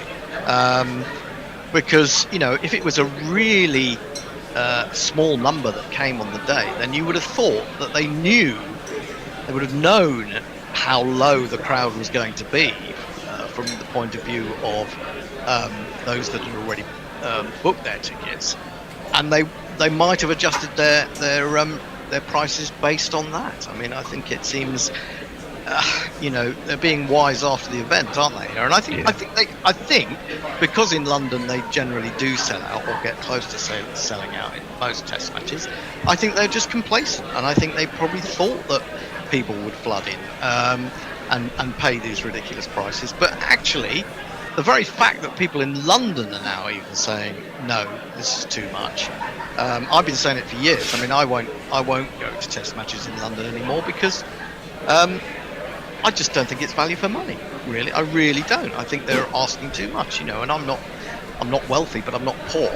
And it's just a case of how much do you pay for, an individual thing, and if you can do other things and it doesn't cost you, or it doesn't cost you as much, then you're possibly going to do those things. So do you have a limit of what you pay there? Do you have a sort of amount in mind that you go, I would go for this amount, but I wouldn't pay more? Well, certainly 75 quid seems a lot to me, to be honest. Just to go along, and that's the bottom price. I certainly wouldn't pay 120, 130 quid for a Test match. I mean, don't forget, if you want families, you've got to get your family there. Well, exactly. And B, you've got to eat. And then, you're looking at 400, 500, 600 quid for a day at a Test match. Quite frankly, I stated before, kind of prefer my sport on TV. I like my replays. Yes, you are an armchair fan there. Absolutely, and I like being able to see everything from behind a bowler's arm. I don't want to sit at a square leg. I've kind of, I watch a lot of cricket, and I watch a lot of live cricket at county level. But I used to always go to Test matches. I'd put myself in the ballots. As a member, I'd normally get tickets. But I started to feel I was being not ripped off, but I definitely felt I was being overcharged. Yeah. And that sort of happened to pretty much coincide at the same time with the fact that I actually get a lot of pleasure out of talking to it to other people via the medium of guerrilla commentary. so now I definitely sort of lean much more towards the fun I have commentating and with over actually attending. But it's not like I don't support live cricket, because I massively do support a lot of live cricket. That's the other thing. You go to a test match and you've only got one of your friends to listen to your nonsense, whereas if you commentate on guerrilla cricket, you've got thousands. So it's kind of maybe I could just have a mini. I think I should have a mini J Grover doll. I just sit next to me when I go to cricket. I could just natter to the J Grover doll. Absolutely. If you're listening, Jay, that would be great. And he wouldn't be able to tweet you back. Probably not. Says, fuck off, get me a beer or something. Sorry, I just want to say one other thing. I mean, you talk about the cost of, the peripheral costs apart from, actually paying for your ticket. But I mean, when you have to pay something like £8 for a pint of beer, I mean, I know in London you're paying about £6 in most pubs, and I think it's just madness, isn't it? I mean, one thing you would say for Lords, though, to their credit, they are more free and easier on the drink you can take into the ground. Well, you can take 2 bottles of wine or something. Yeah. Whereas the Oval, the bloody Gestapo that they have on the door at the Oval. An old friend of mine went in and he lovingly bought some tapenade back from Australia. He was so looking forward to having that on whatever, natural wholemeal bready. But they nicked it off him. Said he can't bring that in. Not surprised. I mean, he bought it all the way from Australia, and the Surrey Gestapo had it off him at the gates of the Oval. I thought that was a bit harsh. I think the sort of in-person experience or live experience, much as you can love the atmosphere and it can be a brilliant day and it stays in the memory, I just think the things around getting to any sort of sporting event these days is just so inconvenient for the customer or the crowd. It's I find it with football now. You can't just walk up to a terrace and hand over a tenner and get into the ground. You have to go to about 3 different windows to pick up a ticket that you've already tried to download on your phone, and the Q code won't work, and it's like the whole day you end up spending more time just actually trying to get to the game. Indeed. Right, I've got a question for the Bear. Okay. What? Give it to me. What? Rather than getting there and enjoying it, So I think that's just the way. You're not so keen to put up with it. You're not so keen to be, treated like that. I think. No. Anyway, that's a whole different subject. No, but I'm with you. I know what you mean. Right, the question for the Bear was, what record fell in the last round of championship matches, and what has it got to do with Abraham Lincoln? That's a really silly question to ask the Bear, isn't it? Because he doesn't really keep up with county cricket, so I'm not going to know the answer to that one. All right. As an extra clue, it was in the notes in your handout pack. He doesn't read those either, does he? I mean, let's be honest. Yeah. The Bear does absolutely no. The only prep the Bear does is switching on the machinery, basically. Sometimes. All right, I'm going to tell you. Young Farhan Ahmed, younger brother of Rayan. He's 16 and 192 days. He became the youngest bowler to take 10 wickets in a match in Britain or anywhere outside of South Asia. And he was 148 days younger than W.G. Grace was when he set the record, I think, in 1865. And W.G. Grace set the record just 2 months after the assassination of Abraham Lincoln. So that is how long that record has stood. And it struck me as it's interesting that the Ahmed family has got another younger brother who I think has bowled pretty well for the Lions, hasn't he? Endo as well. He bowled pretty well, I think, at Worcester. Is he a leggy as well? He's off break. He's an offie. Okay. So you've got a family. One, could. They seem to have moved away from Rayan, though, don't they? A little bit, but then he doesn't. I mean, he doesn't get a lot of bowling, does he, for Leicestershire, seemingly? No, that's the problem. I mean, the Bears saying there, is he a leggy like Rayan? And I have to say that when I first heard about him, I thought he was a quick bowler because I thought our friend Cato at Wisdom was at the Lions game, and he was tweeting stuff about how good this guy was. And I looked him up, and I must have looked up the wrong Ahmed. And I read him. You don't know your Ahmed from your elbow, do you? I don't. Indeed, I don't. And I thought he was a quick bowler, and then I got into a discussion with Cato a little bit later, and because I noticed that he'd bowled 39 overs for Nottinghamshire against Surrey, and I thought, blimey, are they trying to flog him like Jofra Archer in New Zealand? And so I got in touch with Cato, and he said, no, he's an offie. Oh God, well that explains it. He bowled 50 overs. He took 7 for 140.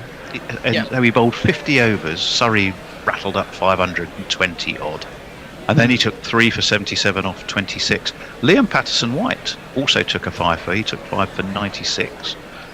Much to Gary. I remember when we have the conversations with Gary about spinners that could be playing for England, he always gets put forward by Gary as being the next big hope. But what? So that long-standing record of the good doctor finally being put away is just one more record.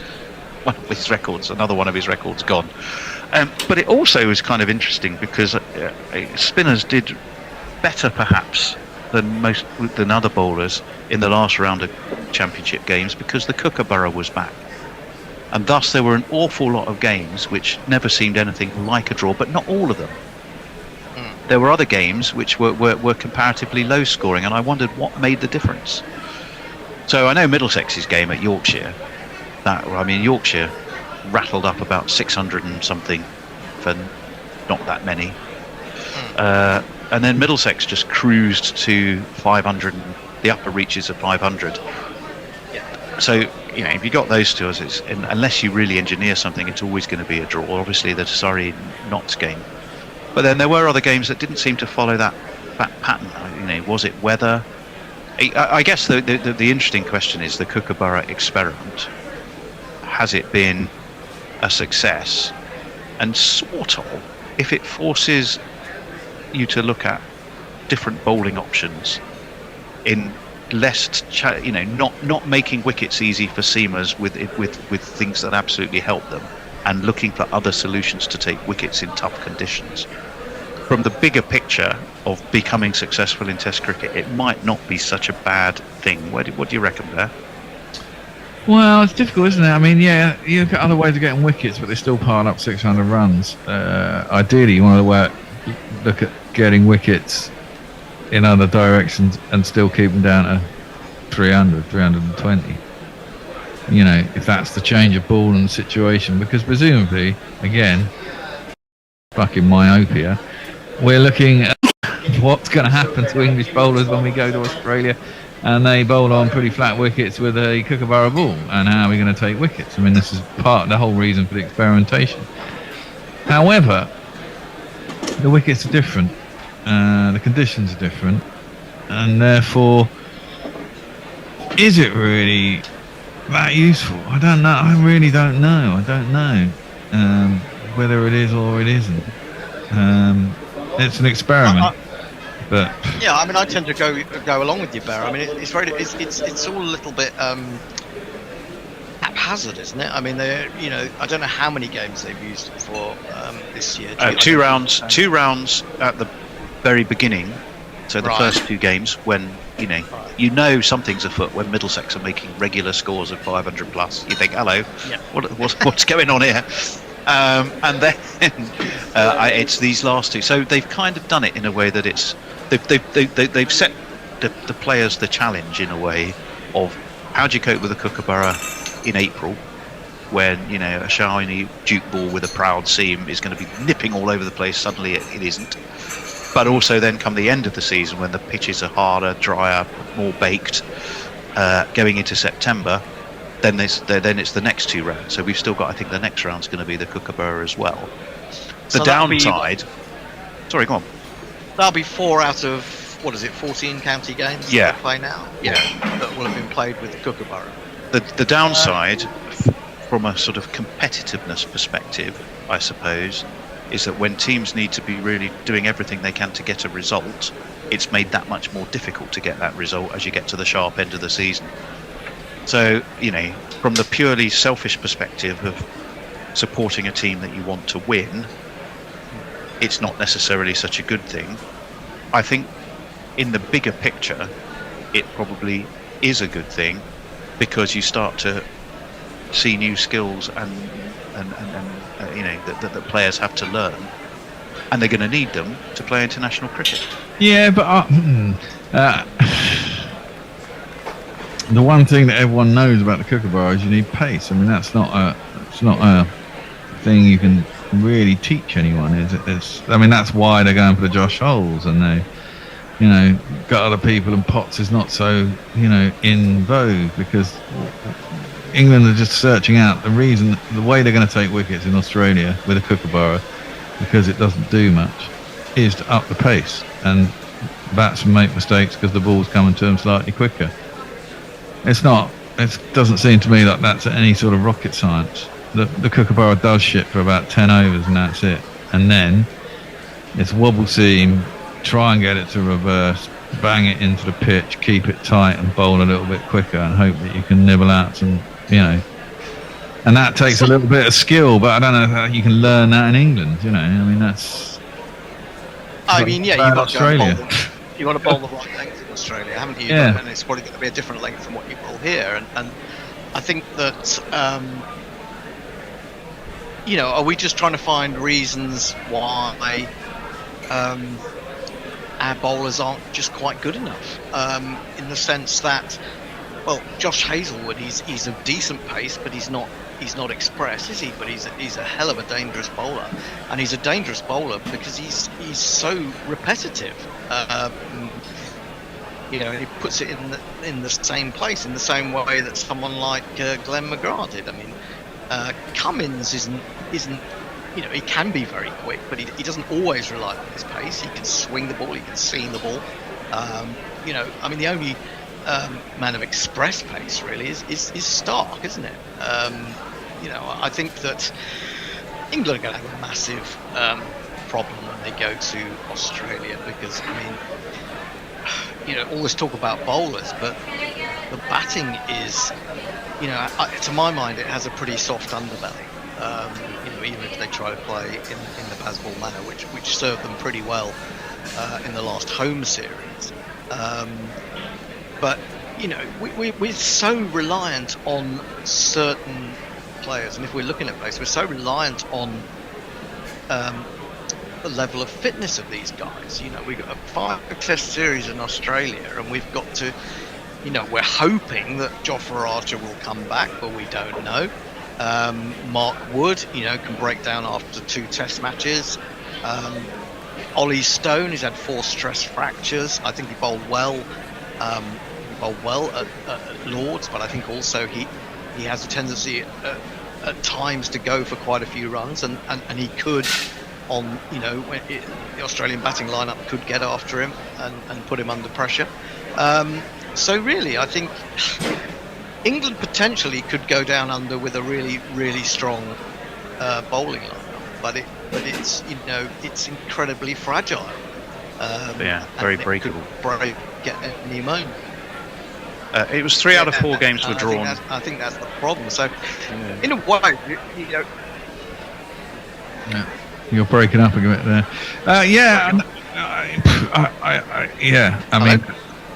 Now you're back, but you just broke up for a little bit. You're dead right, and that, England, that's always been England's problem in Australia. I'm not so worried about the batting though. I think there's a pretty solid middle order, and if the top order can play Bazballian and get away with some top order runs, even if it's 80 for the first wicket sort of thing in, 12 overs or something, which will probably be the way they'll go against the newer ball. Try and put Hazlewood and someone like Cummins or Stark, and will Stark be in the next Ashes? I don't know. He's 36 now. Will he be in the next Ashes? I don't know. He's not having And I- getting you a know- tap on the shoulder like Jimmy did. They've got problems. We're talking about the Ashes in fucking 18 months or whatever. But, at the top of the order, they've lost Warner. They try sticking Smith up there. Smith isn't on the heights that he was 3 or 4 years ago. Don't think Marnus Labuschagne is as good as everyone says he is. He's just really ponderously slow. Doesn't particularly score runs at a great rate. And then they've got Khawaja, who's come towards the end of his career. He's old as well. And then there's a lot of places up for grabs in their lineup as well, really. So, I mean, they're not going to be the most experienced. I mean, their bowling attack will probably be their best option when they're in Australia. The question is, will Australia's batting be any good by the time we get over there? That'd be an interesting one. Well, there's a couple of things. Yes, I mean, definitely last orders now because time is rocking on. We're into drinking overtime. I didn't even get. He can be very quick, but he doesn't always rely on his pace. He can swing the ball, he can seam the ball. The only man of express pace really is Stark, isn't it? I think that England are going to have a massive problem when they go to Australia because, all this talk about bowlers, but the batting is, to my mind, it has a pretty soft underbelly. Even if they try to play in the Bazball manner, which served them pretty well in the last home series. But we're so reliant on certain players, and if we're looking at players, we're so reliant on the level of fitness of these guys. We've got a 5-test series in Australia, and we've got to, we're hoping that Jofra Archer will come back, but we don't know. Mark Wood, can break down after 2 test matches. Ollie Stone, he's had 4 stress fractures. I think he bowled well.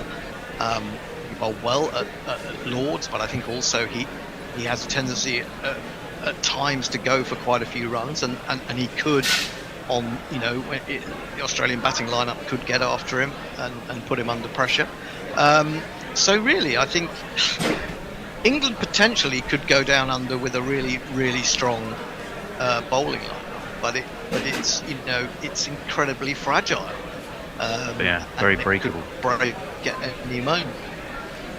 It was 3 out of 4 games were drawn. I think that's the problem. So, in a way, Yeah, you're breaking up a bit there.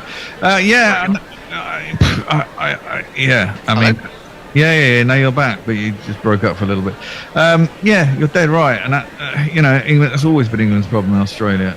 I'm not so worried about the batting, though. I think there's a pretty solid middle order, and if the top order can play Bazballian and get away with some top order runs, even if it's 80 for the first wicket sort of thing in, 12 overs or something, which will probably be the way they'll go against the newer ball. Try and put Hazelwood and someone like Cummins or Stark. And will Stark be in the next Ashes? I don't know. I mean, he's 36 now. I mean, will he be in the next Ashes? I don't know. He's not having getting a tap on the shoulder like Jimmy did. They've got problems. We're talking about the Ashes in fucking 18 months or whatever. But, at the top of the order, they've lost Warner. They tried sticking Smith up there. Smith isn't on the heights that he was 3 or 4 years ago. Don't think Marnus Labuschagne is as good as everyone says he is. He's just really ponderously slow.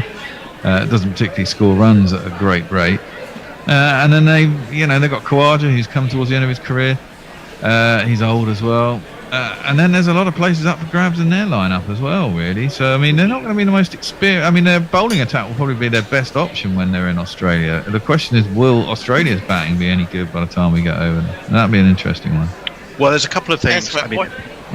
Definitely last orders now because time is rocking on. We're into drinking overtime. I didn't even get a second liqueur. Well, I was quietly. I was lining them up for you. Have a look on the bar next to you. They're all there.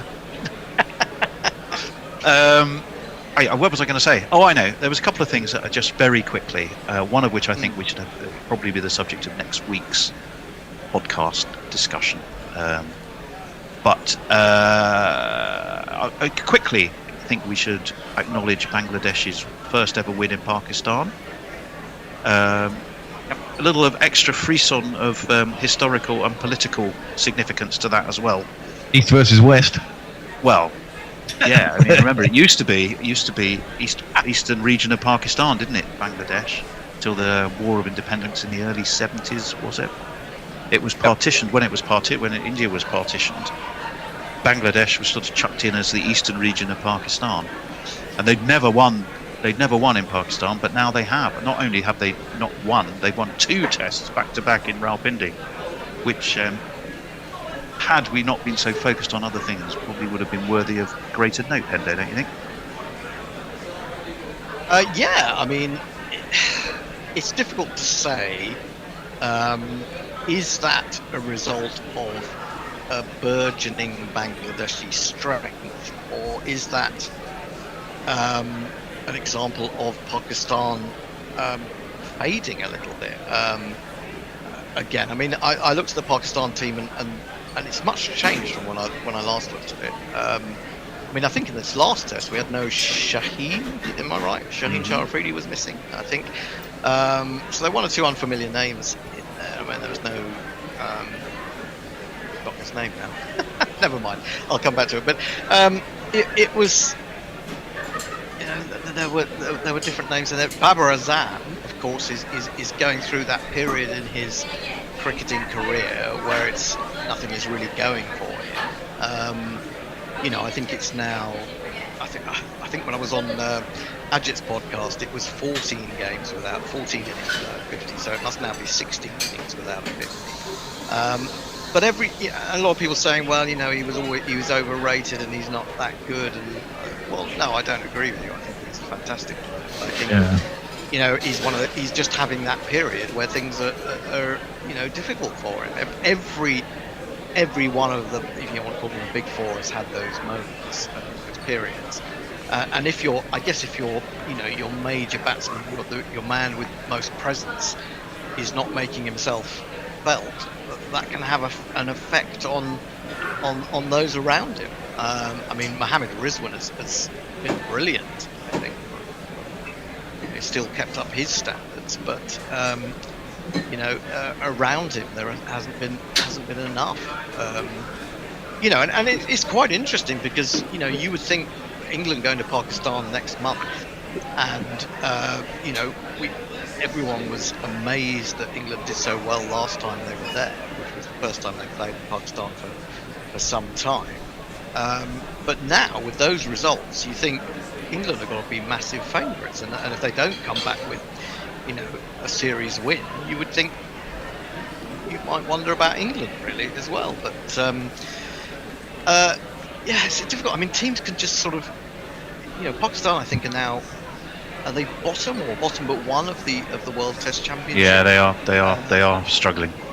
And you know, I see poor Odati tweeting out every now and again, and you know, I imagine he's trying to be generous to Bangladesh, but it must be quite sort of upsetting for him to see what's going on. But I did read something about this notion of a whole bunch of sort of big name Pakistani players who were being signed up as mentors, and you know, on vast salaries.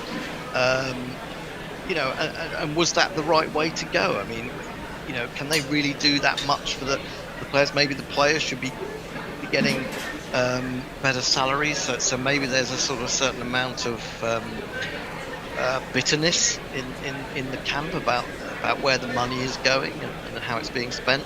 Something doesn't feel right, I grant you that. Yeah. Maybe we need to get our teeth on, don't we, Bear? Probably.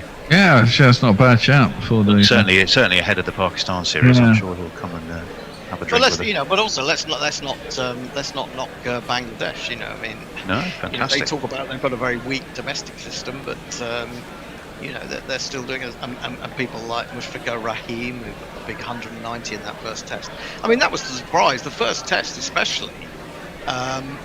You know, it looked like a game that was destined for a draw until the final morning, really. And Pakistan just fell apart. And Mahdi Hassan has bowled extremely well. You know, he's done fantastically. And maybe, you know, I felt that Pakistan in that first test, they were worried about the weather, and they maybe declared in their first innings a little early, you know, so that he kind of reminded me a little bit of England in Adelaide in 2006-07 when Flintoff could have batted Australia out of the game. Play the match, not the weather, as somebody once famously said.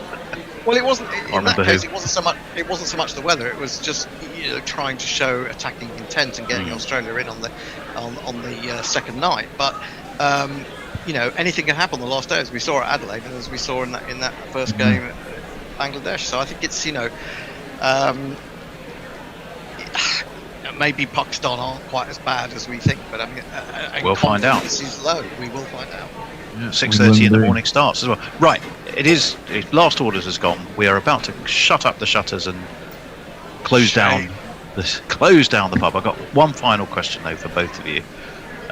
We won't go into a full preview now, obviously, of the ODIs and T20s against Australia, although there are some really interesting selections on both sides to make that interesting. But Brendan McCullum across both formats now, good thing or a bad thing? Bear. Well, I think it's probably a good thing. I just didn't think he wanted to do it. I thought that was part of the reason why he took the test thing in the first place. So I don't know why they've convinced him, and I don't know how long it'll last. And it might because possibly a good deputy, and possibly the fact that there was a list of people that allegedly were interested. I'm not sure that any of them genuinely were, and I think the field, the runners and riders, rather fell away. Either because of what they were prepared to pay. I think Trott was genuinely interested. What do you reckon, Hendo? I was surprised, put it that way. I go along with Bear that you felt that he didn't want to because it was too much of a time commitment. I imagine that the offer, financial, that's being very cynical, but I imagine the offer must have been very good for him to decide to do that. I don't know what Brendan McCullum's family situation is, but I would be surprised if, generally speaking, Ponting is one of those who says he doesn't want that sort of job because it takes up too much time away from his family. And so if you have got a young family, then I think that sort of bears upon Not you. to mention a vineyard to oversee. Oh, indeed. In Ricky's case. Absolutely. You've got to be there to crush the grapes, haven't you? So, I don't know. It's a strange one. It's like England jump one way and then jump back the other way, isn't it? If it was only a couple of years ago we were being told that we have to split the two jobs, and now suddenly they've amalgamated them again. So, I don't really know what to make of it. I'm kind of with the Bear. I'm not entirely sure he'll see it through, but he's been described as not a technical coach, but an incredibly good people person. So he creates an environment that frees people up to be ambitious and successful without fear of consequence of pushing themselves. That's certainly been true in tests, and I think they feel that under Matthew Mott that has totally gone from the white ball side. And they want to sprinkle a bit of that fairy dust onto Jos Buttler and his troops. So, I think I'm on that basis, providing his heart's genuinely in it, and I don't see why it wouldn't be. I think the acid test will be: can you get Jos Buttler playing with a smile on his face and a sense of freedom? Well, I think the way to do that, then everything else will follow, I think. Well, I think the way to do that is take the captaincy away from him. Stop it, with batsman. He's not a very good captain, let's be honest. I would.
suppose.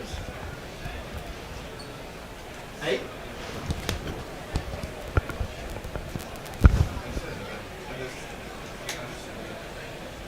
Sorry, Richard. You didn't hear you. Richard. Sorry? You'll have to sit on that one. That one, okay.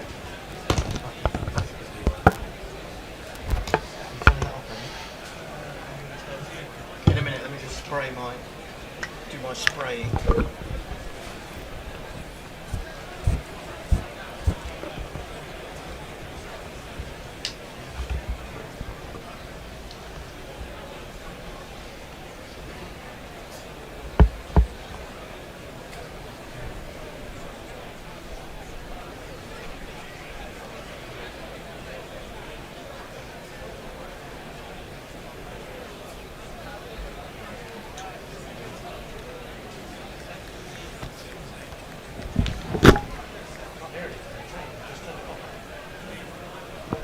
Shall I go on?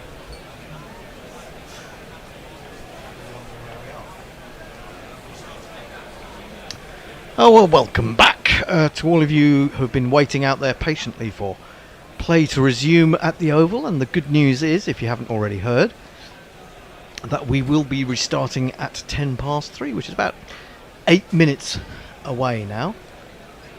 And England will resume on 76 for 1. The man out is, of course, Dan Lawrence, who struggled a bit this morning, couldn't really get going, and then tried to pull and got a bit of a leading edge, and it was quite a simple catch. Messi Jez, where's Messi Jez? We're waiting for Messi Jez. I'm Gorilla Hendo, Nigel Henderson, and shortly coming into the middle chair will be Richard Stockwell. Is that right? Surname?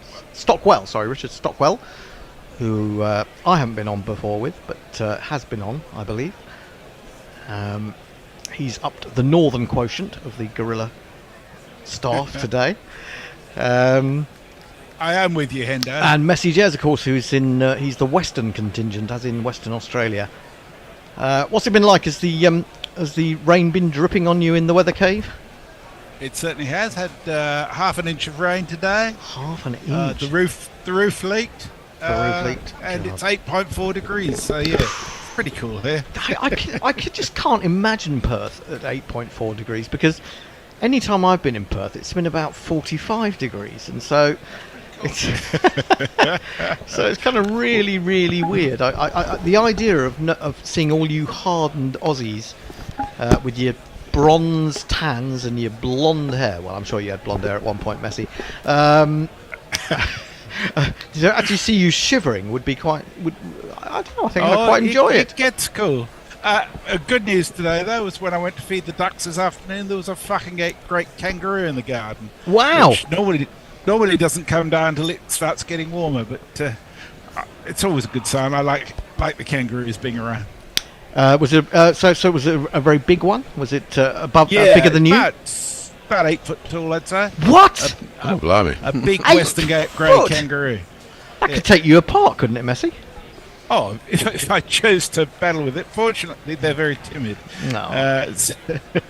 Bloody hell! That sounds like. I mean, I remember being in Australia, and you'd go to some of these old parks, and they'd be showing you kangaroos of ancient times that used to grow to about 12 plus feet or something. I presume they found sort of fossils of that kind of thing. So it's kind of good job they've got a little bit smaller than that, isn't it? Really, I think. Well, they're still pretty big, and I tell you what, if they jump on your car while you're driving, you know about it.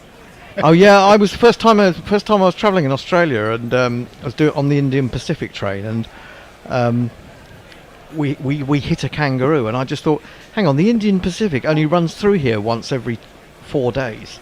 You've got to be a really unlucky kangaroo to get hit by the Indian Pacific. You know, enormous outback, one track running through, pretty much. Yes, and that. I mean, bear in mind there are more kangaroos than people in Australia, so you know. Yeah, I suppose so. Something like that. Yeah. Anyway, I mean, there aren't that many people hit by the Indian Pacific, I suppose, but. No, there are. Yeah, I suppose there are greater populations of kangaroos in the outback than people. Yeah, that's fair enough. Richard has joined us. Good afternoon to you. Good afternoon. Welcome back to Guerrilla Cricket. What have you made of what you've seen of this morning's play? Not a good shot. Oh, you mean Dan Lawrence? Yeah, not a good shot. Ducket, a sort of typical Ducket innings, really, wasn't it? Yeah, we did kind of mention, didn't we, when we were in the green room, when neither of us was actually on commentary, that it almost seemed as if, because the outfield was so slow, because of the rain that we've had over the last day or so, that Ducket was deliberately taking that out of the equation and going over the top, wasn't he? You've got to make it bounce for 4. Yeah, basically. Exactly. So he was going down the wicket and he was hitting it over a mid-off extra cover and hitting it very well, actually. I think that was more or less against Rathanayake as much as anyone. Now Ricky Ponting is amongst the commentary team for Sky today, and I guess that's because of the one-day series that's coming up, the white ball series we should call it these days, shouldn't we? We have some T20s and then we have some ODIs.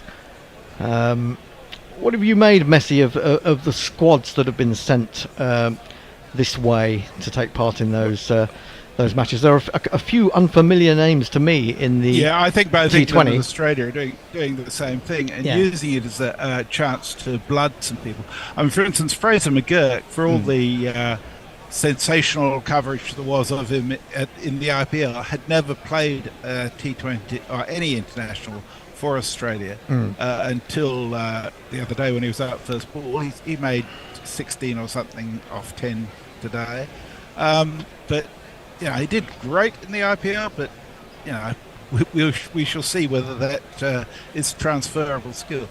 But the bowling attack, they've got a chance to stand up people like Abbott, who's a very good bowler. Abbott he's a very good bowler, and he's also a very dangerous lower order batsman, isn't he? Yeah, I mean, I think the Australian batting lineup is ideally suited for T20 cricket in particular. I still have question marks over Marcus Stoinis, even though he's made a few really important innings. Well, you know my feelings on Marcus Stoinis, don't you? Yes, they might like mine about Sam Curran. Yeah. But I think their bowling attack on this tour is going to be a little thin. Right. Particularly, I think as Hazelwood is now injured as well. Oh, is he? So, having someone like today, for instance, they've got their bowling attack is basically Aaron Hardy, who's an all-rounder, Adam Zampa, Xavier Bartlett, who I know very little about, and Sean David, and then they can use Stoinis or Marshall Green for the other 4 overs. So, it's sensible. They're using this as an opportunity to try people out on a series that might be fun, but it's not very important. Well, that's to come. I think we get the first... yes, we have play. Well, we have the play here, but we also have the first T20 is the day after this test is scheduled to finish. But... very different teams, I think, that England are putting out in regards to that. Yeah, I'm assuming none of the 11 who are playing today are going to be in that side. I don't think so. No, certainly not in the first one, for sure. No. Anyway, now out as well, too. Who's out? Sorry. Butler. Yeah, Josh Butler, of course, and he may still come back to the ODI team. 58 overs to be bowled today. The afternoon session is going to take us without interruption, hopefully, to 5:10. Then there'll be tea. And then we'll go on till 7:30 from 5:30. Ben Ducket is brought up his 50 just before we went off for a rain. And that seems like ages ago. When was that? It must have been about 12:30, wasn't it? Something like that. He's 51 off 48 balls. Dan Lawrence made 5. Courtney Sanka bowled Kumara for 5 off 21. And Ollie Pope, we've seen hit one spectacular 6, have we not? Yes. Very good hook shot. Good shot. Yeah. Picked it up well. Poor ball. Anyway, we're going to get underway with lots of people either gone home or yet to get back into their seats. In the bar. In the bar, perhaps. First ball of the resumption, and Ducket continues on his merry way. He got a little bit cramped for room there, but he managed to pull it away down to deep backward square, and he gets a single. I'll just jingle him up.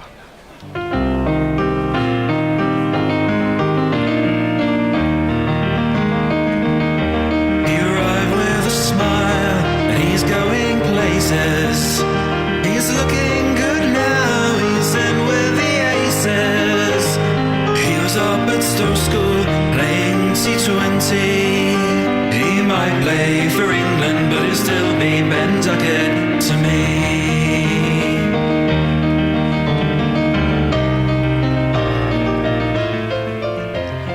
That's a good Pope shot. faces his first ball since the resumption, and he reaches for a ball, swinging away. It's a half volley, but he had to reach for it, and he's got it away through extra cover, and they've come back for 3. Jason's always telling me about how in the early days that Pope would go after anything wide. It's dangerous, very wide. It can be dangerous, especially when you haven't felt the bat on ball for a while. Yeah, when you've not been in much touch. Yeah, and you've not been in much touch, absolutely. But he did control that quite well, and he's moved on to 17. England 80 for 1. Seether back into Ben Ducket, and Ducket chops that down into the gully. It was a good piece of work there in the gully, indeed. 80 for 1. I'll jingle up other people involved. We got a Pope! We got a Pope! Take a good hard look, it's Ollie Pope! It's Ollie Pope! It's Ollie Pope! Take a hard look at Ollie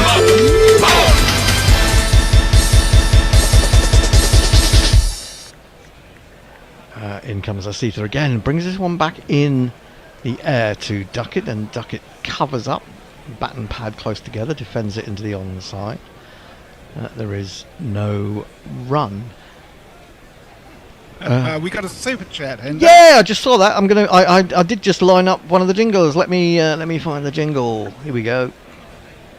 Super chat cash, super chat cash, super chat cash. And it's from Stephen Kelker sent us £2.50 to help pay for the Bears' petrol costs to Curry's. Is he allowed to come back as well?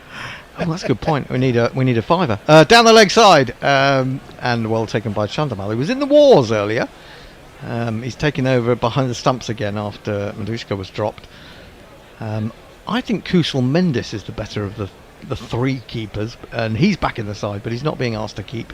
Chandamal, whose fingers have been attacked by the ball in this series and hit on regular occasions, including a couple this morning, is still doing the hard yards on that. It's pretty courageous of him. Final ball of Seether's 5th over is defended up to mid-wicket, and there is no run. 80 for 1, Ducket 52, Pope 17. Messi, any other news? Yes. This was from when the Bear was working on the tech. Here in Roseblade says the Bear's concentrated stare is brilliant. And then, oh no, he's gone. Been replaced with Messi. Boo.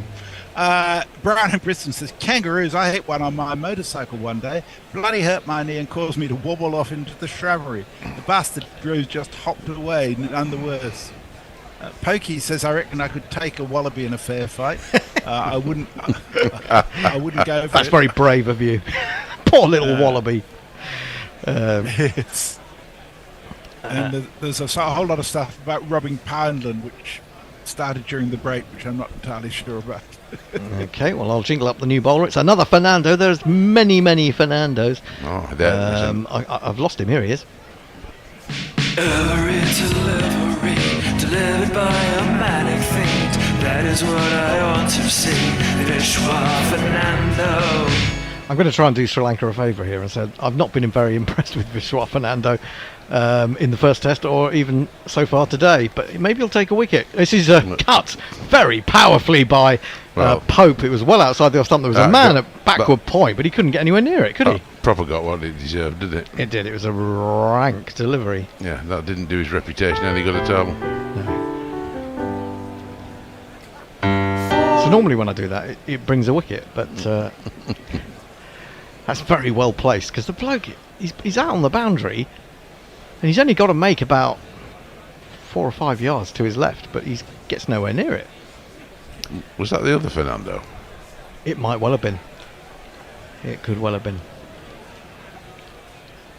Pope has rapidly moved on to 21 from 23. Certainly not showing signs of nerves, which he might be entitled to. This is full, very full. He goes from one extreme to the other. He's trying to get that one straighter, and he ended up sending it very well down the leg side. And Pope's kind of annoyed that he didn't get anything on it, but it was actually quite wide, wasn't it? It was a one-day wide. That's a one-day wide. Exactly what I was just thinking. If I was umpiring, that's a wide. Oh, you are, yeah, of course. Now you are an umpire, aren't you? You do a fair bit of that in Oxfordshire. 40 over stuff. 40 over stuff.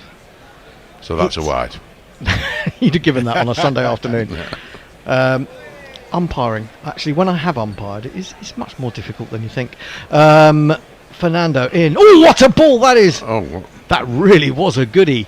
So after 2 awful balls, he suddenly finds what he wants, and that's gone past his outside edge. Brilliant ball. Best ball he's bowled all series, though. Well, I think if anything, that started to swing back in and then just held its line. Yeah, really good ball.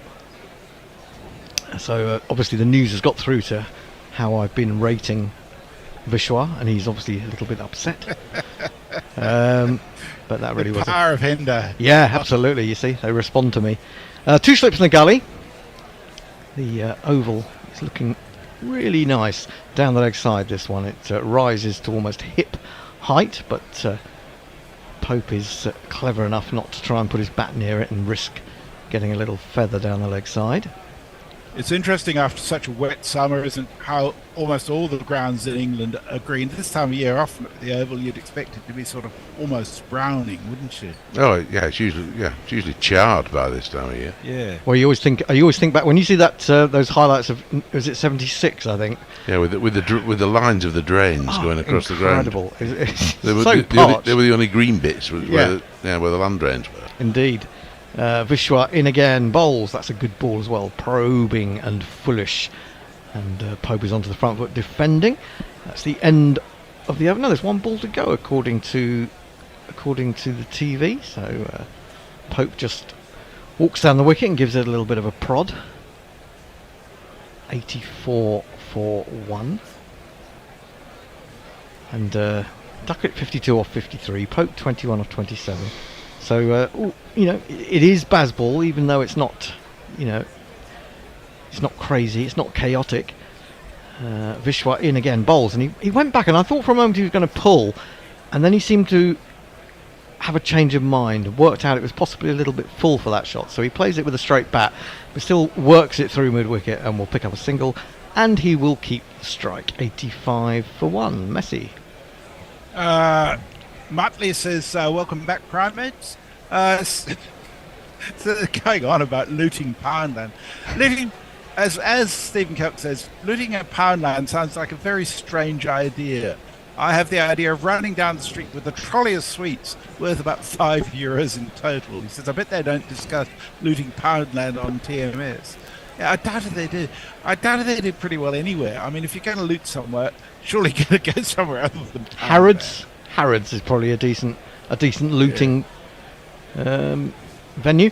Asitha in, starts this one wide. It swings wider, and Chandamal ends up. Is that wide? I don't think it's going to be given as a wide, but he had to go a long way.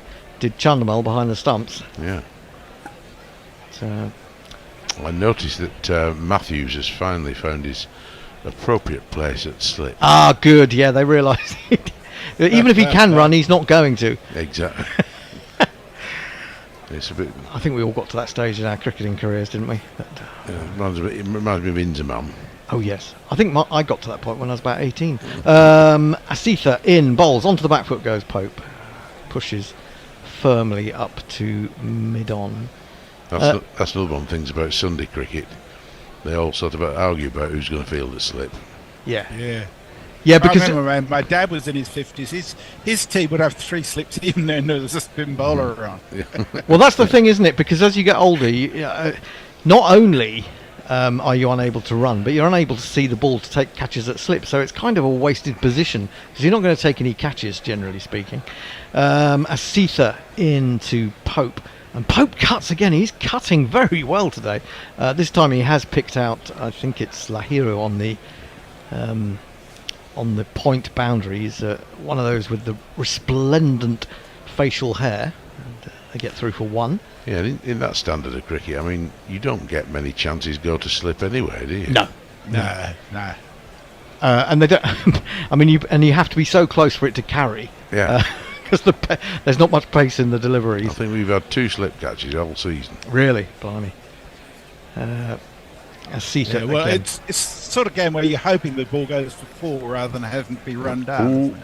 Down the leg side, swinging further. Poor old Chandimal. He doesn't even bother to catch it. He just pats it down, but he's taken another blow on that increasingly swelling thumb stroke middle finger. It did swing. It would have been a really good ball to a right-handed batsman, but unfortunately it was to Ben Ducket, the left-handed batsman, so it was of no danger to him. Oh, that's thudded into his hand. It really has. It's not a soft take by any stretch of the imagination. 86 for 1 in runs. Asita bowls full on leg stump, picked up really well. There are 2 men back, one at deep square, one at long leg, but Ducket is quick between the stumps and he gets back for a second when other players might only have got 1. He moves to 54, England 88 for 1. I don't know what you guys think, but I actually think that Pope has come out looking much more relaxed than he has done in the last 4 innings. I don't want to. He's playing at home for a start, isn't he? Well, he is playing at home. Maybe that makes a difference. Just you know what the pitches are more likely to do. And he comes again, bowls to Ducket off his legs again as it was swinging into him. He's only going to get 1 this time as those 2 players converge in the deep. But he will keep the strike. England 89 for 1, Ducket 55, Pope 23. Messi. Pokey Bumfinger says Eggers doesn't shop at Poundland. Even Man of the People Tuffers wouldn't go to Poundland without a camera crew.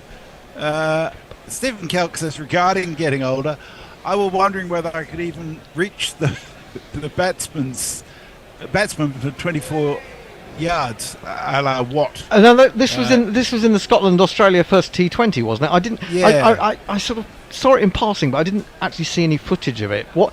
Someone bowled from.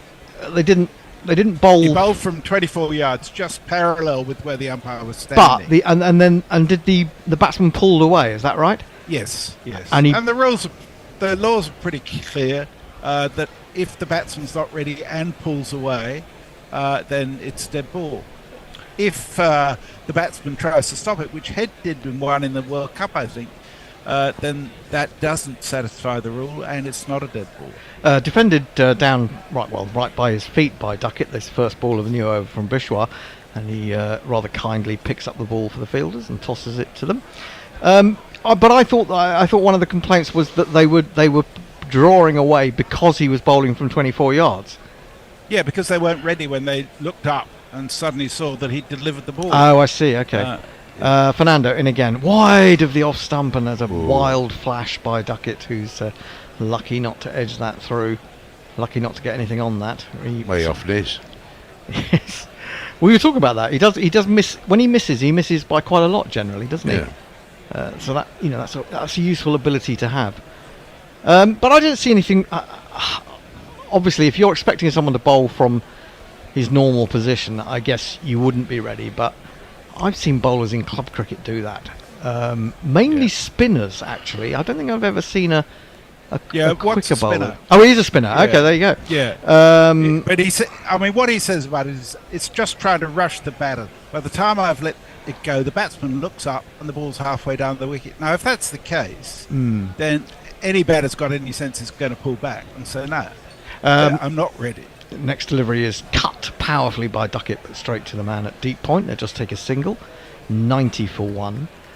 Although you do get, I always noticed you got bowlers who managed to make an art form of making you face quickly, and there wasn't really anything you could do about it. And generally, it did tend to be either sort of spinners or slowish medium bowlers that would do that, because they didn't have to take very long of a run up. Fernando in again, down the leg side and swinging further, and poor old Chandimal. If he's not blocking it with one of his fingers, He's diving around just to take the ball. He's having a bit of a tough time out there. Ducket 56, Pope 23, 90 for 1. I mean, you know, in this day and age where you have batsmen, you know, I know there are bowlers and people who watch the game who get upset when batsmen play the switch hit, for example, where they turn around to be almost left-handed and play that shot. I'll come back to that point in a minute as Vishwa comes in. He's got a leg slip now, which is not a bad idea, but this one is fuller and on the pads of Pope, who eases it through mid-wicket for a single. So in a way, I don't have any problem with the bowler improvising in that way. No, nor do I. But I don't think they can complain if the batsman says, "No, I'm not ready for that," and pulls back. I mean, it happens sometimes anyhow with normal balls. And it also happens with bowlers who see players batsmen moving before they've delivered, when they actually sort of stop the delivery, don't they? We've seen them sort of stop in mid-delivery. Vishwa again, final ball of the over to Ducket, and Ducket smashes that along the ground off the back foot. There is a deep backward point, but he's not going to get anywhere near that. He's got to run at least 20 yards. He's not going to get there. It's 4 more to Ducket. 1, 2, 3, 4.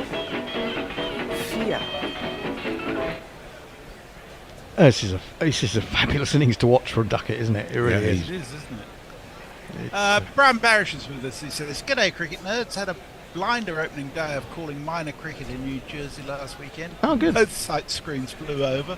One took out an expensive crammer tripod. The scoring system broke, and a team chased down a target without me knowing it."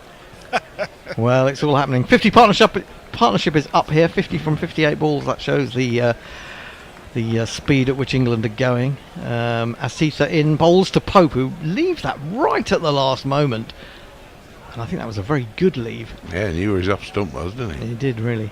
Again, I'm going to have to tap wood because I don't want to. He just looks much more ease. He's looked better today. He's looked calmer. Yeah, definitely calmer. Yeah. Almost as if, well, it is what it is now. Yeah. Well, you know, he's got a couple of wins under his belt as a captain, so I mean, that ought to give you some confidence. Yeah, and the only way he's going to get a good innings is actually by being calmer. He was getting a bit uptight, wasn't he? He was, definitely. Fernando in again, bowls. He's onto the back foot. There is a little bit of movement, but it's short enough for him to have time to adjust and defend into the offside. But one thing that did impress me about Pope, I didn't think he should be made captain, although there aren't any other obvious people to do the job in the absence of Stokes. But I was very impressed with the way he dealt with some rather unnecessary insults, I think you'd say, from the likes of, but particularly Michael Vaughan. Asitha in, 2 slips and a gully, bowling to Pope. And Pope, he has to get right down on that. Maybe it kept a little bit low. He started it on middle and leg, got it to swing a little bit more towards middle, and he played that very well. I'm trying to think what it was. Did he say he said he was an insecure human being? Yeah. And it's a fucking I just don't understand. If ever there was one. Well, I just don't understand that. I mean, fair enough. Criticise him as a captain and say, I don't think he did this right, or he didn't do that right, or he's not a very good motivator. Yeah. But what does he mean by that? I just feel like there has to be an agenda there. My first thought there was, how well does he know him? Well, exactly. Left alone outside the off stump, through to Chandamalu again, finds himself on his. You've got to know backside. somebody pretty well. Well, that was kind of my point, because I'm just trying to think: have they had some sort of run in that we don't know about? No. It's Michael Vaughan's agenda is a very simple one. It's look at me. Well, yes, we know that, and I know it's sort of clickbait and whatever. But as I said on the podcast, Vaughan gets quoted whatever he says, so he doesn't really need to say outlandish things. He gets quoted in all these Indian websites, particularly. Fernando into Root, I was going to say Pope, who pushes firmly to extra cover, and there is no run. And just going to see if I can find. I think it's almost time for it's time for a rerun of the Vaughan jingle. I think, on that basis, which I might come to at the end of this over. It's 95 for 1, Ducket 60 off 60, Pope 24 off 38, and Seether is in. Bowles. Oh, now that did move, but he got enough bat on it. It was a thick inside edge down to long leg. He played that quite well. He did play it quite well. Yeah, there was definite sort of movement there. I mean, you think with Pope now, he's 25. 26, I think. 26, he's in. Yeah. Oh, sorry. You're thinking. Sorry, you're talking about runs. I thought you were talking about age. He's got 25. He's right. Yeah. He's in. Yeah. Now, isn't he? Yeah. So this is where as a good bat, you don't lose your concentration and get yourself out. Yeah. You're seeing the ball all right now. You're in. Just get on with it now. Yeah, and although I don't, as I've said that he didn't bat that well when he scored that 100 in the second test against the West Indies. I mean, those first 3 innings against the West Indies were 50, 100 and 50. Those aren't the exact numbers, but so he had a pretty good start to the summer, and it's easy to forget, what someone's done, even if they haven't looked at their best. So perhaps we shouldn't be too quick to rush and criticise. And you've got to, he's taken on this burden of captaincy. Just one slip and a gully. Cover mid-off, deep backward point on the offside. And now where's that gone? It's got caught in the top of his pad. Pope's pad. He reaches down, takes it out of it. I think it's hurt his knee. That can be very painful if it hits. Somehow gets you on the top of the knee. Just below the knee roll. Yeah. It's sort of gone. As his legs come forward, the flap of the pad's come down, and it's just exposed just above his knee. Yeah, that can be almost like hitting a funny bone when you get hit there. Yeah, I mean, I think he's handled bowlers reasonably well as captain. Yes, I don't think he's done anything wrong in the field at all. Yeah, won 2 games. Yeah, well, you can't do anything more than that, can you? And I mean, the criticism would be that perhaps this England side, to a certain extent, captains itself. Yeah, to an extent. Especially when Mark's advice when it comes to Vaughan is don't feed the trolls. Yeah. I mean, I put up a tweet saying he was a classy batsman but a classless individual, which I stand by, basically. I mean, I loved watching him. In fact, we're going to have a break because Pope has got blood streaming down just above his elbow. Well, he's hit him on the... Oh, God, it wasn't the knee, it was the elbow. It's hit his elbow and then dropped it into the pad, yeah. Yeah. So we will take the opportunity to play you this.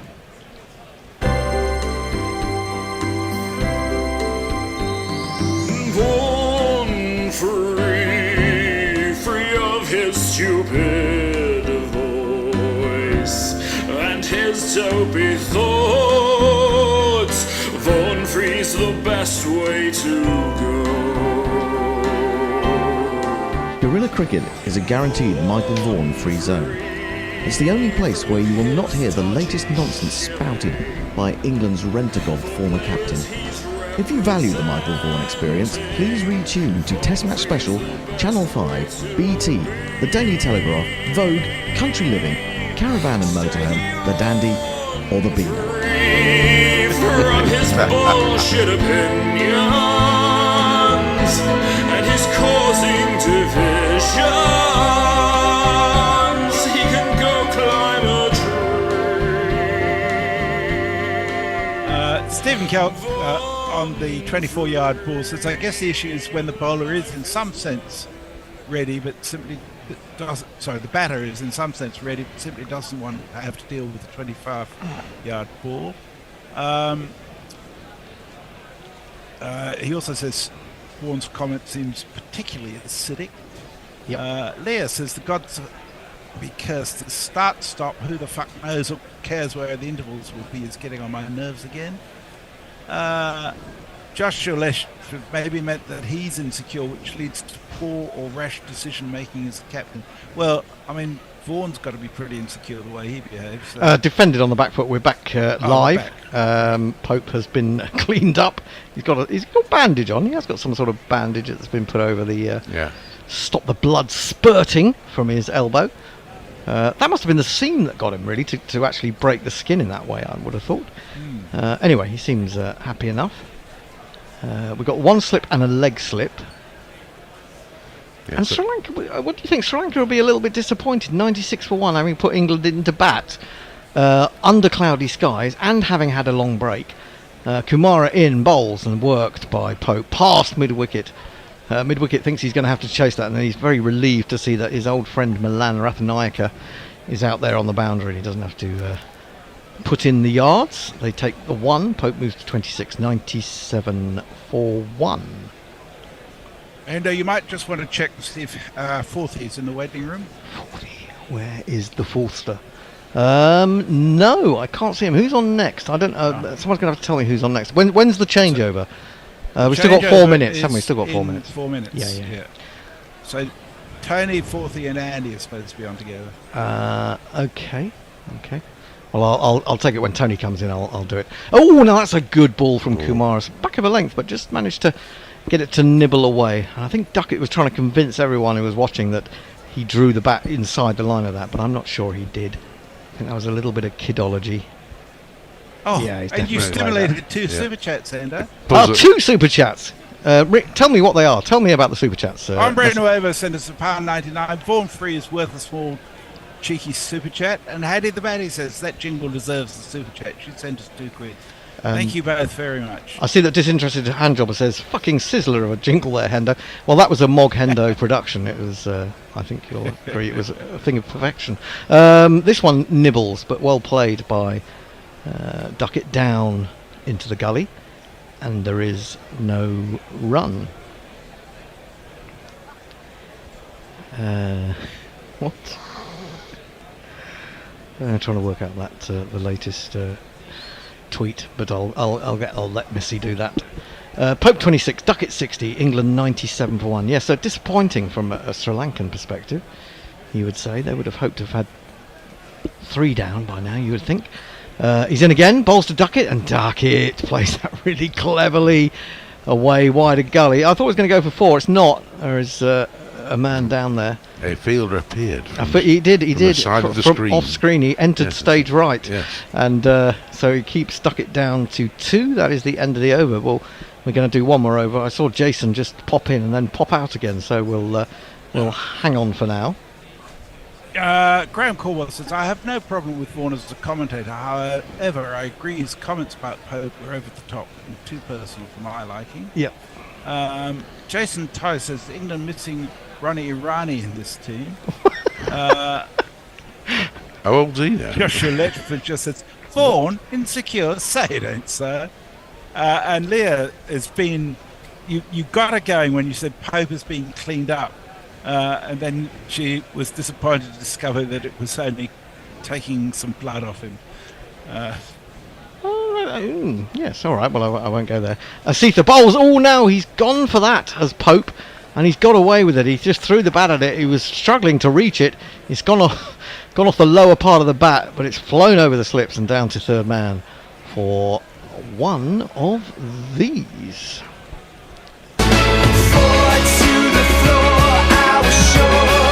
You definitely go after stuff that's out there, which... Well, he just split the fielders there, hasn't he? Well, I think it's gone over the top, hasn't it? He's got it very low on the bat. I suppose you feel if you flash hard enough, you're going to get enough on it to get runs. But you're not really in control of the shot, are you? No, anyway, he's stretching too much. Yeah. He moves to 30. And England's 100 came up. 103 for 1. Asitha in again. Bowls to Pope. Pope works this more comfortably through mid-wicket. Certainly going to get 1. They're going to hurry back for a second. That's good placement from the England captain. And England move on to 105 for 1. Let's see what the run rate is at the moment. I haven't seen it. The overs aren't coming up on the screen, so I can't tell you off the top of my head what the run rate is. Oh dear. It must be about 4.5 and over, something like that. Yeah, we're just seeing Pope slipped as he turned to take or tried to. It's 4.86. 4.86 is pretty good, isn't it? 2 slips in the gully, 2 slips back in now for Asitha bowling to Pope. He's in and Pope drives, gets an inside edge onto pad. That's just a little bit loose on that occasion. The ball runs out into the offside. I have admitted Forthy and I have admitted Andy, who will be joining you very shortly. as I leave you in the hands of the marvellous Rotormeister, Tony Bishop. He's been fiddling with his rotors for about 3 hours, and it's been very uncomfortable to watch. Here is Sita again, bowls, and now not quite sure what Pope was trying to do there. He was going to play forward defensive, then he tried to take the bat out of the way, but didn't take it out of the way quickly enough, so it fortunately for him came off the underside of the bat cleanly enough, down towards third man, and they've hurried back for 2. England 107 for 1. Pope moves to 34. Scoreboard ticking. It is indeed. It really is. It's okay. We haven't had that much cricket today, but what we've had has been thoroughly entertaining. You feel like they're getting movement, but perhaps they're just lacking a yard of pace to actually make that movement count. These Sri Lankan bowlers. Asitha in again, bowls to Pope. It's a foolish delivery outside the off stump. He defends it up to mid-on, and there is no run. And we have one more ball before there will be a change. Just getting a request from Umber in over about the weather, because he's got a low GPL peak in. Oh. I don't think there'll be any rain, but what the light's going to be like, God only knows. Oh, so did we actually manage to get the GPL open in the end this morning? Apparently, we must have done. How many entries do we know? Here's Asitha, bowls, and that's a lovely shot from Pope. He's really creamed that off his legs. Beautiful timing. Deserved 4, will get him 2 as it's fielded out there by a man diving to his right in front of where the groundsmen tend to stay. That is the end of the over. 109 for 1. And, well, I'll tell you how you can help Guerrilla Cricket out, because we really need it. We're short of cash, and we've got to move, and we're going to have big bills. If you want us to keep going, listen to this. There's lots of opportunities to support the Gorillas. Patreon will buy some merch and enter the GPL. We've got the comms, you got the ears. Give us lots of money. No Michael Vaughan and no KP. You can spare us some money. Go to patreon.com/. Fernando was in, defended by Ducket, into the offside. Or $10 there was per no month run to keep us going. You know it's a bargain. And as our ad continues in the background, England, remember, well, it's been a funny old morning, really. They just lost Lawrence, who will kick himself for a very sort of indeterminate shot, but they've moved on to 109 for 1. They went for a very early, well, an initially bad light at 76 for 1. Those floodlights are still shining brightly around the wicket. Oh, ramped down to fine leg for 4 runs, and Ducket is in he's in impish form, going very nicely.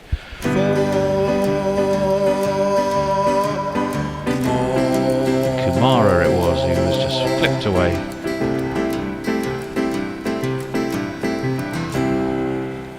And I really should say, well, hello to Forthy and to Andy, who have joined us all in a bit of a rush. Hello, Forthy. Hello there, Rotormeister. Nice to see you. Rotundmeister, I would call myself these days. And Andy, how are you doing?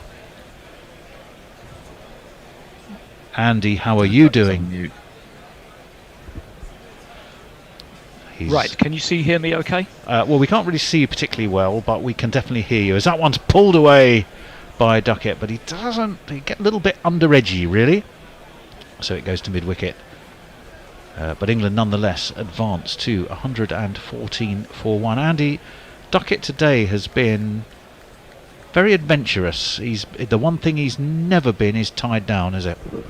Well, he won't allow himself to be. I've been watching about the last half hour or so, and it's Ducket business as usual for him. A little bit tricky for me here.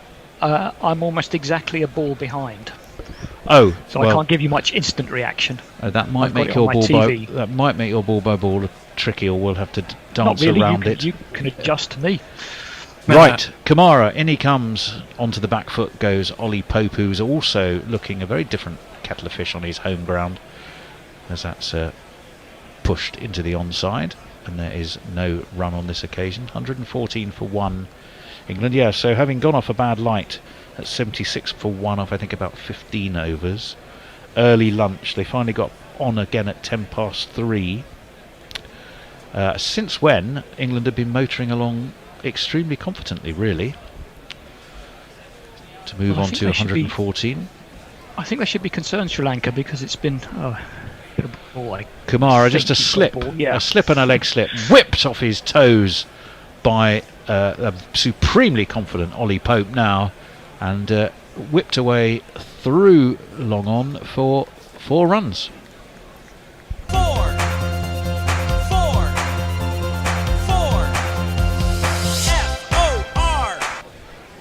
Yeah, I'll look forward to seeing that shot in a second, but I am almost exactly a ball behind you, so I can at least break off at the right time. But I was going to say Sri Lanka should be concerned. It's a series, and indeed a summer, where the top 3 have barely scored any runs for anyone. And the bulk of the runs have been scored by 4 to 6. And now they are. Lawrence, as we said, will be disappointed, and certainly knew. You could almost see on his face this morning that he realised that with that shot and that dismissal went any real chance of a prolonged stay in the side. That one was pushed to mid-on, sharply run single. Ollie Pope moves nicely on to 41. So that was fine running from him. From his point of view, he's got to be looking for, it's tours coming up, not home games, so he's just looking to get in the squad and try to get in the squad as the extra batsman. Well, if you're there or thereabouts, you've always got a chance, haven't you? Yeah, and in his defence, he can certainly argue, well, I'm not really an opener. I'm just filling in as opener in this series. It would be a bit harsh to not pick me as an extra batsman because I haven't done great in a role that I'm not really familiar with. Fair enough. 119 for 1. It's definitely a little bit brighter around the oval, hence we're back on. Asita Fernando will be starting the next over. We can quickly ask Forthy, though, to catch us up on anybody who wants to say hi and has messages for us. Yeah, here they come. Stephen Kelks admits he's too naive to understand the cleaning Pope at reference. I'm with you there, Stephen. Feels a deep sense of shame. No need for that. Hombre Nuevo were talking about what the forecast is like. He also says the weather is glorious in the Badlands of the Coventry borderlands. Fernando They're in. not Badlands at all. Driven to a shortish mid-off. And there might be buzzers here. Are they going to come back for another one? No, they decided not to. Probably wisely.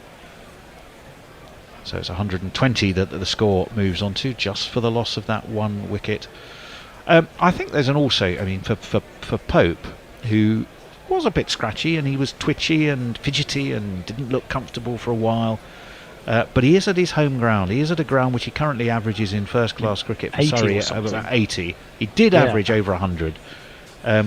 So if ever there was an opportunity as his, albeit standing England captain, to get himself back into some touch, surely it's the oval, which he loves and loves him in return.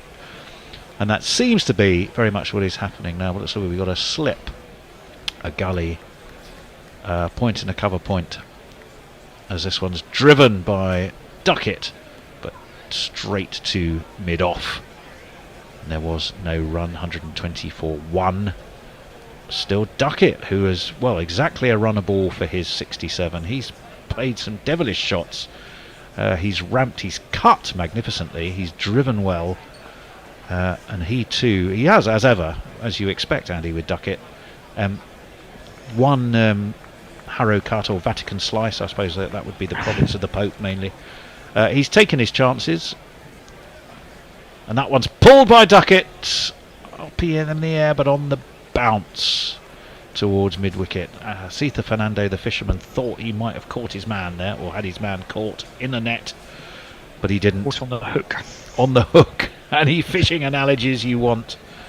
But yeah, Ducket, as I say, in a series where top order batsmen haven't scored many runs, I'm pretty sure he scored more than anyone else this summer. Yeah, it's the positivity of the way they go about things. That it carries an element of risk. He plays his own game, and that's always a good start. He will get himself out, as we've seen many times. He will very rarely leave, as the stats very clearly show. This one is driven by Ducket, but driven straight to cover on this occasion. And there was no runs. Only about 84 miles an hour, Asitha Fernando. He's anything but super quick, but he does get a little bit of movement, a little bit of nibble. He's normally pretty relentlessly accurate as well, and he's not necessarily easy to get away. It's just a bit samey, the Sarankan. Seam attack, they don't have anyone particularly. Well, they have the left armour, but the left arm Fernando, who is back in. I'm talking about pace and bounce. Everyone's just kind of nibbling it up there. Joel, despite the fact that it's starting to look a bit gloomier, Joel still has his dark glasses on. That one Ducket does pull away from. Hold the front page. That might be the news of the day. Ducket has left one quite deliberately. He's now retrospectively showing all the shots he might have played, ranging from a cut to a sort of a loft. What do you call a cut shot where you actually angle the bat and loft it over slips? No, it wasn't a waft. He's playing all the shots he might conceivably have done, but it wasn't really a. Yeah, there's the cut. I think that's the 7th ball, literally the 7th ball that he's left this summer, according to the stats. Well, that sounds about right. Okay, the slip and the gully go down. He's very wristily, and that's a trademark shot from him. Driven this out to deep extra cover. It is going to be fielded. They should come back well enough for 3. They do. England move on to 123. Ducket to 70. And England will be very happy with their progress all day, really, certainly since the early lunch and the late resumption. 123 for 140. Oh, yeah. Hello. Okay, good afternoon, lovely people. Bacon Sanger at the ready for an afternoon of action, Mr. P. And Stephen Kelp says drool. Mr. P says nom nom, and says if Bent Ducket ducked, would he be visible? Oh, he's not that small, you know. He's 3 inches taller than Sachin Tendulkar, and he was all right. Daz Reynolds, what time will I take the tea break, please? 10 past 5, sorry, not 5 past 10, 10 past 5. Yes, a very strange session. 3:10 to 5:10 is what we're on at the moment. And Hattie the Batter says there's a scorcher in the garden between Coventry and Rugby. I'm loving all this Coventry talk, and I think there's going to be some. Kumara, in he comes. That's ramped again by the Duckster. Has it gone all the way, or did it bounce? I think it might have gone all the way. It has. Joel Wilson raises both his arms as though someone had a gun in his back. Up go his arms, and it's 6 of the King's finest. Here we go. One talk over the line, sweet Jesus. One talk over the line. I think England are having fun out there at the moment, Andy. Yeah, I'm sure I can confirm in a second. Oh, yeah. England are about to have fun where you are, Andy. I'm looking at Reece Topley still. Well, who wouldn't? Here we go. Yes, nice. Yeah. It was a fantastic shot. They're playing this as... I mean, there is also a consideration that I think this might not be the only interrupted day of this 5th test. Round the wicket comes Kumara. That's pulled by Ducket. Again, I'm not sure he quite gets everything on it. A little bit bottom edgy out to mid wicket. They'll be able to come back for 2 though. And the I'm not sure that motor onto makes a lot 131. of difference to someone like Ducket. It's where he plays anyway. Yeah, he gets everything into the right position for that. He played it pretty much in front of middle stump. If you're a bowler, though, Forthy, I mean, yeah, that's got a rankle, isn't it? I mean, that's almost like going, I don't rate your bowling at all. You're bowling me pies. Here's how I treat a pie. Well, I think you're quite right too, and they are bowling pies. They've bowled terribly today, Sri Lanka. I mean, should we pull our punches here? They're pretty good bowling conditions. They really should be. Well, they chose to bowl, remember? And they've blown it rather. In comes. Oh, that's ramped. There's a big shout from behind. Joel Wilson is shaking his sunglassed head. I don't think all eyes are on Dhananjaya, but he's just got a bit of a smile on his face, and he's going, no, don't think there was anything on that. Ducket looks pretty chilled, and we will move on. He was looking to ramp again, but the ball was past him. Taken by Chandamar behind the stumps, of course, who immediately shouted, but I don't think there's any reviews. The first ramp he did, the ball was so slow that he ended up ramping it over the slips because he just, the ramp went through. Right arm around the wicket. Ducket has cut that, slashed it really over third man. He's got a big smile on his face. I think that might have gone the distance as well, but I'll need to see it again to be absolutely sure for you, I'm afraid. Joel Wilson isn't sure, but hey-ho, that's Joel Wilson. He doesn't know what to give. He genuinely doesn't know what to give.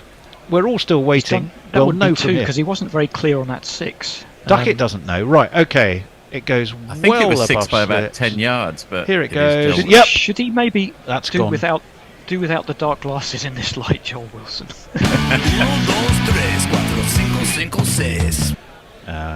Hope I'm right. Yes, it was about 1.5 foot over that boundary sponge. And we've even seen the pitch mark. If this was a round of golf, you could see exactly where the ball pitched. What, I'd say 1.5 foot behind the boundary sponge is about right. Kumar around the wicket. I think he's done it again, the Duckster. He has. He's stepped back. This one won't go for 4 though. It's kind of plugged as it made its way to third man. Duckett's moved on to 86 off 76 balls. Remember, he was on a runner ball 70 odd not that long ago, so you can see that he's accelerated his scoring mainly by deploying ramp shots, Andy. It certainly looks that way, and bowler's going to have to do something different. It would be seen as a defeat on their part if they put a man down there. Well, I don't know, would it? I mean, if he's going to keep doing that, I mean, you never want to be seen to ball chase as a captain, and No. that's right. But at the same time, that's a huge shout. I think that looks pretty close to me, not to Joel though. Not to eagle-eyed Joel. He shakes his head. Looked possibly high, but Dhananjaya de Silva, he immediately goes, yeah, we're going to have a look at that. We have put England in. We have taken the 1 wicket, and they are currently making mincemeat of our bowling. It's probably worth a review. I thought that was high, but possibly umpire's call. What did you two think? It should have reached you by now, Randy. Not yet. I think Oh, high. Lord, what? Like I say, I'm high. about a ball behind. It looks high, but on the other hand, Ben Duckett's quite short, so Here we go. we'll see. I think that's pretty good, actually. Oh, I think that's a pretty good shout. Top of middle. Shout.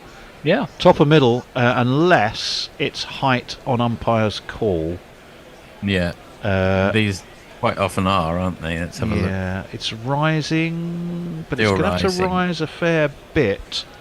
It hits him. I'm pretty sure it pitched in line. I'm pretty sure the impact was in line. I don't know why I'm staring at it so intently. I'm obviously going to hear it from you first. Well, for the benefit of our listeners, I think it would be only fair. Right, where does it pitch? Outside I off. reckon Impact is It in line. has- Umpire's it has him call. on the thigh pad. I think that's clipping. I It's don't think umpire's it's call. equal. Yeah, Yeah, it was that sounds clipping. right. Umpire's call. Joel will go. Thank you very much. Told you I was right. My 67% rate at Lords is 100%. It's impossible to get it wrong when it's umpire's call. That's very true. Even for Joel. Well, I think Joel he Wilson got. would somehow be wrong. When I it's think he got. Can I umpire's just call. put in? I'll just put in a quick word for Joel Wilson because no one else will. I don't think he's had that bad a series. By No, he his hasn't. standards. Well, he only umpired at Lords, and he was 67% accuracy rate. That's bad, isn't it? So Is it that was all it 4 was? out That's of not- 6. One of which, Okay. as I recall, was umpire's call review. No.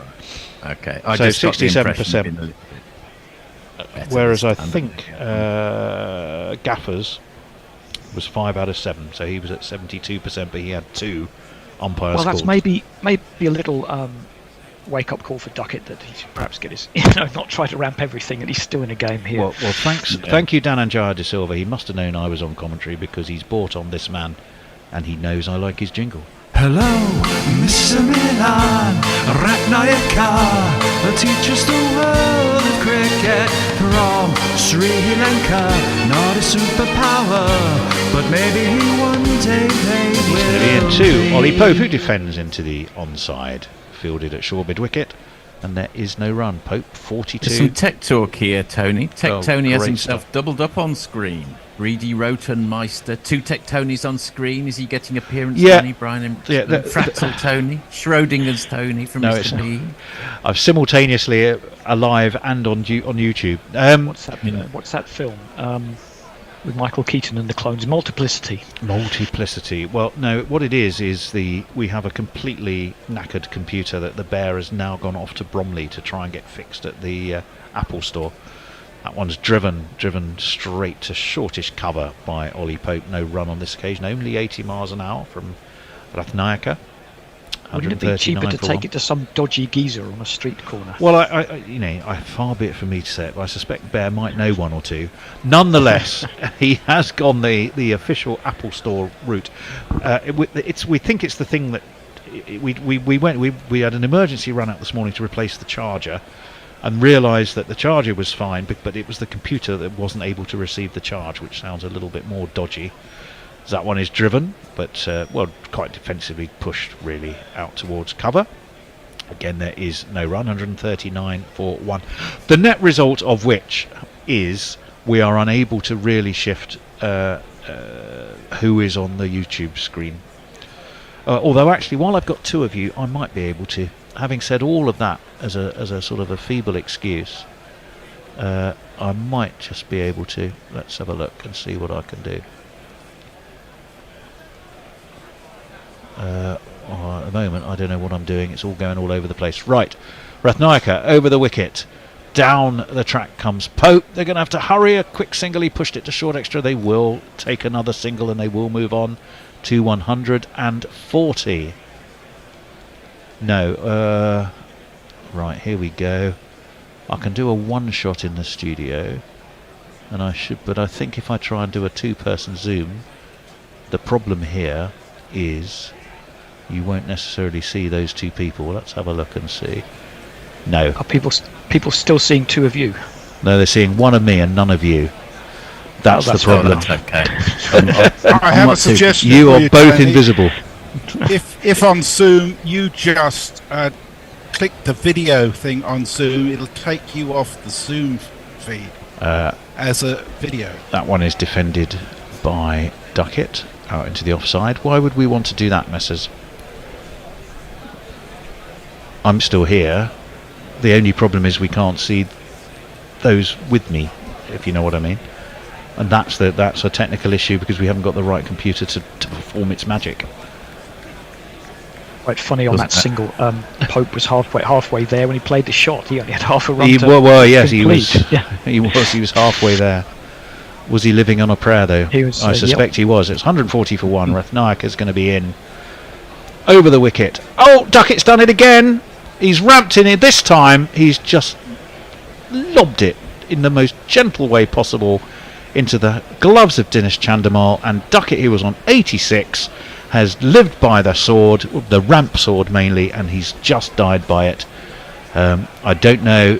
Well, even Brendan McCullum's got a slightly frosty look on his face, and I'm afraid that Ducket has to go. And having worked so brilliantly for him, he's gone in the softest manner you could possibly imagine. Oh, toe of the bat. I think you'll find his snooker cute, that one. He did. He did. It's been a terrific knock, in a way. 86. He's accelerated the score for England there, 140 for 2, which is not bad going considering there's a big old chunk taken out of play because of the bad light and a bit of drizzly, mizzly, horrible rain. Well, I always used to try to stress to people I wasn't that bothered with how they got out if they've scored runs, and I think in a way is a bit downplaying 86 off 79 a bit just because you don't like the dismissal. That's a very good innings. I'm with Andy. In bowling friendly conditions. I agree. And as you say, he lived by the sword and died by the sword, but that's why he's on 86 and not 46. I think we're all pretty much as one. I mean, the disappointment for him and for anyone watching or anyone at the Oval is you'd possibly like to have seen him get a ton. If you're of an England persuasion, at least. I think it's healthy that England's batters don't play for milestones. Anyway, England's leading century maker with 34 centuries now. Is he our leading Test match run scorer as well? I think he is, isn't he? Yes, he is. No, is he? I think he is. Did he overtake Cook in runs as well? Yeah, I think he has. I'll double check that in a moment. But it can only be this man. His voice is high pitched, but he's not going to face. Like but massive runs he has hit, so there's that. Introduce yourself. Because Ollie Pope has launched this. Now, how far has he launched? Has he launched it far? And he's gone behind the wicketkeeper as well. Joel Wilson's going to have to raise his arms for 6 more, and England's pretty much solitary area for scoring runs at the moment is exactly directly behind Dinesh Chandimal, and quite a lot of the time over the boundary sponge as well. It's gone for one of these.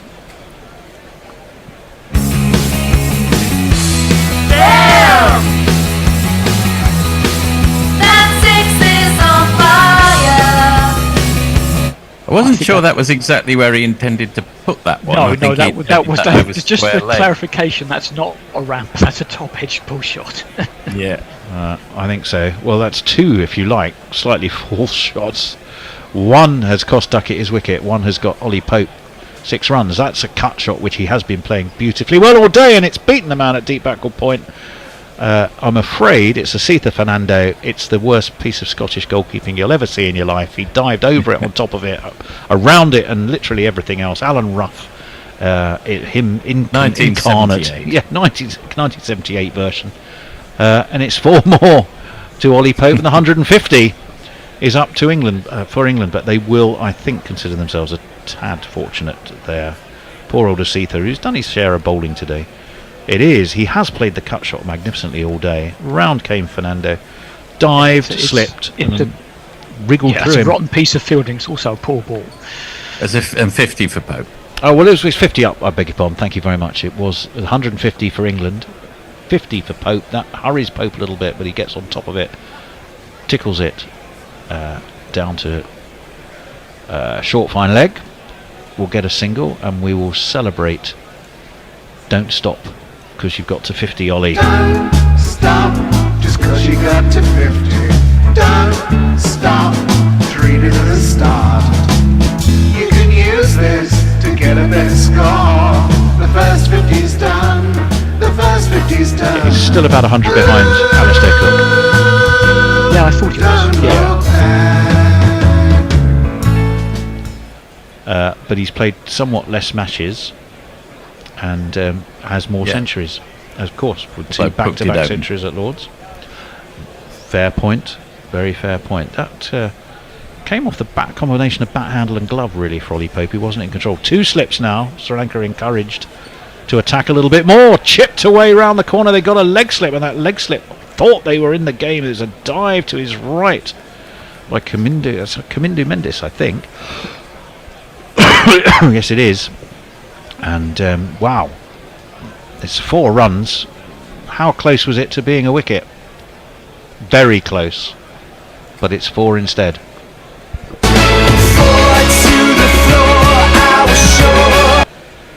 England, they don't mind taking risks, Andy.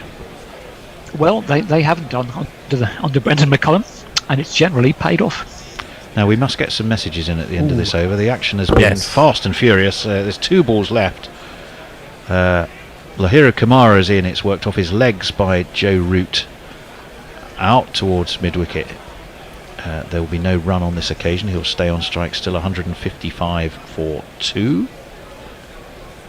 The run rate, he's best part of 6 now, which is extraordinary, Andy. Yes, just missed that one, the leg slip. He's flashed past the dive. Meanwhile, where Andy is, we can tell you that Australia have beaten England in 1880 in this first ever test at the Oval. It was the other way round, actually. I can't remember. Hold on, wait a moment. This one onto his toes goes Root, takes single, keeps the strike. The cheeky devil, I suppose he's allowed to do that. He's on to 5. It's 156 for 2. Fourthie. Right, yes. First answer to your question on Ray Nuevo, I did not cross paths with the Farberys. We're then into Stephen Kirk. I have a bottle opener from the Varsity pub just outside Warwick University from 1996. Best free gift ever. This is great talk. I'm loving this all from my... And Stephen Kirk says, wow, mine is metal, rectangular with a hole in it and the words Varsity printed on it. Surely Coventry's finest export. Get back to that. Oh, yeah. And Stephen Kirk says, the only question left, does Forthy have one too? No, I don't, but... Coventry's finest export, let me give you Philip Larkin, George Eliot and Debbie Ashby, page 3 girl, Sun page 3 girl from the 80s. Well, and also a guy out of Napalm Death. What are they called? One of Mob. Surely the specials would be up there. We'll probably do a change sure. in a minute. I mean, chaps. there's lots of. I had Jerry Dammer's economics textbook with his name in it at 1.3. End of next over. Shall we have a change, Andy? I think it just means you pulling the rest of the world onto your time zone. And yes, I think that would actually work better. Taking over on football. Just difficult for those of us in the studio who are going, yay! Oh, and it hasn't happened in your world. Well, just don't do that. I shall do my best not to. That 1880, it was England first ever test at the Oval, which I was joking about. Actually, England won it, I think, by 5 wickets. It was famous for a number of things, A being the first ever test at the Oval. Although the thing I always remember is poor old Fred Grace, WG's brother. Faced 4 balls, got 2 ducks. Not actually remember. 2 ducks. Not that old. Well, no, I'm not. So he got 2 ducks, faced 4 balls, didn't bowl, didn't take a wicket, died 2 days later. That is. It's a poor old. The last few days of his life, poor old Fred. He didn't have long to reflect on his. Well, that's true. He didn't go home. Didn't go home and sort of. If you wonder why it's all we're sort of talking about other things, it's because. There is a break in play. Is that? Should we be heading? There was something else I was going to say. Actually, which means we should make our change now, shouldn't we? As we've got Venture of the jet engine. He came from Coventry too. Whittle, right, I'll head off into the night. Frank Whittle. Frank Whittle. There we go. Yeah. I thought so. Right. Forthy, I think. Is it you? You're heading into the night. Andy, you're going to take over ball by ball. Jason is going to join me. I'm going to stay pushing the buttons and try and keep quiet should anything exciting happen, and wait for it to arrive by TARDIS in Andyland. Well, England have certainly bumped up their run rate even more. They got up to 5.7, and I don't know how much have you seen of this, Jason, but I was reading this morning about the struggles of the top 3 batsmen all through this summer. England's batsmen, West Indies top 3, Sri Lanka's top 3, and hardly anyone's put big runs together. All the runs have been scored by the middle order, but not today. And England have a very solid platform. Yeah, they do. It's as much as we've said, you could be frustrated that Ducket had got himself so close and then got out to such a silly shot, and yet that silly shot had worked for him probably for about 30 of his 80 odd runs. So with all of that said, noticeably he got a very happy pat on the back by Brendan McCullum as he walked into the dressing room, which I think suggests McCullum was going, doesn't matter, Ben, you did your job, don't you worry about the dismissal, son. You got 75, which is pretty good for us. 86. No, well, I would imagine he's got a service level agreement target that he needs to get 70 at a run a ball. Could be. Right, we've got our friend Milan again back.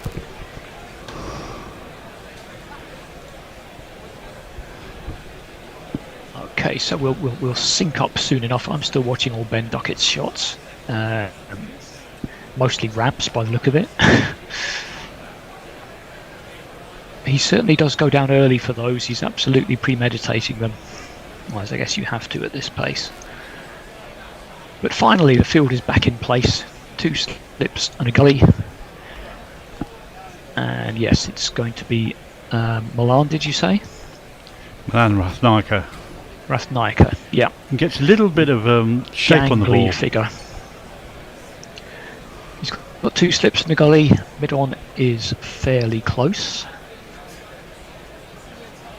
And slightly worried looks from Sri Lanka as he does come in now. Rathnayaka to Root, who defends, bat and pad. Rathnayaka goes for the worst appeal in cricket history because it hit his bat about a second before the pad. You can see the sawdust. It's a classic September English cricket match. Yes, and you have to feel a bit sorry for the Sri Lankan captain who's won the toss, elected to bowl, and it's all gone badly from that point onwards, pretty much for him. Yeah, it has. I mean, you sensed Dhananjaya de Silva really thought, here's our chance, and I'm not sure they've taken it. No, because in again, Root dabs it down into the offside. Point's going to pick it up, and there's no run. Got the lights on at the oval. You can see the players do have noticeable foreshadows. Yes, you wonder how long it'll be before that reading that they took for sort of midday, half past midday, comes out and bites them again. Yeah, when we look out the window here, though, and even what we're seeing, I think on the screen there, slightly brighter than it it does is. look a lot brighter. I mean, if that was the reading for the match, the fact was it was very, very dark when they took it. So I wouldn't be overly pessimistic. Down the leg side, and Root flicks it down to long leg, but it is straight to the fielder. They'll just pick up a single. Yeah, play scheduled to go through to 7:30. There is not a chance in hell that will happen. It's only a question of when that light is going to close in. The Stygian gloom. Yeah, and the plan, I imagine, would be for these two to back carefully and sensibly as best they can until the inevitable tap on the shoulder from the umpires. Well, yeah, score runs and don't get out. There are many ways of saying that. No. It's 157 for 2. And let's come back tomorrow when I'm actually at the ground. Hope for better weather then. Onto the pad, it comes off pad and maybe a little bit of bat, but that leg gully, I would almost call it, picks it up. He's in for Pope, but not for Root, even though Root is the new batsman. No, there must be some suggestion that that's Pope specific. Yeah, I think he flicks the ball around the corner aerially towards gully rather than towards slip, where Root tends to go towards slip, because that one was just on the inside, as we just see a replay of it. It was just on the inside of the leg slip that whistled down to the boundary for his first scoring shot. Here comes Ratnaika. Pads again, but Pope gets his bat on that one. It goes behind the square leg umpire. Long leg is round. They are going to get back for a well run 2.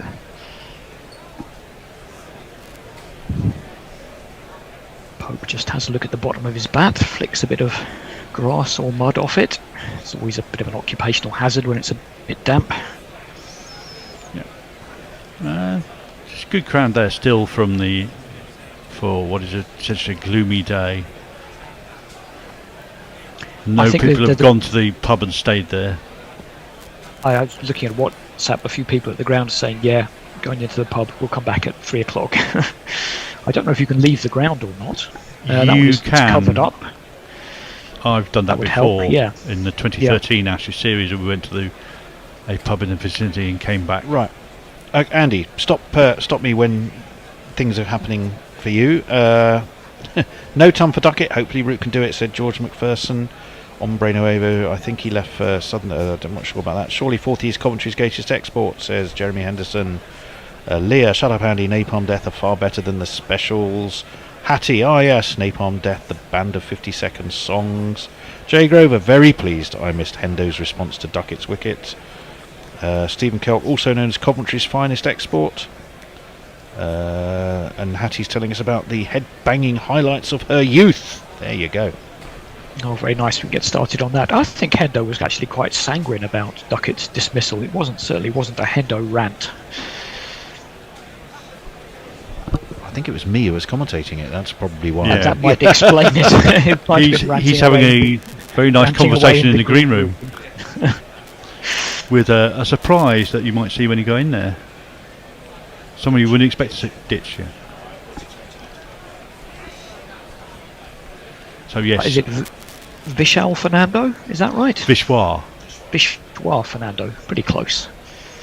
Root significantly outside his crease, as he has been a lot this summer. Covers that one up. It goes out to point for no run. I think Vichy Suarez has an aid memoir. Yeah. That's his full name. Vichy Suarez aid memoir Fernando. No, Visakhapatnam's Fernando. Yeah.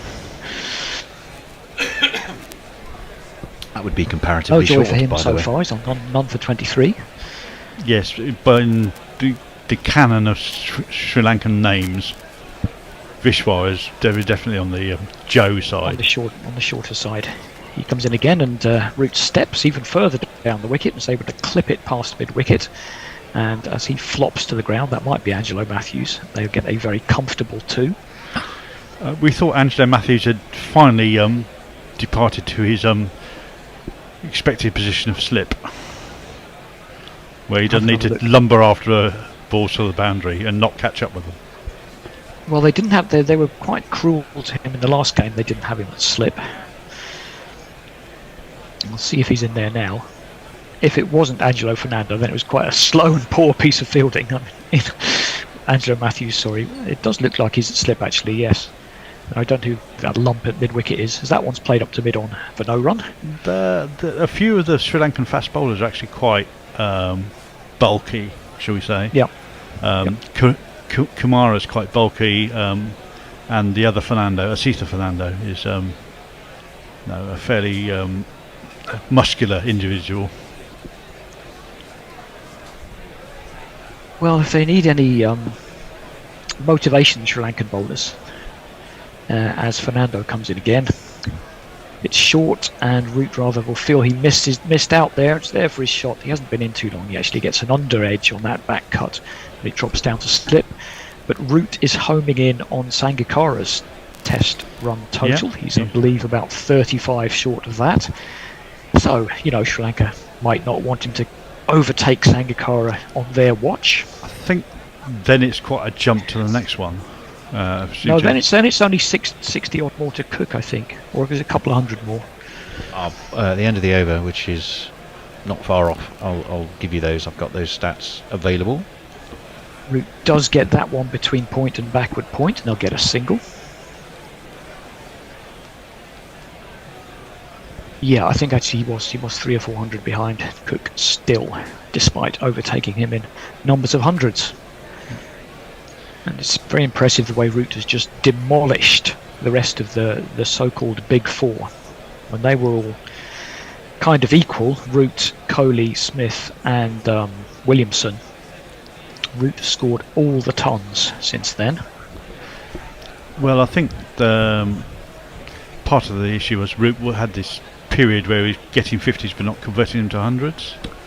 And I think he's now very much now racking up the hundreds and turning those starts into big scores. Are we at the end of your over, Andy?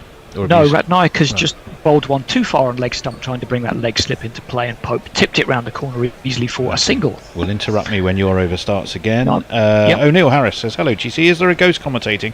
Sort of. I can't go into the full story. Broken laptop, knackered YouTube, can only see people in studio, being fixed. I am an ethereal presence. Right, Mr. P says that Stormtroopers of Death, song Diamonds and Rust. Stormtroopers of Death. I used to have a Stormtroopers of Death t-shirt. There you go. It wasn't very good, said Mr. P. So there's that, and we're pretty much, I think, up to date. It had "Speak English or Die" written on the back, different times. Except for Andy, where Marjorie Lloyd is tinkling the piano in the Old English Music Hall. Mrs. Mills. So Ratnaik is going to return. He's going to bowl over the wicket to Pope. They've still got that leg gully in. That was outside off stump, and Pope slaps it past cover. I think he's going to get all four for that one. He surely is. Very well caught, Tony. 1, 2, 3,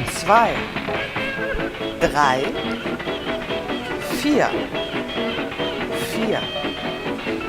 I'm trying to adjust to the alternative realities of time. But you should already have that queued up. It should be easier. Precisely.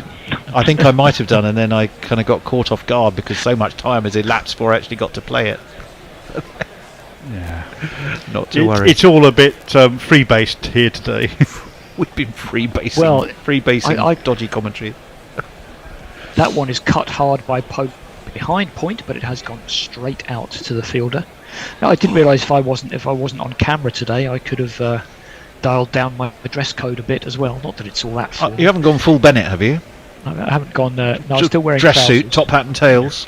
Yeah, but what's he wearing? What's he wearing from the waist down, though? Oh, I've never asked nor wanted to know. I have to be honest. In that case, I don't have to sit up in my seat. I can slouch back. That's better. Taking laid-back commentary to new levels. Oh, you could do a full Kevin Hand. That's what he does. His feet up on the table most of the time when he's commentating. I could do that now. Yeah, Ratnaik is in again. It's into Root. Oh, and that's flashed. Oh, I thought that was out for a second. That was a rare, and it surprised Root. It surprised me. It zipped off the wicket. It's the first one I've seen do that. And it flashed past Joe Root's outside edge. A couple earlier, weren't there? Yeah, Rathnike got some nice swing earlier, and but it was out of the hand, fairly consistent. That one is a bit closer to the batsman, therefore he's tempted into playing it more. And whatever Joe Root wants to mime at you, he definitely played at that one. Well. So a bit of encouragement for Rathnike there. Root is down the pitch. Wasn't the same ball, was it? No, it wasn't. I was just waiting for you. It's pretty much fuller, but it also beat the outside edge, yes, and Rathnike is suddenly getting a bit of swing and carry. It's rinse and repeat balls, basically, where he, tried to play it by advancing down the wicket, but it goes a long way after it goes past him. Swing after it passes the bat. That's why I thought for a second he'd got an edge on it. And a bit of encouragement for Rathnike. What can he do with that? Root will be even more eager to get down the track at him, I think. That one he goes a bit too far on the leg stump and it hits Root on the pad. There's no run. Well, I think it jagged back a fair bit. It was the one that hits the seam and climbed a bit as well. I thought it was going to go over the top of the leg stump. Well, that should, in theory, be troubling the batsman if it's swinging away one ball and jagging in the next. Yeah, well, has that taken a big lump out of the wicket? Or don't is it just think something so. Flying across the screen? Anyway, Rathnike, a bit of encouragement for him. Last ball of the over. Slips are attentive and Root pulls away. Rathnike does not bowl him like Mark Watt. He pulls out as well. There's no action. What did you think of that? Do you think that should have been out? When Mark Watt I didn't see Josh English? I didn't see the Mark Watt incident in the Scotland-Australia game. I've seen it on Twitter. Did you see it, Tony? I did. I was looking for a swing jingle. Sorry. So I wasn't really with you then. Well, you have to get Mog to say give what you I think about it. I think it should have been out. Although there is a bit of footage where Inglis is still looking down when Mark Watt is approaching, but Mark Watt's going to do that. That one's surely out that time. No, it's the same thing. It swings after it leaves the bat. After it goes past the bat, it swings a long way, and you could swear it was an edge, but I'm the only person who thought so. Swing. I guess that's a full jingle you've repurposed. Oh, is it? It just says swing on it. That is the end of the over, at least in my time zone. Right, okay. I will get back to you then with some messages. Let's see what we have. Oh, quite a few, I'm happy to say. My Patreon was finally upgraded to $10, so I hope it's not too late to save GC Radio. O'Neill, thank you so much. We are hugely grateful, and if that's happened, you should get a very nice message from one of us soon on Patreon messaging. Stephen Kell commenting over, will put it there so you can load up some nostalgia next time that's a conversation going on. Mr. P says, just looking at some stats, Alistair Cook only 11 sixes in his test career. There you go. Yeah, very much a Bradman of the opening batsman. Come on, it's a bit harsh, don't call him names. Pope gets one down to backward point for a single. In fact, we just saw Angelo Matthews lumbering off the field, climbing the steps. He set up base camp halfway up and managed to recover enough to complete the ascent. No, I'm being slightly I'm posing a question potentially. Is he going to get his bowling boots on perhaps, and he might have to lumber up and deliver a few sort of medium dob balls? Well, it was either he's taking some time off for a rest, a toilet break, or a tactical situation. Could be any of those really, couldn't it? Ooh, caught Root around the top of the pad. I don't think he got any bat on that. It skewed out towards gully, bounced short of gully, but Root's being discomforted a little bit here. Fernando the bowler that time. Yeah, I think this is interesting because Root is Oh, that did hit the bat, didn't it? I think it did. Turned him round. Shoulder of the bat, glove maybe. But And, Root is suddenly not. batting's looking a little bit more difficult. Root's not his normal serene self, and Bolly Pope is probably more serene than he's been for some time. That one's too far down leg side, and Root lets it go. I would quite like another look at that previous ball. I'm pretty sure it did come off the shoulder of the bat. Would you like a little advice from the future? Don't spoil it for the listeners, I guess. Advice from the future can be very handy when you're playing the stock market.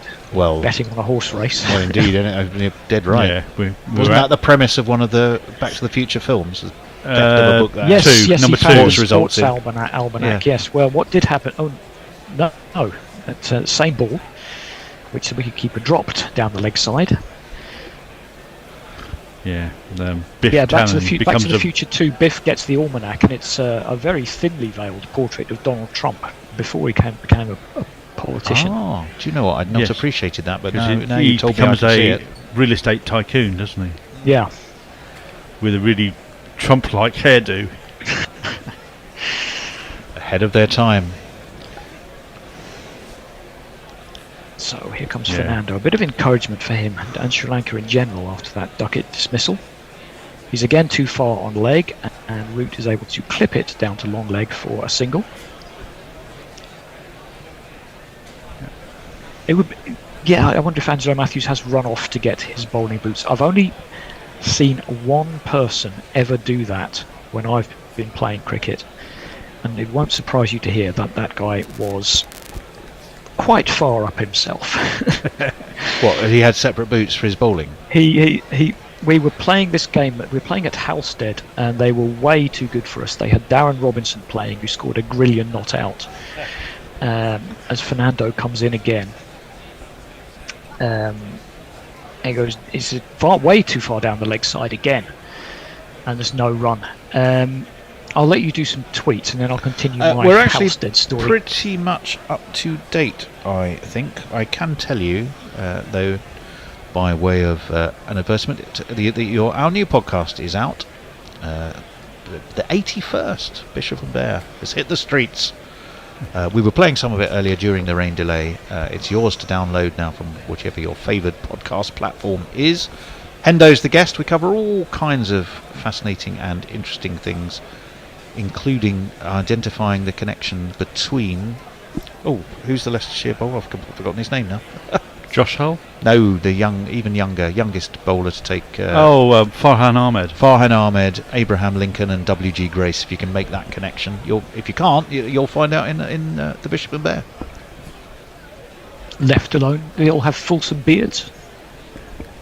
I don't think Farhan Ahmed does. Don't think Farhan Ahmed does, you're absolutely right. He has a very similar haircut to his brother, though, or his elder brother. That one's left alone, anyway, outside off stump. Anyway, we're playing at Halstead in a Sunday game. Darren Robinson scored a Grillion runs, and by the time I came in, we needed half a Grillion to win. And I've come in 8 to 9 or whatever, and obviously we're just batting for the draw. And their captain, who was a million miles up himself, made a big show of, "Oh, I'm going to get my bowling boots and bowl them out," which he didn't. Unlucky, mate. Naika comes in, and that's punched up to mid-off for a single. And then Darren Robinson's dad came on to bowl the last over, and to make some kind of point, I still don't know what, he bowled the last ball to me underarm. Wow. And I hit it for 4. Oh, well, that was Just replicating Trevor Chappell then in that case, wasn't it? No, he didn't. No, it wasn't rolled along the ground. He Oh, just lobbed it up just bowled underarm. it Presumably because I didn't try to bat as well as Darren Robinson and win the game. Oh, I see. These things can happen in time cricket. Right, Naika comes in again, and that's covered up by Root, and there's no run. Seems to have been on 170 for 2 for a wee while. Yeah. Sri Lanka have, but it almost seems quite sudden to me. The ball has started jagging around significantly more. Well, there's definitely more movement in the air, that's for sure. A combination of an older ball and the fact that it possibly the atmospherics cloud overhead. Closing. Gary will tell you the sap's rising from the Thames or whatever his theory is. Tide is coming in. The tide might be going in or out, or whichever most encourages swing at the nearby oval. Well, Angelo Matthews has not gone off to put his bowling boots on, because we can just see him wearing a full tracksuit. He looks like he's had enough for the day. as Root covers that one up back to the bowler for no run. So he's just let the 12th come on and do some running for him. It looks that way. Well, maybe he's strained a fetlock or something. Well, yeah, because yes, I thought we'd see who is the 12th man. Rathnayaka's been left out, hasn't he? Nisanka, Madushka and Rathnayaka are the two. Not Rathnayaka, Madushka and yes, and Chandimal. No, Jayasuriya. Get there in the end. It's Jayasuriya and Madushka are the two left out from today. Root studiously lets that one go outside off stump as it swings away, and no, it's not the end of the over. I've still got one ball left. I've probably end the over for you. It is. Hold your horses. Yeah. And it's a bit like clickbait. You won't believe what's going to happen. What on the happens next ball. with this ball? Yeah. After the break, coming soon. Ow, Kumara. That's just some really expensive figures. 9 over 69. Yeah, that's. Wow, really? Yeah. He has got that wicket though. Everyone else is reasonably okay. They're 3.5s, 4s. He's going at nearly an 8 runs. Nearly 8. That is defended out to point, and that is the end of the over. It's 170 for 2. One more over, I think, in your future, Andy. Yep. And then we'll have a little change. I think, Jason, are you jumping in to do something? What the something is, I can tell you. I will figure it out very quickly here. Yes, it's your on ball by ball. Messers will be joining you, and Richard will be coming back into the studio. And hello, Angelo Matthews alert. I shouldn't have told you that, Andy, should I? Shall I jingle him, and then you'll be fully ready to go when he's bowling his second? But he was sitting in the stand in a tracksuit 2 seconds ago. It wasn't he him. Was for you, not in our world. That was Sanath Jayasuriya, I think, sitting in the stand. Here he is. Okay. Well. Run into ball or he comes into bat. Angelo Matthews. Well, I was completely wrong. I guess that's exactly what he did. He did run off to put his bowling boots on, and he is going to come and lumber in. I was at the National History Museum the other week, and they had an animatronic T-Rex. I expect Matthews to move at about the same pace. Probably won't roar as much, though.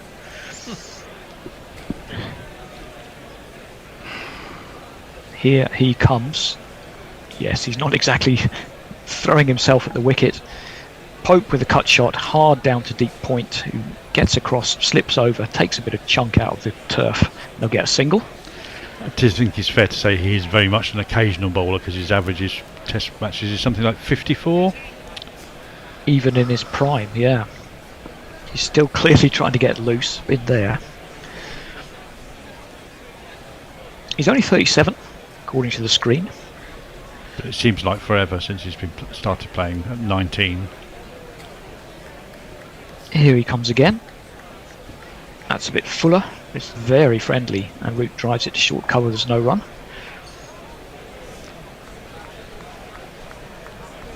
I suppose you can't get any slower than medium if you're a seamer. If they called you slow medium, you might take that as a bit of an well, insult. that would probably be about what it is.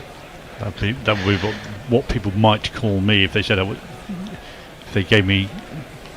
It is going to be high tide. High tide at Tower Bridge at 4:44, 7 minutes from now. So the additional swing could be accountable for that. I've seen you bowl very effectively, take a bunch of wickets, Jason, in the Guerrilla Cricket match. But yes, your bowling is quite hard to categorise. That one's left alone outside off stump. Yeah. One of my friends who's known me for a long time pithily summarised it as non-spinning pies.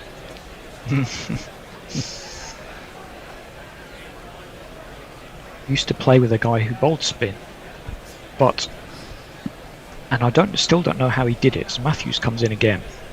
It's full, it's straight, and it's just pushed up to mid-on by Root. But if you watch the ball very closely, you would see that it wasn't rotating at all, which is actually very hard to do. A knuckleball bowler, yeah, it is very hard to do. It's kind of interesting at the moment, though, isn't it? Because I mean, with Ducket going, the speed of run making has just dried up completely. Ollie Pope's going beautifully on 64, but has noticeably slowed down as well as Joe Root has tried to settle himself in. I think Root's had the majority of the strike. I'm not sure how much longer they're going to put up with this bowling before they launch it over the top. Root is down the wicket, walks into the shot, but again the ball takes so long to get there that he has to just pull out of the shot and bunt it up to mid-on. Well, we're seeing adverts from Sky about the final remaining T20 Blast match tonight between Birmingham and Gloucestershire, where Gloucestershire will attempt to avoid the southern hegemony. Yep, Root taps that one into the offside and they get through for a single. I don't think Sri Lanka should be too happy with that. I think the fielder was on his heels a little bit. 172 for 2. As you say, Tony, we're going to have a change at the end of the over. And I might be back at 6 o'clock if we're still playing. They were top of the Northern Division. Well, they should be the Northern Division's best bet then.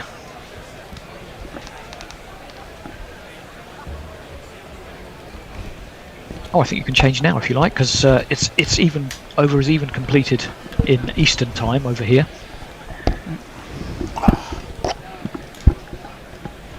Yeah, go ahead.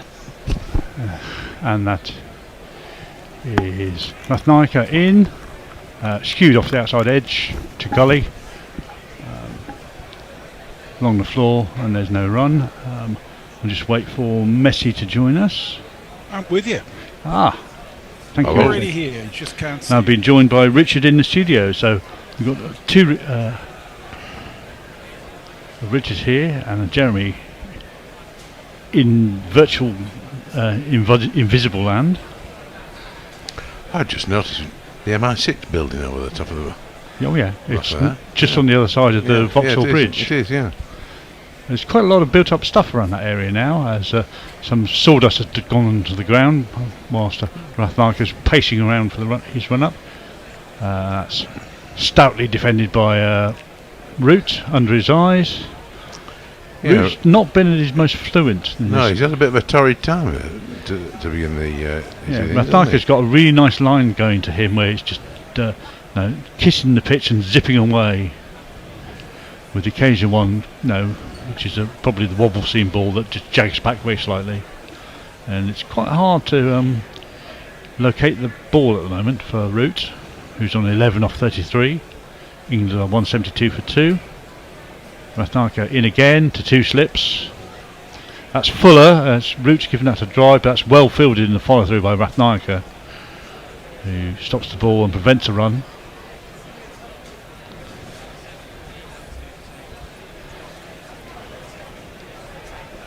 Have you had any more forecasts about the weather, Messi?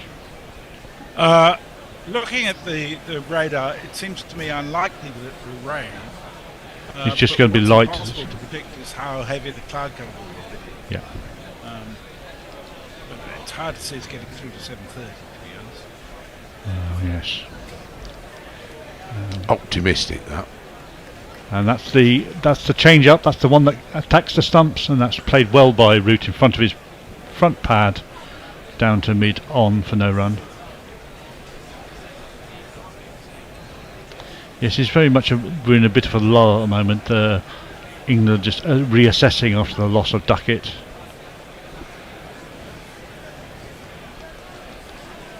And Sri Lanka reassessing how they're going to get wickets if the ball is swinging around and they can't bowl it in the right place often enough.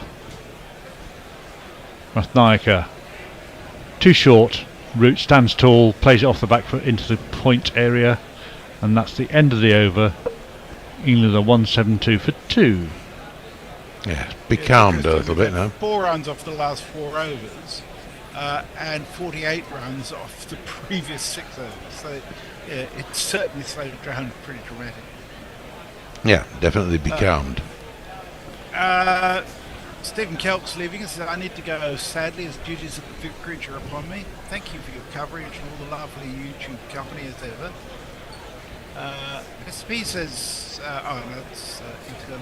The 2 hours after high tide is when most water moves, says Pokemon figure. However, low tide is when the most estuary mud is exposed, so rates of evaporation must be at their highest at the Oval.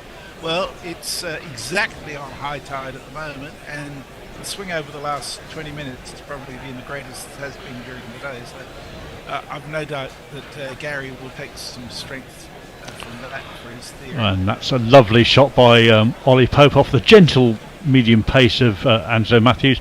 He's leaned into that, caressed it through the covers, all went on the floor to the cover boundary for 4 runs. And if you kids can't listen, then you bound to see the way you get shot for crossing a boundary, crossing a boundary. We've just seen the stats for Ollie Pope in matches at the Oval. He's averaging 82 at this venue in first class cricket. Matthews in again, and Pope runs down the wicket and has a bit of a hack at the ball, trying to take advantage of the supposed lack of penetration of Matthews, and he just smears that to mid-on. I think what I like most about Pope's innings is what a fuck you it is to Michael Vaughan.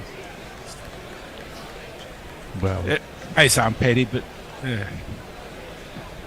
As we see pictures of people in the flats just off the Hereford Road, as Pope fiddles at a ball from Angelo Matthews that's got a little bit more effort into it, a bit more bounce, and guides it quite neatly. I would say that was deliberate. Yeah. But probably a bit too close for comfort between second slip and gully. Yeah, not. To it was deliberate, but it was risky. There's not one boy for me, I must have 2 or 3, I need 4. Oh, well placed. Yes, well, looks good when it works. When it doesn't work, you look like an idiot. When it doesn't work, you're out. Yeah, Angelo Matthews isn't exactly threatening, is he? Not currently. You may get the ball to bounce a little bit more. That one's chopped off the back foot into the ground. Didn't quite time that by Pope. And Gully runs round and cleans up. England 180 for 2. Pope looks a different man playing at the Oval. Appears all the pressures have gone away from him, and he's now back at his happy place. Once again, pushed off the front foot with the bent knee to point, and then run through for a single. Joe Root responds, and the score moves on. Yeah, over 5 and over, which that's you don't realise so much because we had the long stoppage that England are actually scoring quite well, and only 2 down. Yeah. Matthews, and that's skipping down the pitch by Root to get to the pitch of that, and drilled to mid-off, but he can't get it past the man, and that's the end of the over. Yeah, Root looks like he's just beginning to perhaps play himself in a little bit now. I hope that's not the kiss of death. Well, I think Ducket and Pope's speed of scoring has given him the window to have time to play himself in and to take it slightly easy. Yeah, and that's his role in the team is to bat long and bat through. Yeah, to be fair, the bowling when he first came in, he got a few decent deliveries.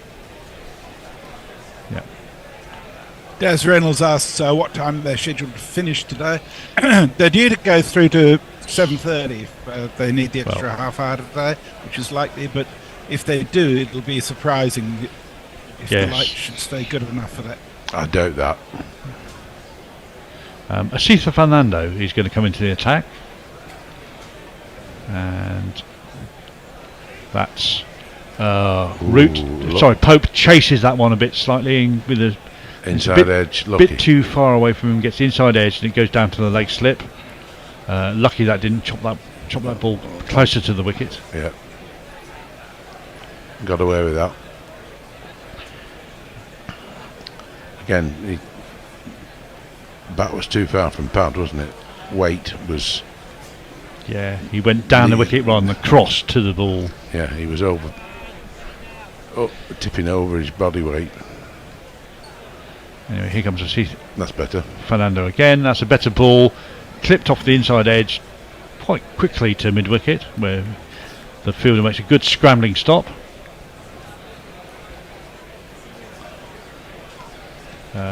May have jarred his knee very slightly on the pitch. That's Kamindu Mendes, who's just done the fielding. There's some fairly green and dirty whites now for his efforts.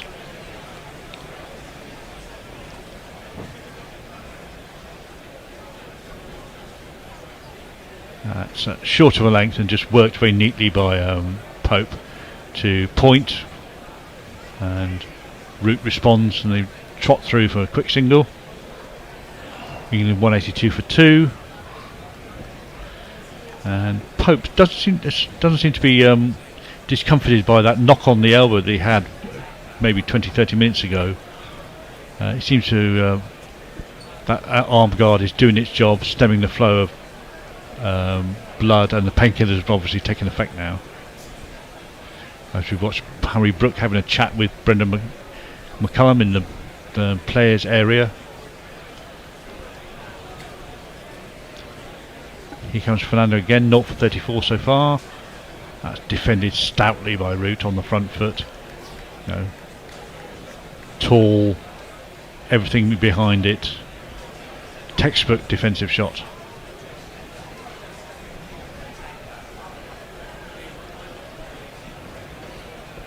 Then walks off and has a chat to himself, does a bit of gardening, bides his time whilst the bowler is wandering back to his mark. Also seeing Dan Lawrence there, who earlier got into an awful shape to play a pull shot, had to bail out and the ball went straight up in the air for his dismissal.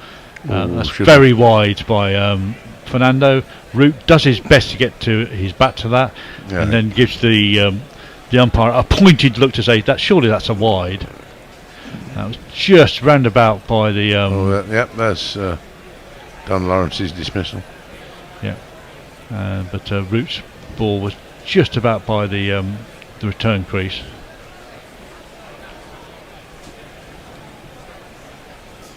Well, I feel slightly sorry for Lawrence because he's doing the job he's been asked to do, but he's not an opener.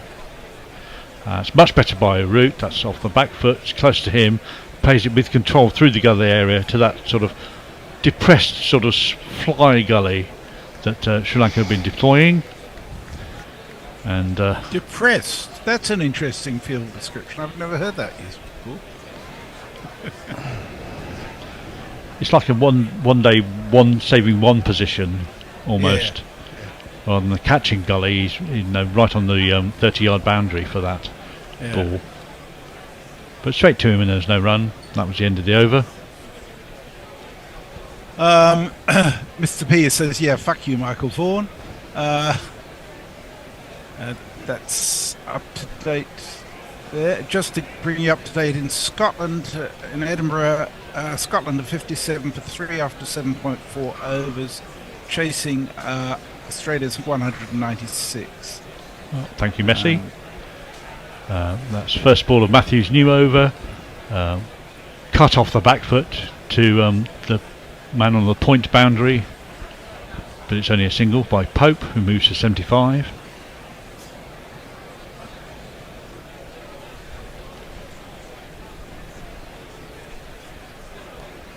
Which brings Joe Root down. Matthews lumbers in. It's wide of off stump, and Root covers the line but leaves his bat well inside it. And the ball goes harmlessly through to Chandimal.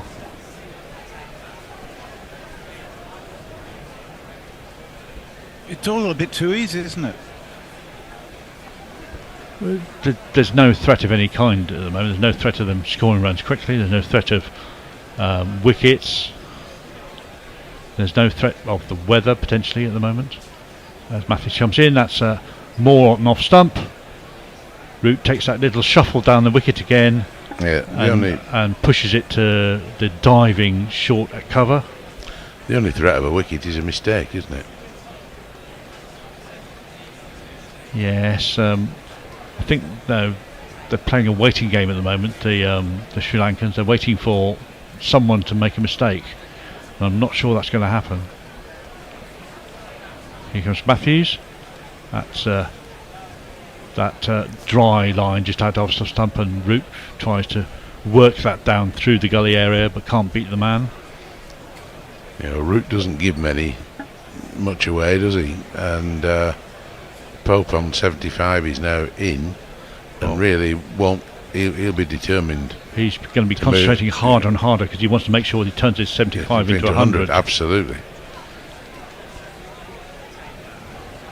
Here comes Matthews. That's, I think, the attempted in-swinger, but it doesn't really swing. It's only 71 miles an hour, and it's wide of off-stump, and Root covers the line and leaves it well alone. We haven't seen any spin. I'm not expecting we will see any spin, because I think... Well, they didn't pick a spinner, did they? They didn't pick was it Jaisaria? Jaisaria, yeah. The only other person who can spin the ball is Kamindu Mendes. And his spin wasn't very good in the previous tests. That's the ball that's angled in at the stumps. It's worked off his hit by Root. He can count to 6. In fact, he can't because he's gone ahead and run 2 now, and that's the end of the over. Oh, that's good running.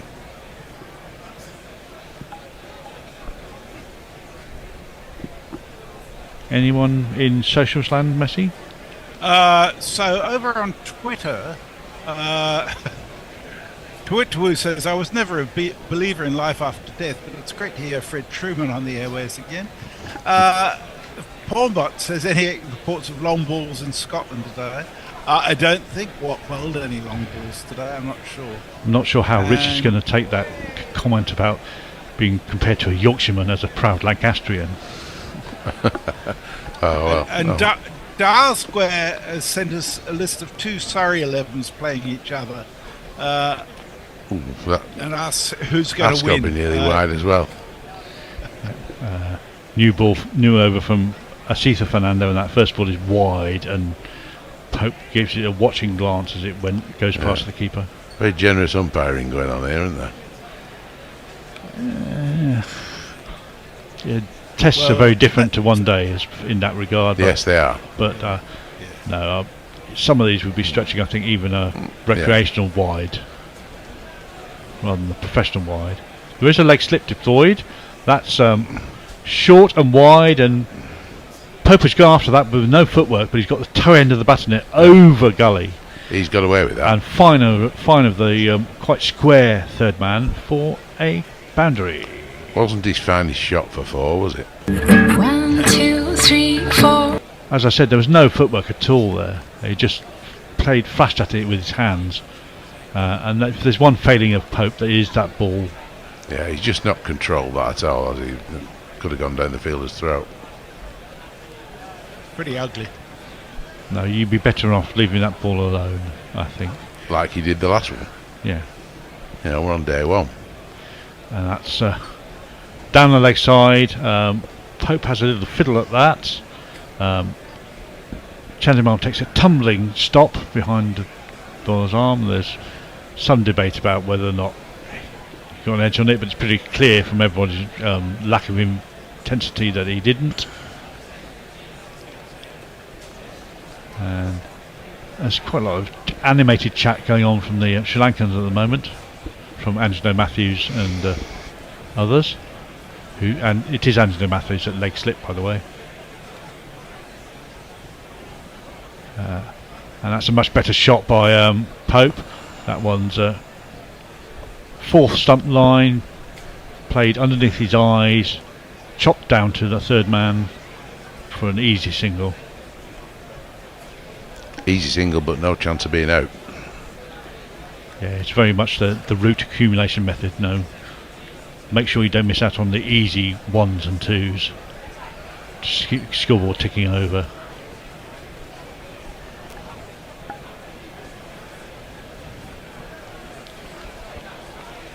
And we're pretty close to tea now. It's almost 5 o'clock. That's a defensive front defensive by Root, who sort of gets all his weight over his front foot and knocks it into the ground. He's on 13, Pope's on 80, England 190 for 2 at the moment. This has been a fairly productive afternoon session. I think they've got about 110 runs in the session. Interesting that in this partnership they put on 50, of which Pope made 37 off 25 and Root made 13 off 46. Flowing drive from Pope there. That's well stopped by the man at point. Who's, yeah, it's funny. We thought the runs were, you think it's gone all calm. They've actually quite quickly got to 50, but it's compared against what Ducket was doing for the previous 30 minutes, really. Yeah, where he was just hitting runs for fun. That's always struck me as an odd description. I mean, I would have thought everybody hitting runs is for fun. Fun. Yeah. Just don't get out for fun. It's the same one as didn't trouble the scorer for a wicket, whereas a wicket always inevitably troubles a scorer for doing lots and lots of different things in a very short time before the next batsman comes in to bat. I'd never thought of that. Yeah. Anyway, it's been the expensive Kamara is going to come back for one more throw of the dice. He's got 1 for 69 so far from his 9 overs. Does Pope try to get to 100 before tea? Harris says, Fred Truman, I thought it was Sam Allardyce. And first ball is bowled from wide of the crease and angling in. It's defended by Pope off his front foot.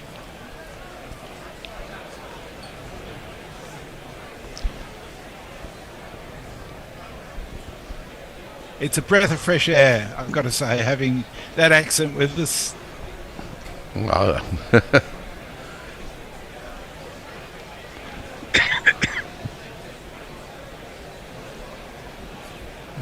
Kamara in again. Big burly action, and that's dropped into the offside to point. There's nobody apart from the wide mid-on, so there's plenty of time for both batsmen to scamper through for a quick single. That's well run. It is, but they're under no real pressure provided you get the ball in the right place. No, it's tip and run, isn't it? I mean, there's a leg slip, a square leg on the boundary, a wide mid-on, wide mid-off, extra cover, there's point on the boundary, a gully, and a slip. And that's fetched from wide, and that's been dropped there. Has he been dropped there? Well, he's not out. No, he is out. Yeah, I wasn't sure because of the light at the moment, but no, he's gone. The ball was short. Root paddled it round aerially. The man at deep, square leg, fine leg, caught it with one hand. You'd think they'd look a lot happier having got Root out for 13, wouldn't you? Yeah. That's it's slightly funny, Yeah, Root has sort of taken over where Pope left off previously, and Pope's made it look easy. Anyway, that's the end of Joe Root. Not sure he ever looked all that comfortable out there. No. He's gone for 13.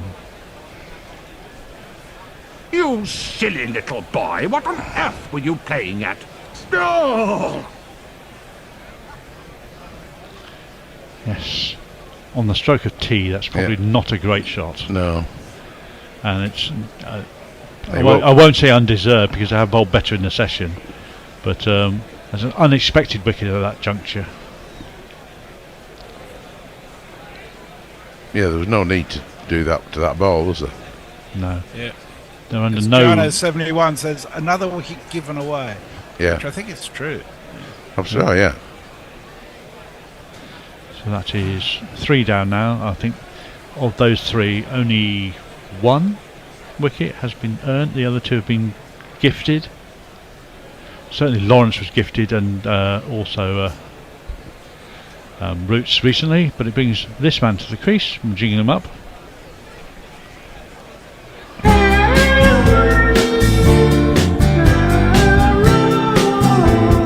Harry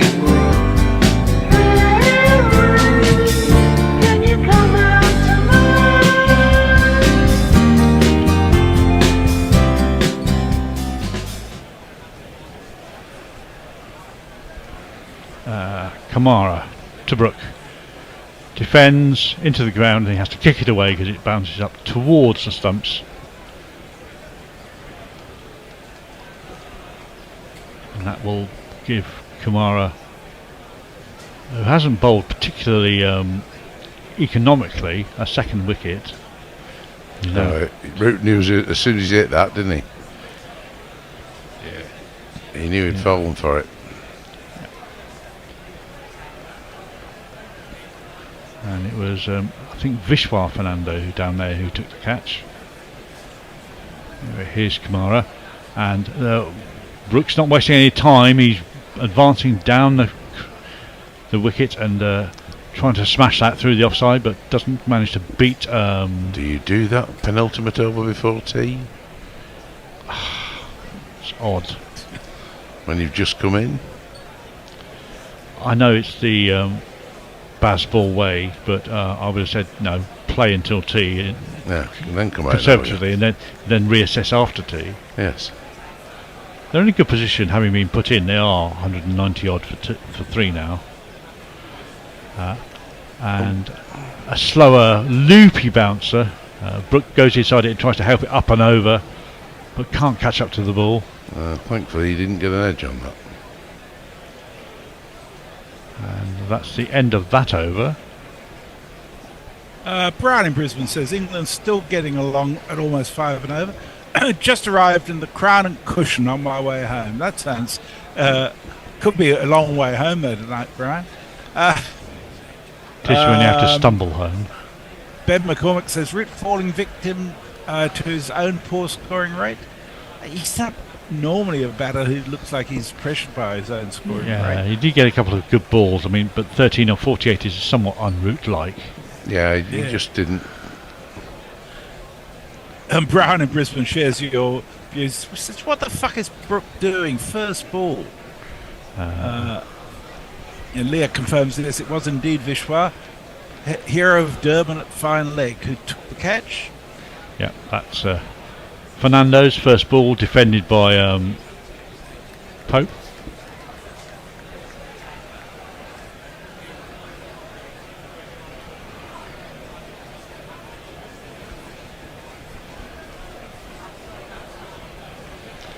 As Ollie Pope taps the crease and gets himself all ready for business.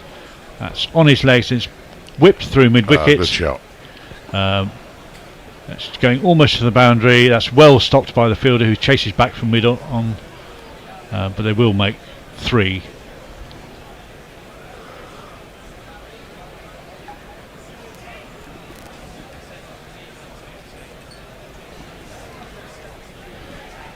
And is it me or have the umpires sort of the timing is right? I think this is the last over before tea. I think this has got to be, hasn't it? Yes. Yeah. 4 balls left and it's 1 minute left. So yeah, they're not going to. And no, not going to get another not one. Not going to get another one. So Fernando to Pope on 84. Takes the route of discretion there. That ball swinging very slightly outside off stump, and Brook leaves the ball. The right shot this time. Yes. Both Fernando and Rathnayaka have managed to get consistent swing today. Well, in this weather you'd hope to, wouldn't you?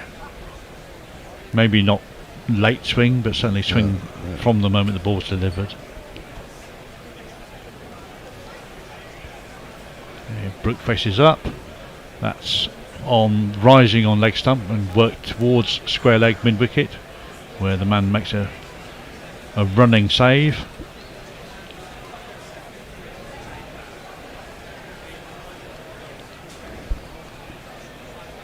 Some philosophical members of the Sri Lankan coaching staff there, looking at the score, looking at their team, looking at what they're going to say in 20 minutes at tea time to get more inspiration into their side. Fernando outside off stump. Brook drops the bat on that into the covers and there's no run.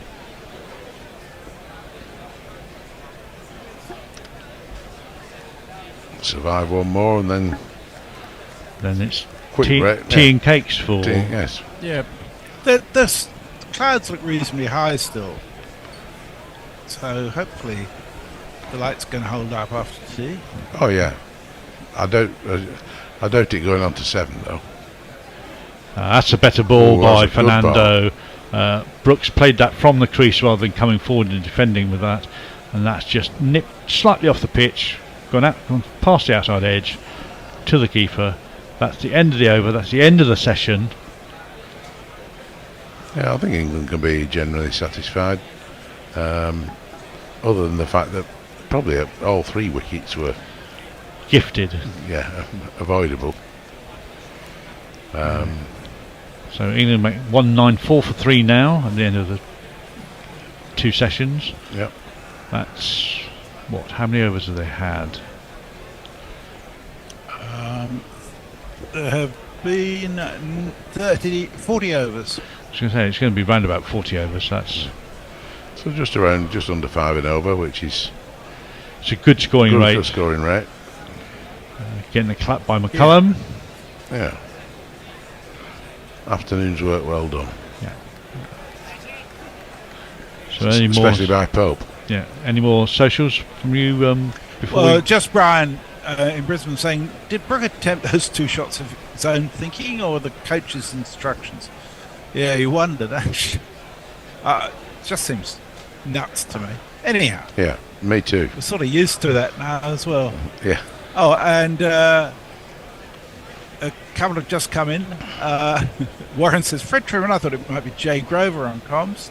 And to which we says, apologies, typical clueless southern softy, but joking aside, it's a lovely accent to listen to. Breaks up the London-centric voices. Well, so does an Australian one. Do I sound Londonish to people? Because I'm not. So I think we're done now. We are. I'm just about to put on a podcast for the 15 minutes or so and, before plays come look out after, again. Look after those kangaroos. Are you? Is that you done for the day? That's me done for the day. Yeah. So yeah. Thanks for that, Richard. Yeah. No. Good. Hope to come across you again sometime soon. Absolutely. Cheers. Well, I'm going to go back to the latest Bishop and the Bear that was published this morning. Special guest Hendo, and we'll see you in about 15 minutes.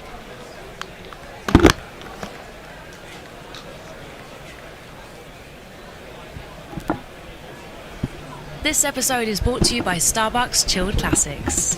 When life gets busy and you are ready to take a break, it's time to take 10 minutes with Starbucks Chilled Classics. The perfect chilled coffee pick-me-up to refresh and reset. Take 10 minutes for a moment of calm with a cafe latte, caramel macchiato, or a cappuccino. Whether you need a quick break from work, study, or just to reset amongst a day of errands, Starbucks Chilled Classics are ready to drink wherever you are, so you can take 10 minutes anytime, anywhere. Next time you feel like you need a little rest, take 10 to refresh and reset with Starbucks Chilled Classics. Find your faves online or at your local supermarket. The UEFA Champions League is now on Prime. Stream Tuesday's must-watch match live, included with your Prime subscription at no additional cost. For more information, visit amazon.co.uk/prime.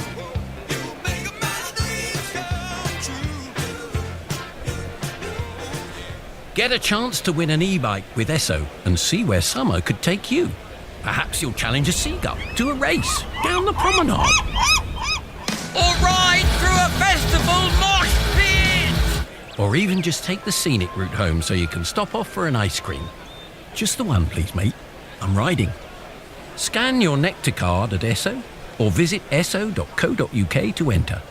Swapping 4 wheels for 2. That's thoughtful driving. Esso. The Bishop and the Bear, the Bishop and the Bear, and to the delight of everyone, they are here to share jokes and rants and guests and things. Who knows what any fun they'll bring? Not affiliated with the Mad Bishop and Bear pub at Paddington Station. The Bishop and the Bear, bats beyond compare. Buckets of savoir-faire, the Bishop and the Bear. Welcome back again to the Bishop and Bear special one today. Is always a bit special. We've got Hendo on the bar stool of bravado. So we've got loads to chat about, which will undoubtedly include any or all of the following. chat on the Sri Lanka series, a discussion about the crowd is only about 8,000, I think, for day 4, the pricing. News about Gus Atkinson, he's man of the match, but other news that's been appearing in the press. We've got the ODI series coming up after this next Oval Test. We've had a Kookaburra run frenzy once more in the championship, and we've had a record broken that has stood since 2 weeks after the death of Abraham Lincoln, which tickled me, and we'll probably talk about that as we go. But first of all, Hendo, what can we get you to drink? Maybe I'll have some sort of coffee liqueur. Coffee liqueur. Well, do you want to be a tad more precise on which particular type of coffee liqueur? I mean, Irish, Jamaican, Irish will do. Irish. Chuck in a Jameson's, and we're off and away. Nice. Other Irish whiskies are available. That's my favourite, though. That's very nice. You do good ones here in the Bishop and Bear. We do indeed. We aim to please in the Bishop and Bear. And you got it together very quickly. Well, you know. It's a good barman, despite the landlord. The bar service is excellent. The landlord's a fucking genius. I don't know what you're on about. Right. Okay. Right then. Well, what do we make of? We're two tests into the Sri Lanka series. Yes, England have won them both pretty convincingly. I would say it's actually been Sri Lanka have always been in the game until they weren't. What have you chaps made of it?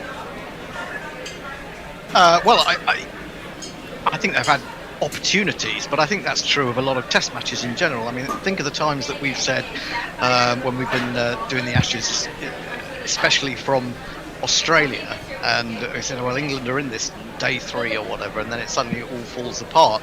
I mean, obviously their biggest opportunity was when they had England 216 for 6 in the first innings.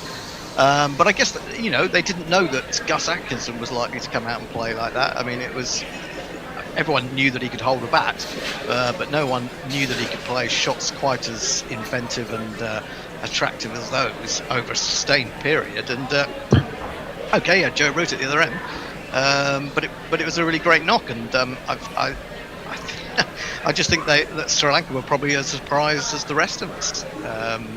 It certainly surprised us. What do you make of the thought that, in a way, whilst the run rate's been healthy, England have been arguably a tad less baseball-y in this series than they have been for a while, and they've gone back to not conservative and slow, but playing the circumstances of the match more than constantly trying to drive the match and thus giving away wickets. Well, I wouldn't say that. I think they started out trying to baseball it while Duckett's there and the other opener. But Dan Lawrence isn't Crawley for a start. He's probably a little bit reticent to go all out from the top. And he's done all right. He's scored a couple of 30s here and there, looked okay, and then given it away. Pope's had a pretty poor series, so they haven't been able to really get off to a start. And then immediately you're kind of thinking, and without, it's funny to think that because Stokes is in the dressing room when they're batting, but he's not out there on the pitch. And I guess that just takes the little edge off it. He's the guy driving it all the time. And I guess he has to kind of leave Pope to it because he's captain on the day. And whilst they can give him a bit of chat in the back, does he take it all on board and does he go like that, and does everyone else therefore follow Pope in the same way that they follow instructions from Stokesy? Probably not. I mean, the whole premise of this is built on Stokes driving it, Stokes being the leader, Stokes being the man who gives kind of instructions and lets them get away with it. And maybe Stokes offers them a kind of shield in a way because it's his strategy and that's how he wants them to play. And without him actually on the field, there is a slight little bit, and they change the side. The other thing is you don't have Stokes obviously at 5 and Brook at 6 and then Jamie Smith at 7. If you have that top 7, it gives you a hell of a lot more depth. You've got a complete, not novice, but you've got Dan Lawrence who averages 30. It's not an opening. And then you've got currently Jamie Smith up at 6. So you've lost a batter and you haven't got an all-rounder. And then you've got a bunch of bowlers who are all reasonably okay with a bat. And you've got 4 of them in a row. So your tail feels quite deep, but it also feels it could be fragile. So I think I think the balance of the team is a bit out of whack to be totally Bazballing, I think. Yeah, I think it is, and I think you miss the presence of Stokes, don't you? Just in the field, Pope hasn't got that yet. I mean, I'm not saying you can't have it. I mean, I don't think anyone can have the kind of presence that Stokes has. He's unique in that respect, and so it is difficult. And I think the Dan Lawrence point that the Bear makes is absolutely right as well, because. Dan Lawrence knows he's coming in for 3 tests, and that he will probably, go back to carrying the drinks again, however well he did. I mean, he would have to do exceptionally well in this series, and even then, it probably wouldn't be enough to force Zach Crawley out in the short term, anyway. And as you say, he's batting in an unfamiliar position. I mean, it's all right to go out there and say to him, go out and play your natural attacking game, and he is a natural attacking player, but he's not an opener. And Crawley's been given countless opportunities to fail, and I don't think Dan Lawrence has got that luxury, which makes it very much more difficult for him. I think he's batted reasonably well from what I've seen of him, but you're asking a familiar role, and it's very difficult. He's done okay, but not enough to make a stamp that would make you think he really needs to be there, even when Ben Stokes and Crawley are back. That's the thing. I think the problem with that is that there's no one that they're obviously going to leave out. I mean, the man under most pressure for his place in the batting lineup surely has to be Ollie Pope himself, and that's he's not going to be dropped right now anyway, is he? Because he's skipper. I mean, Dan Lawrence knows that, short of Zach Crawley having an extended loss of form and him doing very well in very limited opportunities, he's just in there to fill the space for now, isn't he? And against, teams that you would expect him to get a few runs against, if he's going to get runs against anyone. I think might have been Simon Hughes, who's sort of doing his analysis of Pope and Root, actually, and the way he summarised it, and it sounds like something you've heard a million times before, but it's quite pithy. Is that Root was treating every ball as an opportunity, Pope was treating every ball as a threat, and there does seem to be that kind of sort of difference in their mentality. Fucking bollocks! What a load of shit to come out with. I think that's quite clever. Not really. Look, Pope looked to drive and he looked to attack, and what fucking nonsense! I never heard such shit like that. I don't agree with you there, Bear. I mean, I think that I would never have promoted Ollie Pope to 3 in the first place. I think that was misguided in the sense that they wanted to show long-term confidence in him by saying you've got this position, but he doesn't bat at 3 for anyone. He's really a number 5. With England, the way that England play, he's more than likely to find himself within the first couple of overs. And we saw the difference. I made this point about when he got 100 and then a 50 at Lords against, I think it was at Lords against the West Indies. Yeah. That the 100 was a really scrappy 100, and he was fiddling around. He was looking like a little bit like a rabbit in the headlights, although he did play some good shots. But the second innings, having got those runs under his belt, he was altogether more relaxed, and he was playing some glorious shots and kind of reminding us of why or a lot of judges compared him to Ian Bell when he first came into the team. But I think he's just being given too much responsibility. He's done too much too young. I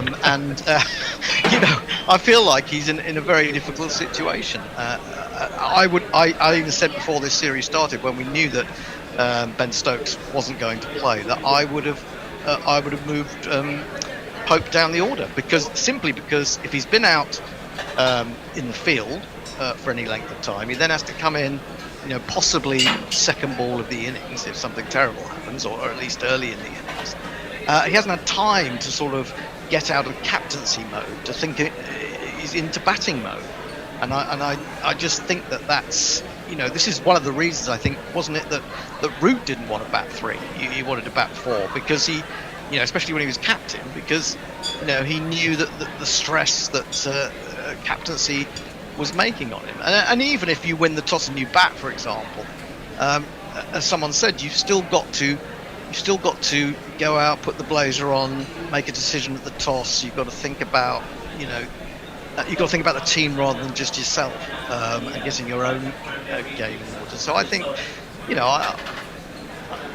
that's the way I look at it from the point of Ollie Pope. I think that Ollie Pope, he will have the captaincy taken away from him because Stokes presumably will come back. I don't think Pope is the long-term answer as skipper. I think most people, certainly Michael Vaughan, dare we even mention his name, but he's heavily backing Harry Brook as having a mentality there. But then there is a sort of the Yorkshire Union at play, amongst other things. Well, I don't know what I mean. If Bear's talking about Simon Hughes talking nonsense, I would say that in general terms, Michael Vaughan is talking nonsense. I mean, he was unnecessarily personal about Pope, I thought. Yes. I mean, what was that all about? I really don't understand. And clicks and column inches. Well, yeah, but I mean, he gets enough column inches, whatever he says. I mean, all the Indian websites repeat, ad infinitum, whatever he says. So it's not like he needs to make an effort in that respect. So, I just felt it left a real sour taste. And I don't know about you, but Brook possibly. I mean, I've seen he did a little bit of captaincy in the 100, didn't he? But things are completely different in Test match cricket, and I wouldn't really want to burden him with that at the moment. Well, there's no one in that side you really want to burden with the captaincy. The only senior pro left in the side is Rooty and Stokes. So Stokes goes, is Rooty, and Rooty's Rooty's a little bit older than Stokes, not much. And maybe Stokes will have more wear and tear on his body and retire before Rooty does. But I mean, the best you can hope is that both of them play for another 4, 5, maybe 6 years.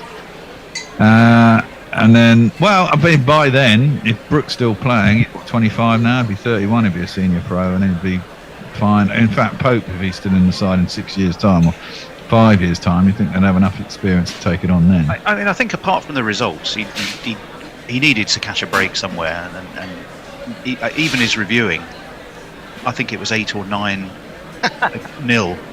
I know there was another commentary service was killing themselves laughing every time he reviewed, and they clocked up, and it was like Watford at Manchester City.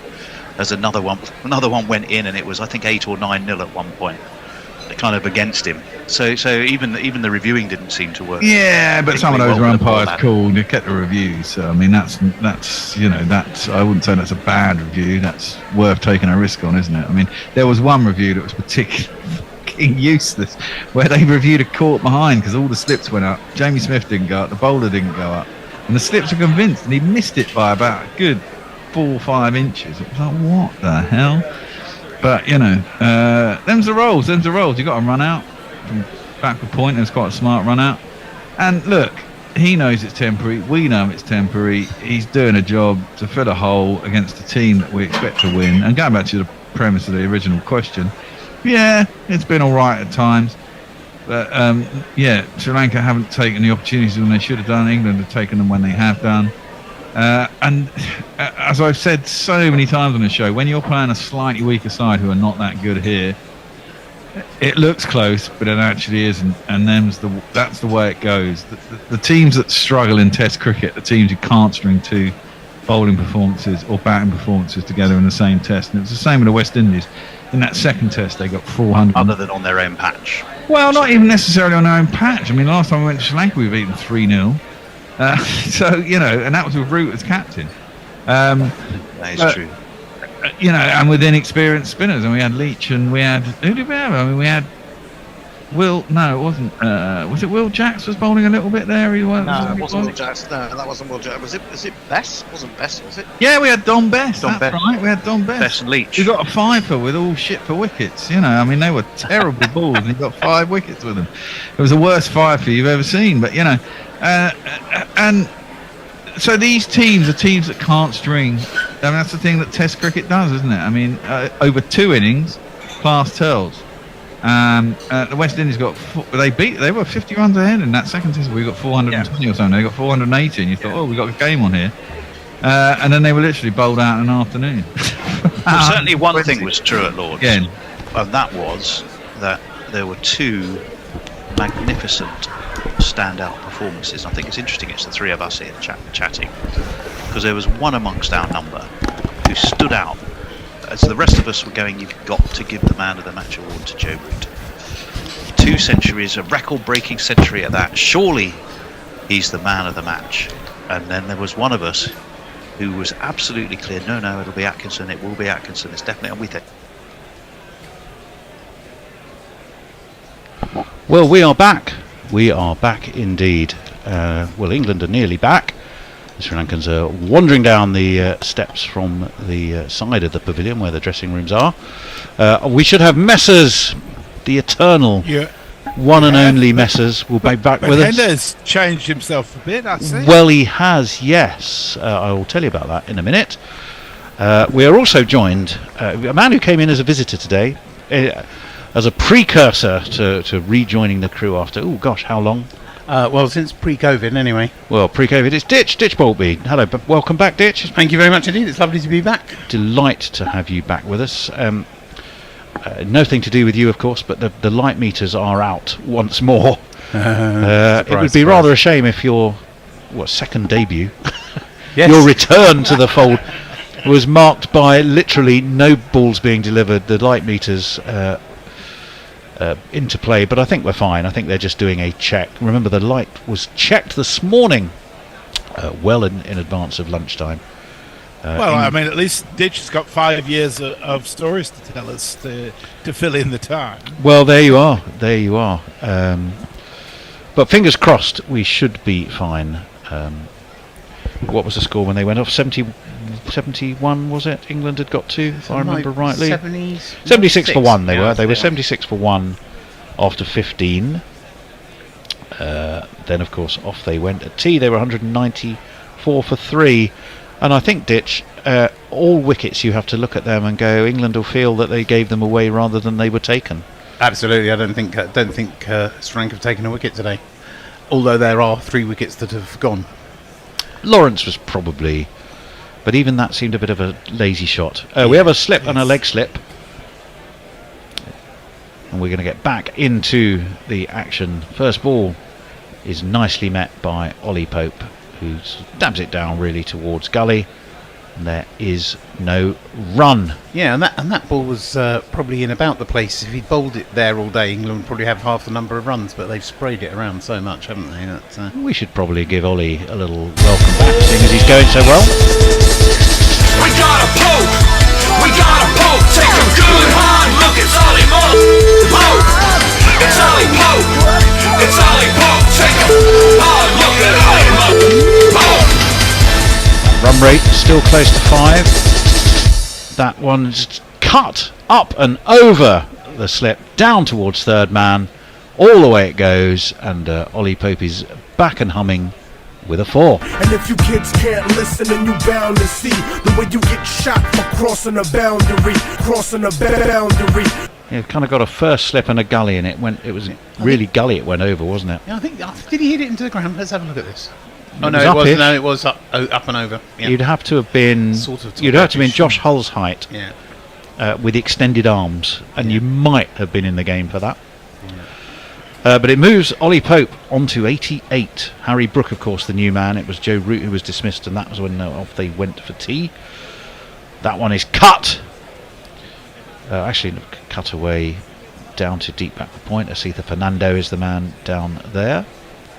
Yeah, that was bring Harry Brook onto strike and take Ollie Pope onto 89. England on the cusp of 200, 199 for 3, Ditch. Do we need a jingle for this man?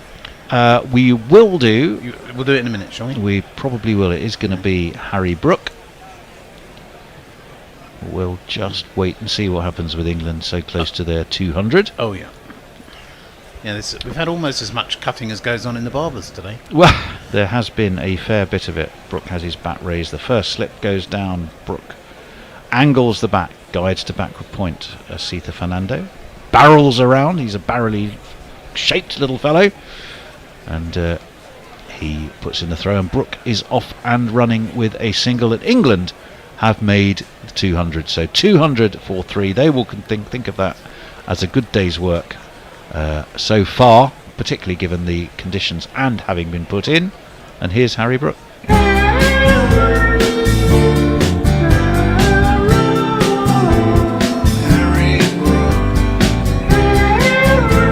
wicket comes Kumar. That's driven straight to extra cover by Ollie Pope, and there's no run. Still 200 for 3. 4.9 though. That's a good lick to be motoring along at, Ditch. It's a very good lick. Was that Bear in the background of that Harry Brook jingle? It sounded very like Bear going, Harry Brook. No, that wouldn't be Bear. You sure? Bear does feature in a couple of jingles. And you know they're Bear. And I can absolutely assure you that that wasn't one of them. Kumara, in he comes. Full, defended by Ollie Pope, who has a little stutter and a scurry forward. But I don't think he was thinking of a single. I think it was more his momentum. It was out to a shortish cover. And again, there was no run. It's the end of that Kumara over. 2 wickets for him, 2 for 76. 200 up for England, 200 for 3. Messers.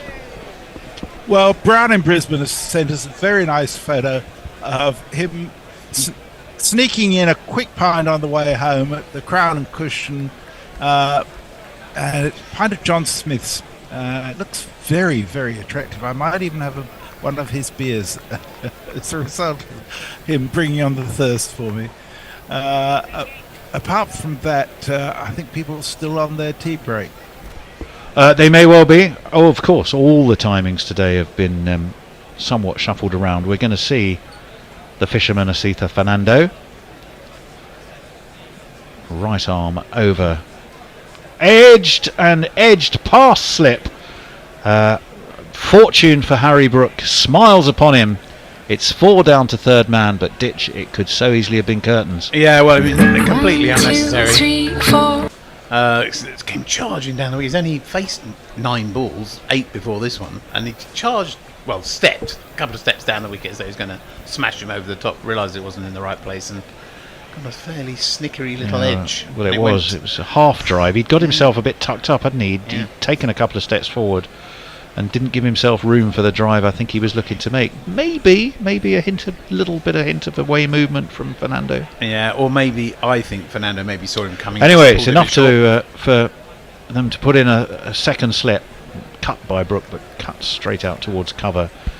And in the time-honoured tradition, when he doesn't quite middle the ball, he has a look at the bat as if it was entirely the bat's fault. He just didn't quite time that one right. It's been a funny series, really, I suppose, for Harry Brook. He's just not quite gone on from a series of starts from Reckon. What did he make? 56 at Old Trafford, 32. Lords, 33 and 37. Yeah, I mean, he's looked good the whole time, but not made a real score. Always looked good, but never. He built the foundation and not launched from it. As that one, he just dabs the bat down on, angled towards backward point, and this time they do take a single. He'll move on to 6. England will move on to 205. And I think, rather like the rest of the England batsmen today, I think most of the times he's been out, he's got himself out, hasn't he? I don't remember. Maybe there's the odd time he was out. Well, I'm just having a look. He was bowled by Jayasuriya. Actually, it was Jayasuriya got him twice at Old Trafford. Corton bowled, I think, was a classic leading edge to one that just popped up at him a little bit. I do kind of remember that in my mind's eye. It was LBW to Fernando at Lords, and then he was caught behind off Jayasuriya. So Jayasuriya, who's not playing, of course, in this game, has got him 3 times out of 4 dismissals. So maybe there's a that might be the good omen for Brook. That's past Pope's outside edge, my word. Now that was only 81 miles an hour, but on the scale of nip, nibble, and what's the other phrase we have? Nip, nibble, and the other one. Tuck. Well, that was definitely somewhere between nip and nibble, just enough to. Rather annoyingly, they're not re-showing that ball. They're showing a plethora of his fours. Well, I think that what they're saying, they're showing those fours that he waits and kind of just angles the bat and cuts quite late, and that time it was the ball that beat him. In comes Fernando. Pope, has he got something on that? No, says Gaffney. Pope was looking to turn him away around the corner. Dinesh Chandimal has both arms in the air. That's out. He's going, I caught that. Danindar De Silva says, well, I didn't hear anything. No, I don't think anybody else heard anything. He might have. He's gone for it. His wicket-keeper has persuaded Captain Danindar De Silva that there's something on that from Ollie Pope. They were quite good on there. Asitha Fernando is looking very as though I really don't know. It did look like something, didn't it? Ollie It Pope's certainly going, deviated, nah. didn't it? Well, we're going to let you know now, as we're watching the angle from over Fernando's shoulder. If anything, Glove, if anything. Well, if it was glove, it's out. Yes, I think it it's might nowhere be. near his thigh. It beats the bat. It beats the glove. It hits the takes a little bit of the No. top of his trouser below the belt, maybe, but I'm not even There's sure. not even it a snick does. on the trouser, but you can't always tell Well, it didn't hit them. Dananjaya de Silva, you should have stuck to your guns. If you were sure, you probably shouldn't have been chandamaled. No. But umpire Gaffney. The bowler wasn't really going for it either, was he? No. But it was Chandamal was so sure, and he was the one who would have had the best view, without a It doubt. was very close. It was a full-blooded attempt at a hoik, really, by Pope. If it was going to go anywhere, it would have gone down to fine leg. He certainly wouldn't have been to backward square. This one, he's played exactly the same shot, but much more square. It's a way through deep mid-wicket, and is going to get him 4 runs. So England, as is their way, they'll ride their luck, and once they've ridden their luck, they'll just keep playing the same shots and get runs from Where I live is the address I give. The phone. Little didn't bounce up as much, that one, and was well played and kept down by Pope. Very good. There's only a fraction below 5 now, 4.98. Yep. No, they whatever happens, England's whole game plan is advance the game quickly. And I think ultimately, although they've got the 3 wickets, Sri Lanka will be disappointed having put England in. Having put any side in any form of cricket, you don't really want to see them 209 for 3, do you? To be fair, not with the next 3 in either. Right. Sorry, Messers. After you, go on very quickly. Brown in Brisbane says Brook must be under orders to play such shots. Is he showing disrespect for the bowling? I just think, it seems strange to be quite as aggressive when he doesn't need to be. By the way, I can tell you Scotland have just lost by 70 runs to Australia. I think that's a mismatch, if ever I saw one, really, based on the first test, first T20 and this one. Right, Lahira Kumaro, in he comes. Brook angles the bat again out towards backward point. Fernando is almost inevitably the man stationed there, and they will take a single. Brook on 7, but crucially now Ollie Pope on his home ground, one of 4 Surrey players, remember, in this England side. Horrible series with the bat, horrible series with reviews, has though won 2 tests as captain, and he's on his home ground where he averages over 80. So what are the chances? I get a little 2 here and then top edge one over the keeper for 6 and get his century. Well, in comes Lahira Kumaro. That's driven by Pope. He's going to get 4 for it. I think Fernando's given up the chase coming around from backward point. So that will take Pope on to 97. He's 1 shot away from a test ton. What an answer that would be to his critics, which included, as I recall, Michael Vaughan quite volubly. Yeah, and he's got 6 balls to get a run the ball. Oh, yes. That was probably overpitched by Lahira and beautifully angled away by England standing captain. Well, you're a captain, not a standing captain. That one really does square him up and spits up at him and catches him on the glove, and Ollie Pope is in some discomfort here. On 97, Fernando, I don't think it was appreciably quick. I'm sorry, Kumaro, I don't think it was appreciably quicker. But Ollie Pope's got his glove off. That clearly hurt. Fingers jabbed between ball and bat there, I think. He needs bat some handle. spray. He needs some spray. He's calling for the spray. Well, 97. Oh, yeah, that did jump up at him, and it definitely hurt. And he's very quick to take that glove off.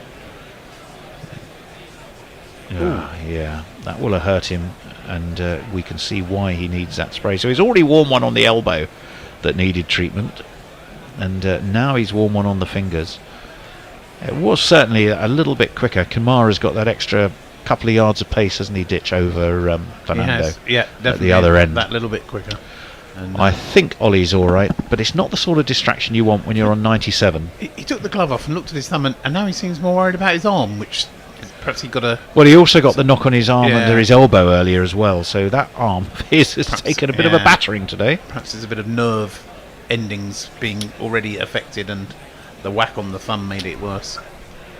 The body is a very peculiar thing. Well, a moral victory of sorts for Kumara. Pope, though, is on 97 off 95. He's been busy and quick about his work. He is going to face this delivery. It's beaten him, and he waggles the bat. There's an extra movement, 86 miles an hour. Chandamar dived to his right for a moment. Hearts were in mouth. Surrey hearts were in mouth. England hearts were in mouth. Pope heart was in his mouth. That seemed to go But off. he survived. Yeah, he survived. It seemed to go off the pitch, and then it swung afterwards, which probably helped him that it swung. Well, I think it did. It Yeah, definitely I think moved. if it hadn't moved after it had pitched more, he probably would have got an edge. Possibly. Maybe some not. nerves. He's got a point to prove. After such a run of such low scores in the first two tests, he's on his home ground. He defends, though. Defends solidly. That was just on the top of off stump, angling into him this time. Yeah, And he defends into the offside. Ruti took a little while with his first 100, didn't he, in the last test? He did. It was still a Joe Root. You look up and there he is on 40 kind of 100, though. Yeah. It was they were two great hundreds, weren't they? 214 for 3. It's going to be the last ball of this Lahiru Kamaru over. He's bowling from the pavilion end at the Oval. The city towers are no longer quite so noticeably shrouded in mist now, which is a good sign, I think, as that one's worked away to leg by Pope. He looks down at his bat as though if it's all the bat's fault. It was a good over by Kumar. It was a searching, probing over to a man on 97, but it is the end of the over, and we can go back for some more messages from messages. Well, we could, except nobody's saying anything just at the moment. I think they're still drifting back from tea. I'm highly disappointed that no one's got on and said, hi Ditch, glad to have you back or anything. You'd have thought, that's very. You'd have thought that someone would have jumped on, Oh, maybe I've been gone so long that we don't have any listeners that remember me, Oh well, we do have a lot of what shall we call our regular listeners. We do have a load of new listeners, new names, new faces, which is always good. Can never have enough new listeners. This one cut by Brook, cut to backward point. It's not going to be a Sita Fernando down there, of course, because he's the one doing the bowling. Yeah, I think it's Milan Ratnayaka down there. Yeah, but it's a single. I think if I had a fiver for every one of Messi's tweets I read out years gone by, I'd be quite a rich man. If I had a fiver for every one of Messi's tweets from days gone by, I wouldn't probably be here. I'd be on a Caribbean island in my luxurious villa. Yeah, you only let me on here to stop me tweeting. Didn't you? Well, 97. Pope doesn't get hold of this. He had to reach for it outside of off stump. 83 miles an hour from Fernando. Pope was stretching, drives it towards point. Good bowling from Fernando, mixing it up. They don't want to give this away. Kamara's managed to get one to jag back at Pope and thump him on the glove. Fernando's taunting him a little bit outside of off stump. There is quite an extensive offside ring.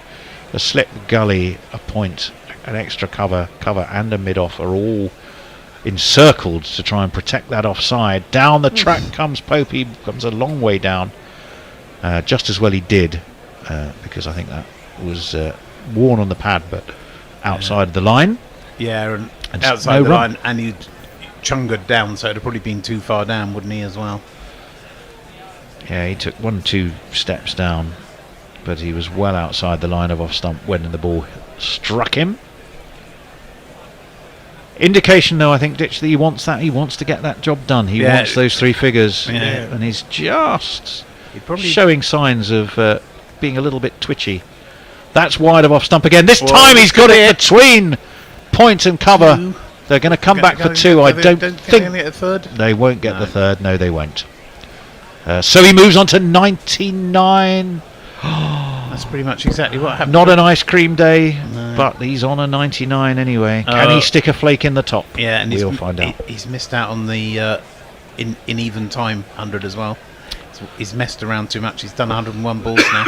Possibly not the most the main thing on his mind. That run rate though is 4.97, so England will definitely feel, given all the interruptions and the fact they lost the toss. Pope's third toss, 3 tosses on the bounce as captain, he's managed to lose. But 217 for 3, they'll have bitten your hand off for that. In comes Fernando.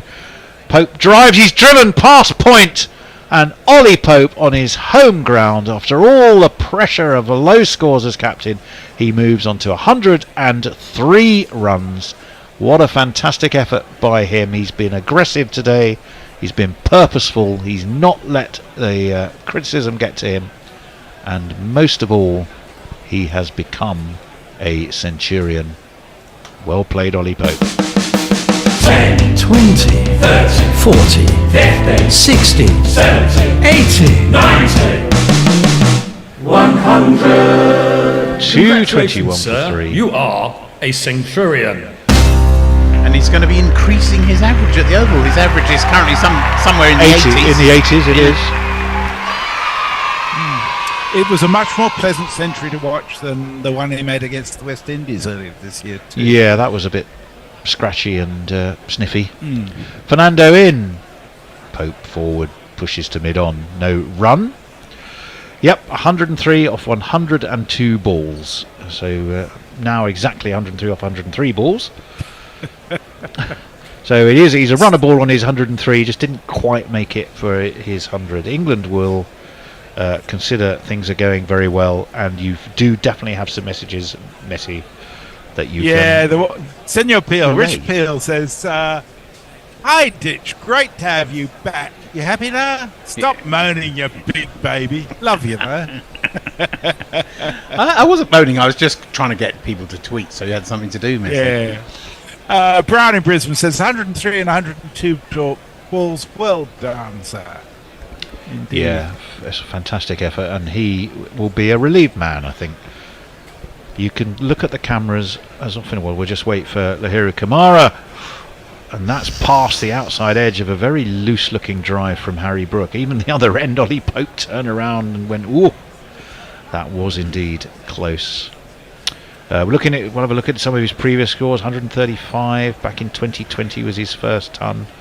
145, 108, 205 against Ireland, that was at Lords, I think. 196 against India, 121 against the West Indies, the rather scratchy 121 we were talking about, and 103 today. I think the one against India, the pick of those, Ditch, to be honest, given the circumstances, and I believe it was match winning. Oh dear. The light meters are out once more. Umpire Gaffney has just tilted his head to one side. And Joel Wilson has go, "Don't ask me, I've got dark glasses on. I couldn't tell you whether it's dark or not." That was Brook's fault for playing and missing. They wouldn't have thought about it otherwise. I was going to say that, but they are going to go.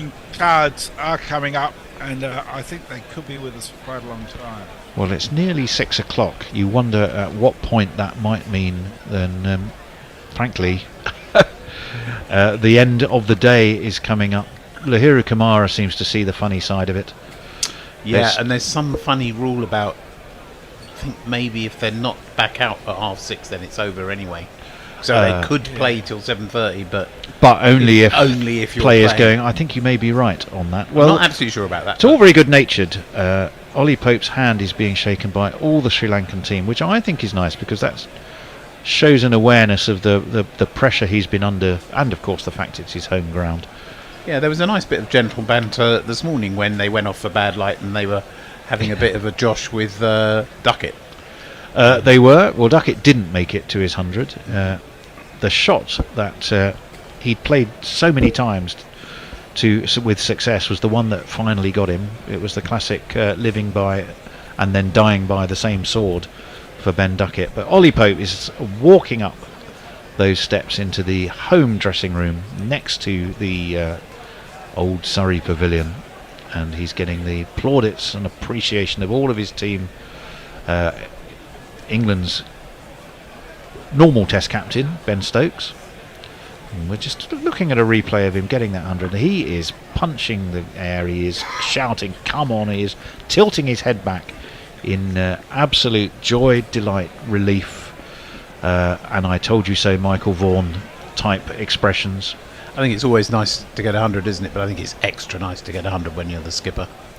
Well, it certainly is, but it means that for now, rather sadly, having had that moment of delight, we have to impart to you that for now, Light has beaten us for the second time today.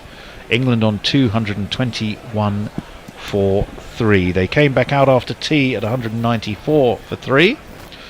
They've increased the scoring rate. Harry Brook, well, he's been perhaps a little bit loose and hasn't got into his stride yet. 8 off 14. Ollie Pope, though, England's standing captain, 103 off exactly 103 balls. He has gone to his 100. Let's have a look at the bowling. Well, it's been since tea. It's been Kumara 2 for 81. Sita Fernando yet to get a wicket, although he has probed and pushed. But he's a bit military medium-ish in pace, isn't he? That's the only problem with Kumara. Yeah. With Fernando, Kumara's got that extra little bit of nip about him. Today, Ben Ducket, a fantastic 86 off 79. Loads of reverse ramps until the one that got him out.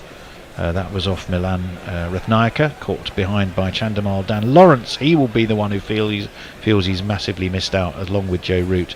He was caught by Nasanka off Kumara for just 5 and never really seemed to get going. Ollie Pope, we've talked about Joe Root, 13 before he then mistimed a pull straight down the throat of Fernando off the bowling of Kumara.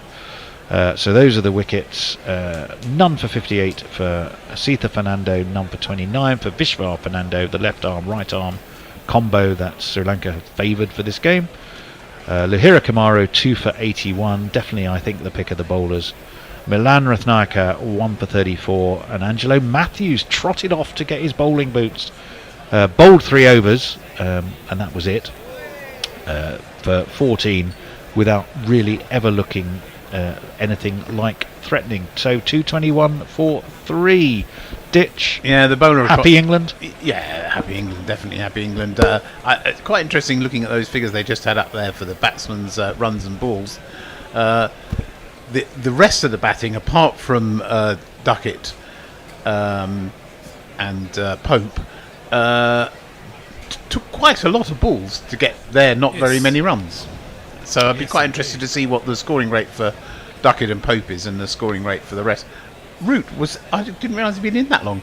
13 or 48 balls, which in the context of this innings is very slow, isn't it? I mean, people are saying it was a tired shot, and yes, you're right, there wasn't that. I mean, 2 centuries at Lord's. As we know, I did say not that long ago that when we looked at the Shard and some of the tall landmark buildings of the city, they didn't look so shrouded in mist, but they look a little bit more shrouded now. Yeah, that was a slightly different angle they had before. Yeah. The radar's not encouraging, I've got to say. Is it not? Yeah, well, there was, I mean, the weather forecast said it was going to chuck it with rain at some point this afternoon.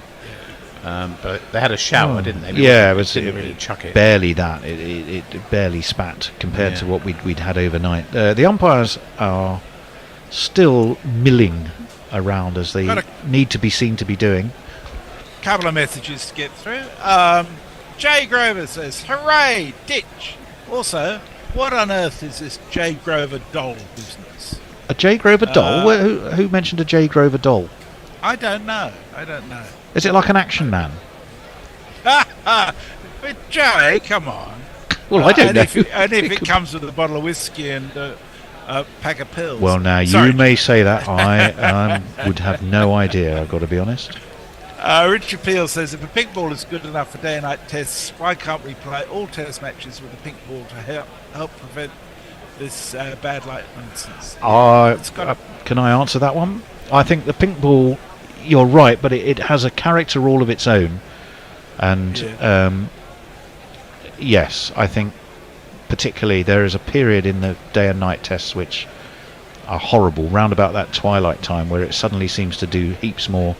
I think if you play a certain number of tests where you expect that, you work around it, but I would personally not like to see all tests with a pink ball just in case it might get dark. And a couple of messages on Blue Sky. Dave Emirates, Dave Wood, says, I'm so happy that the Papal One has done what all England cricketers should strive for, prove Michael Vaughan wrong. And on the same vein, Legacy 80 Brian says, up yours, Michael Vaughan. Well, if he was going to do it anywhere, he was going to do it at the Oval. I think we could pretty safely say, couldn't we? I mean, the Oval loves him. He loves the Oval ditch. Absolutely, indeed. If averaging over 80 at a ground, you're going to be happy there, aren't you? So, and he plays a lot of cricket there as well, not just first class. Doesn't he? Plays a lot of one-day cricket at the Oval. He must know every blade of grass on that pitch. So I think he's got every chance. It's quite interesting how these former England captains like to chip in with some fairly silly comments, which I suppose it's just to get them a bit of a reputation. Well, I think that particular case, yes, and I wouldn't say it's a trait of all former England captains, but it certainly is of that particular one. Yeah, I mean, there's some very sensible ones too. Yeah, Michael Atkinson springs to mind in particular. Ricky Ponting on the other side too. Leah, it says, remember there's a video later today on the Silly Short Leg channel as well. So hop over there if you want to see Leah's video later tonight. Okay, right. Now, I guess the question is going to be, do we want to take a break? We should probably give it one more minute just to see what we think is likely to happen at the Oval. Yeah. Well, I want to know what Ditch has been doing for the last 5 years. Well, ask him that. And well, I got divorced again, Good choice. third time. Yeah, well, it's expensive. Expensive, very expensive. I don't recommend it. Getting divorced. I mean, I think the solution is don't get married in the first place, but yes, that avoids getting divorced. But there we go. So yeah, so that's why I'm a bit more around, I guess, and also I'm going to be retiring around about May next year. I think completely retiring. I'm semi-retired as it is, but that should mean I'm going to be around a lot more. So I thought I'd better get my hand back in early. So when I'm got much more time to do it next year, I'll vaguely know what I'm doing. Not a huge amount's changed in the studio. No, it's probably this similar. Configuration with the number of computers has changed. Yes, it has. You've come on a day when we're 30% down on the computer front, or on the computer actually front, more than that. Yeah. This is all the realigning of things to cope with the pandemic. Yeah, I can imagine. Yeah, that's another thing I thought I'd better come in and learn, just in case I ever needed to be able to do it remotely. Well, how on earth you do it remotely, because I don't have a clue. The thing was, I mean, necessity was very much the mother of the Bear's invention. Yeah. And Hendo and I would always talk about the 3 stages of Bear. Whenever you wanted something done, no. Oh, maybe. Oh, I've done it. as being the 3 stages of Bear. Yeah. And that's pretty much how it was. We were going, there has to be a way, one of us can be in the studio and the rest of the world can be doing it remotely, and as to all intents and purposes it's going to be as good as we ever were.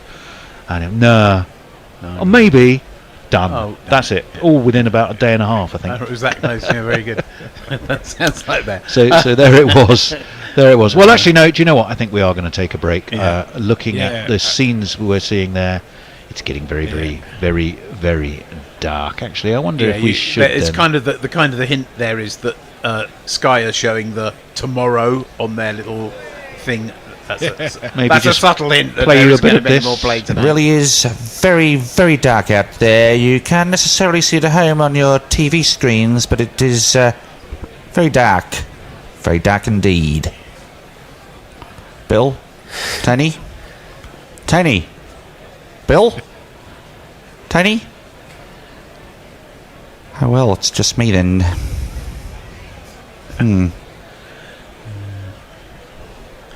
The oldies are always the best, aren't they? Oh, that was a shorter version of that one, was it?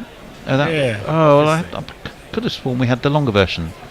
There's one here. There was one called Ditch somewhere. Oh, yours was a bounce one. Bounce. The Ditch, but I'm not going to play that. I'm not going to play We'll that. have that another. We'll have that. There'll be. I think that is my only jingle. Bounce. Oh, well, there it is. Bounce. It's there. Don't you worry. Right. 2:21 for 3. Bad Light has stopped play. We will keep you appraised. Of course, we'll be poised like crouching tigers and hidden dragons in the green room. But in the meantime, we're going to go and take a break. stay tuned, and hopefully, I say that without actually huge amounts of hope, but you never know, we may be back. In the meantime, take care. Goodbye.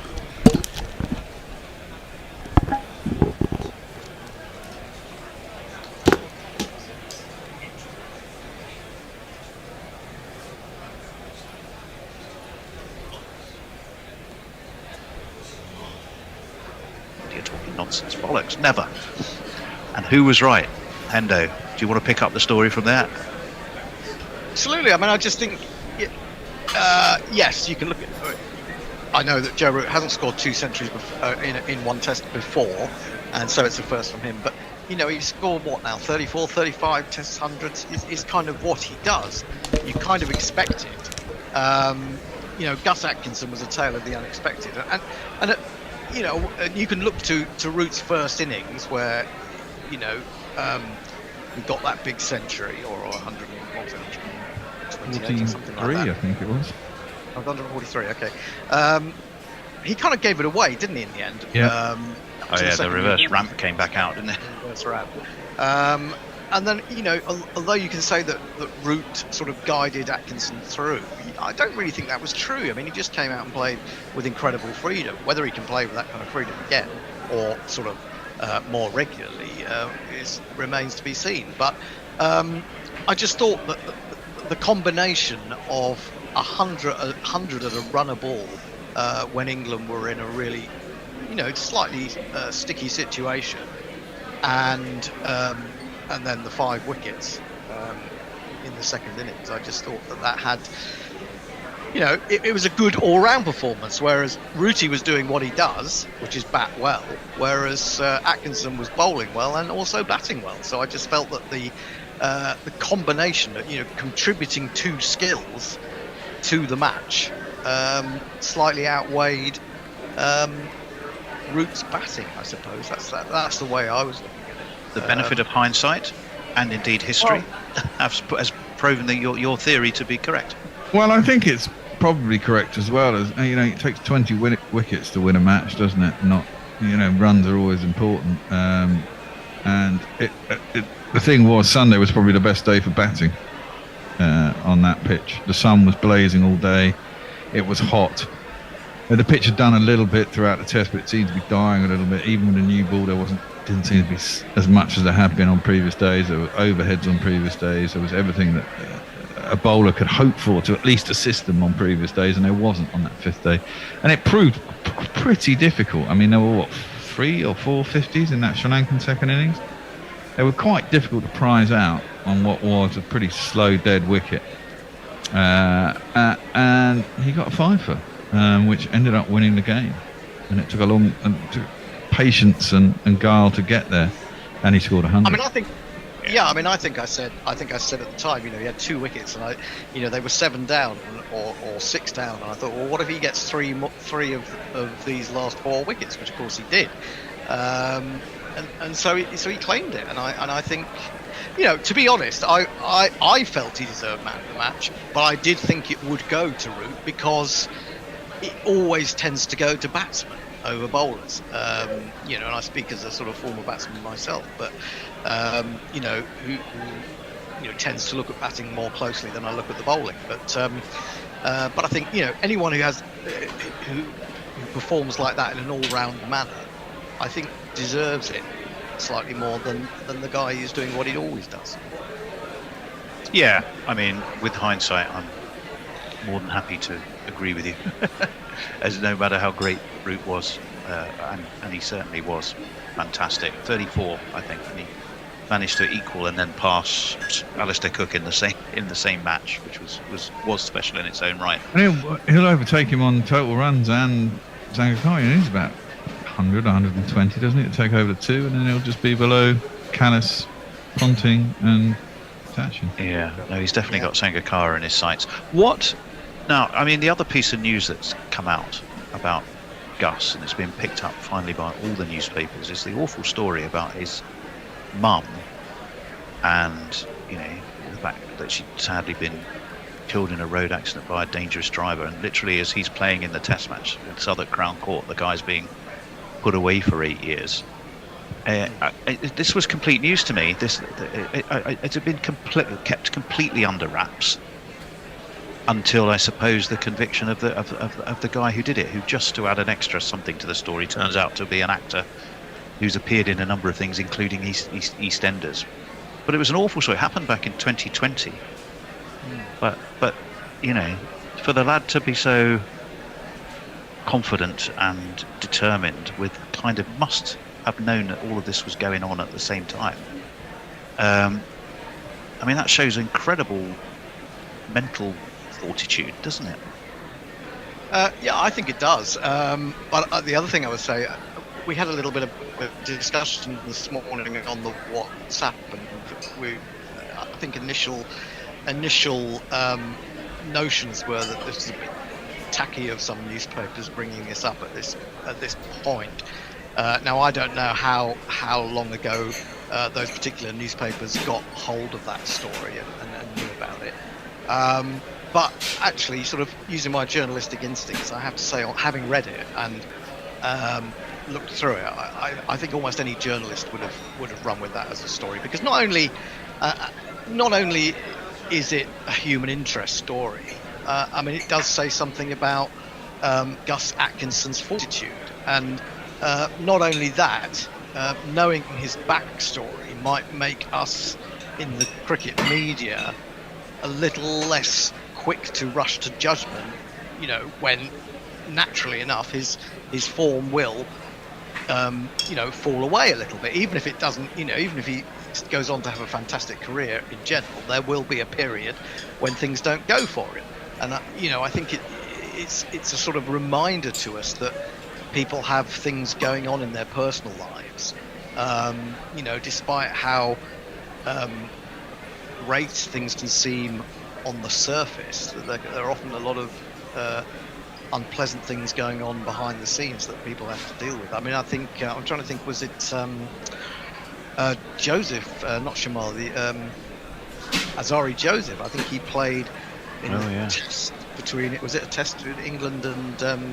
Yeah, it was. It was the morning after his mum had died. So and maybe actually getting out onto a cricket pitch is actually much more beneficial than sitting around and having it weighing on your mind. I mean, perhaps not surprisingly, it's not something he's talked a lot about. I can understand why, particularly even before a case has got to court. The guy did a runner, of course, and then hid in the US, didn't provide samples. But so we don't need to go into the mechanics of that. But there is a lovely quote that he said.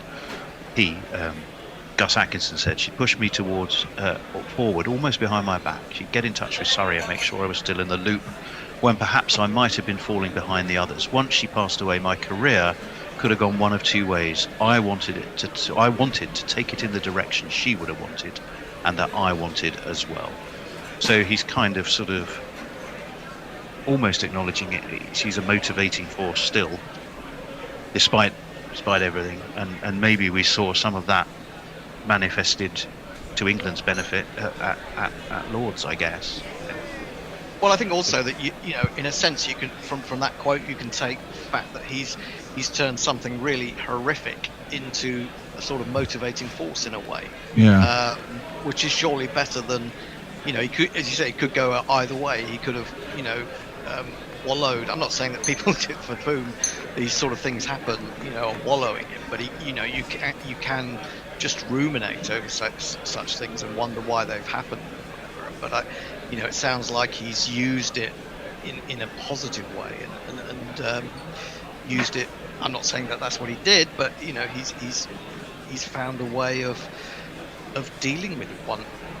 One presumes, although who knows what's down the line? It's very difficult. Well, let's hope it sustains in adversity as well as driving him to the opposite of adversity to great success. Who's he replacing? He's replacing Matthew Potts. Oh, really? Yeah. Who, of course, bowled actually very well. He had a bit of a shocking start at Old Trafford, but then he found his length. I thought he was excellent at Lord's, and and economical as well as reasonably penetrative. But I think they've just decided there's a cast of characters who could be manoeuvring into that ultimate Ashes berth. Let's look as many as we can. And we're 2-0 up in a series against Sri Lanka. Surely this is a good time to chuck another one in. Must be quite disheartening for Potts, though. I mean, I don't think it means he's been rejected. I just think it means he's in a holding pattern of seamers that they want to have a good look at. But it says something to him, doesn't it? I mean, it says to him, we've had all these changes, we've got rid of Jimmy Anderson, we got an injury to Mark Wood, we've run all these changes, you were on the sidelines for quite a while, you played before, we've got you in for one test, you've done okay, but actually we're going to look at someone else. No, he's played 2 tests. He played the first. No, did he? He didn't play the first. Yes, Oh yeah, of course he did play the first one, didn't he? Yeah. I think that was always the plan. I mean, I mean, who knows whether this will work? And you know, it's a lot for him to have to take on when he's played so little first-class cricket. But he did bowl against the Sri Lankans for the in the warm-up, didn't he? He took a few wickets in that. Where was that? I think that was at Worcestershire. I've literally only seen him bowl 4 or 5 balls, and that was in the 100. I've seen none. I gather he's quite quick. Well, yes, he's alleged to be about 87, something like that. He's also left armour. Left armour, yeah. And what we haven't got is a quick left armour. We've got a number of medium fast left armours and ones that are prone to injury, but we haven't got a genuinely quick left armour. I still think it's going to be an enormous ask for him to come good quickly enough to be, you know, a serious contender for Australia. But in a way, I don't mind it, because I always thought years ago that England was a little behind in bringing talent forward initially, and you know, so we'd often see Pakistan players, for example. Shah is an example, Nasim Shah is an example, you know, coming in as a quick bowler at 16, 17 years of age. And England have always been a little bit reluctant to do that, but they do seem to be doing it with the likes of Shoaib and now Josh Hull. And you can argue 2 ways. You can say that it's unfair on those who've, you know, battled away in county cricket, and I have some sympathy with that notion, absolutely. But at the same time, it's kind of refreshing to see them back certain players, and in a way perhaps get them out of county cricket before county cricket, for all its positives, can actually, you know, it can bring people down after a while if they're not making a certain amount of progress, and especially with the way that the county game is now divided up into sort of April and September and a couple of matches in June and July if you're lucky. You know, it becomes much more difficult for players to make their case, because you know, they're dealing with such differing conditions, really. You know, they're not bowling in the, you know, when you would think that, especially if you talk about quick bowlers, they're not bowling when you think pitches would be at their best in late June, July, August. They're bowling mainly in April and September. And in April, you kind of think, if you're a fast bowler, you know, you've got to be a little bit careful about injury, haven't you, when it's as cold as it sometimes is. Yeah, no, I agree. I mean, I think it's well worth having a look at. He's only 20. He's quick left arm. He had a very good blast, I think. I don't think he did. He only played 2 in the 100, and he went for about 50 odd in 2 matches for Manchester Originals, I think. But he did pretty well in the blast, I think. Got regular wickets for Leicestershire there. He's only played 3 county games, and again, he's a bit like Shoaib Bashir. If you look at his county averages, you'd never pick him. But he did have that phenomenal final in the Royal London, as it was last year, didn't he? When he bowled the death over there, and really helped to win it for Leicestershire. No idea, Tony. Well, he did. I can assure you did. So I'm kind of with Hendo. A left arm a left arm quick. Have a look. Give him a couple of give him a chance. Yeah, 20, well, I mean, there's one way of looking at this. Is if you're good enough to play professional cricket and you can get into a county side, maybe you've got an opportunity as a test player and you can prove your worth exactly that. Skip the county shit and prove your worth at the international level. That's what I've been saying about Shah Bashir. He's going to learn on the job, basically, playing for England, because no one else seems to want to play. And he's young, and he's got a whole career ahead of him. And if he learns and does enough for the England side, he'll learn an awful lot more playing for England, playing around the world in different conditions. And he'll ever learn in county cricket. And if they can keep him there, give him 3 or 4 years, he might well be a real find.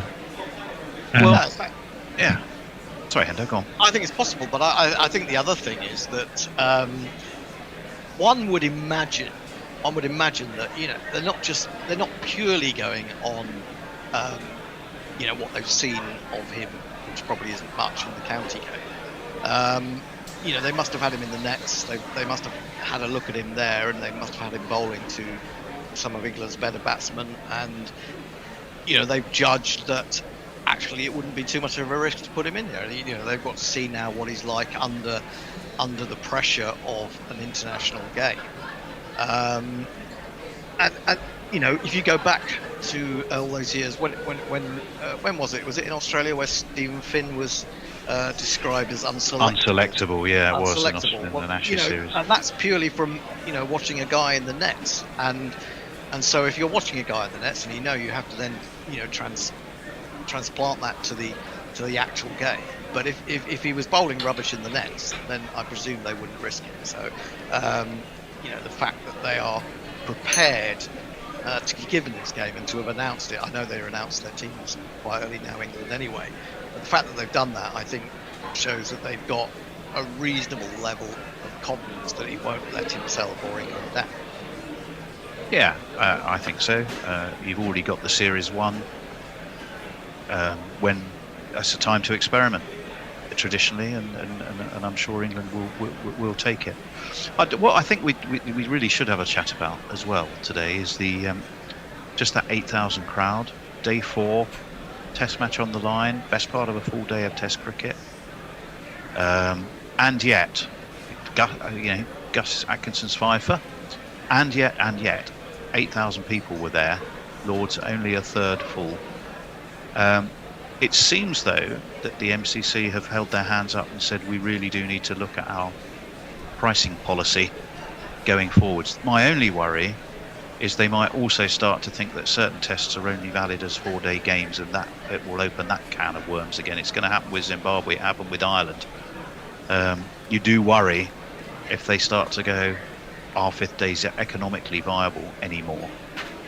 Well, I mean, not just 5th days, but 4th days, really. I mean, I think I said at the beginning of this whole summer, without trying to disrespect West Indies or Sri Lanka, but based on their batting lineups that they were bringing and their lack of experience in the conditions, and the way that England play, it was more than likely that most of the games could be over in 3.5 days, and that's been pretty true, especially when you consider that if you do lose any time to rain or bad light, it's now made up at the end of the day. So it's not like you lose a lot, and that might force you into a 5th day, or something. Or like longer that. sessions the next day. I hate that. Plays havoc with my rotors. Well, but yes, exactly, and you get that, and it's long overdue. I mean, if this is the wake-up call that MCC Lords required, then all well and good. Because, I mean, I was I wasn't watching it that closely, I think, on the Sunday and initially, and I was aware that it wasn't a particularly big crowd, but I wasn't aware that it was quite as bad as that. And when you say 8,000 or 9,000, I'm actually surprised it was that many. It really didn't look like that. It literally looked like a smattering of people. The cheapest ticket price on the day was £95. The tickets available. Yeah. Well, that's crazy. That's crazy. I mean, that's crazy if you want to get people through the door. But I think, you see, this is the difficulty. I mean, and it makes you wonder whether they should, if they know that they're playing. It's difficult to say because in some circumstances England could be the weak team. But if they know that England are playing a weaker team and they're still playing, baseball type cricket, then it's. I wonder whether they should be selling in advance for the fourth day because. It's not necessarily going to go to that. And the thing is, if people, and I think this point was made by Lords, was that we've got people coming who've paid 95 quid or more. They did say that, yeah. Guy Lavender. I mean, I've never really understood this. I mean, it struck me as a sort of similar to the argument that, how sometimes you'll get on a train and there's standing room only, or even sitting in the corridor room only. If say it's like sort of intercity train, and then sort of first class has got about 3 people in it, and of course they won't let you overflow all the people who haven't got access to a seat by putting them in first class because it would upset the first class passengers. And it seems to me that's a bit like what we've got here. You can't. Obviously, there would have been complaints. Potentially from those people who paid 95 quid because everyone gets so irate with the idea of anyone getting anything more than they've got in this day and age that it would have been it would have been difficult. So I understand that they said that, and I did even say that I think when I came on Sunday. So I think. It's a good thing long term because it is unsustainable. You don't. I think someone was saying they paid 30 odd quid for day 4 at Old Trafford or something, and I think, well, yeah, that's about right, isn't it? I mean, well, I've got a little table here which is quite interesting, which is the admission prices. Lords days 1 to 3, 65 to 150 pounds, and no reductions for day 4. Yep. Trent Bridge. 45 to 90 pounds days 1 to 3, and a 25% reduction on every price bracket for day 4. Edgbaston 65 to 120 pounds, and apparently didn't answer the query that this was from the Times. Old Trafford 35 to 115 days 1 to 3, but reduced prices ranging from 29 to 75 for day 4. And then Lords, as we say, between 80 and 150, and the Oval 75 and 110, but no day 4 reductions. And what Guy Lavender said, and it's interesting, therefore, it's the 2 London grounds that appear to be coining it the most with the least flexibility, which I think tells its own story. But there we go. Well, they're in the capital. There's more people. London waiting and all that. I get that. I guess that's how they feel they can do it. I do find it a bit odd that they don't want to reduce prices on days, especially when you see what things because members have paid, they've gone through the ballot, and they don't want to do that. But I think you've just got to adjust what you ask people to pay in the ballot as well. They say you don't get hamstrung by that. What he said was, Guy Lavender, who's the CEO of MCC for now, although I thought he was off to Cheltenham Racecourse. Maybe he might be leaving anyway, and he is current CEO. He said, we will be paying particular attention to the structure of fourth day tickets in our pricing reviews, given the way Test cricket is now being played, which had an ominous ring to it for me. I mean, I know he's talking about getting ahead of the game early, driving the story of the game forward, getting runs on the board, etc. Giving yourself time to ball teams out, very much the way England play. The Ireland test last year was scheduled a 4-day test. Obviously, the Zimbabwe done was that.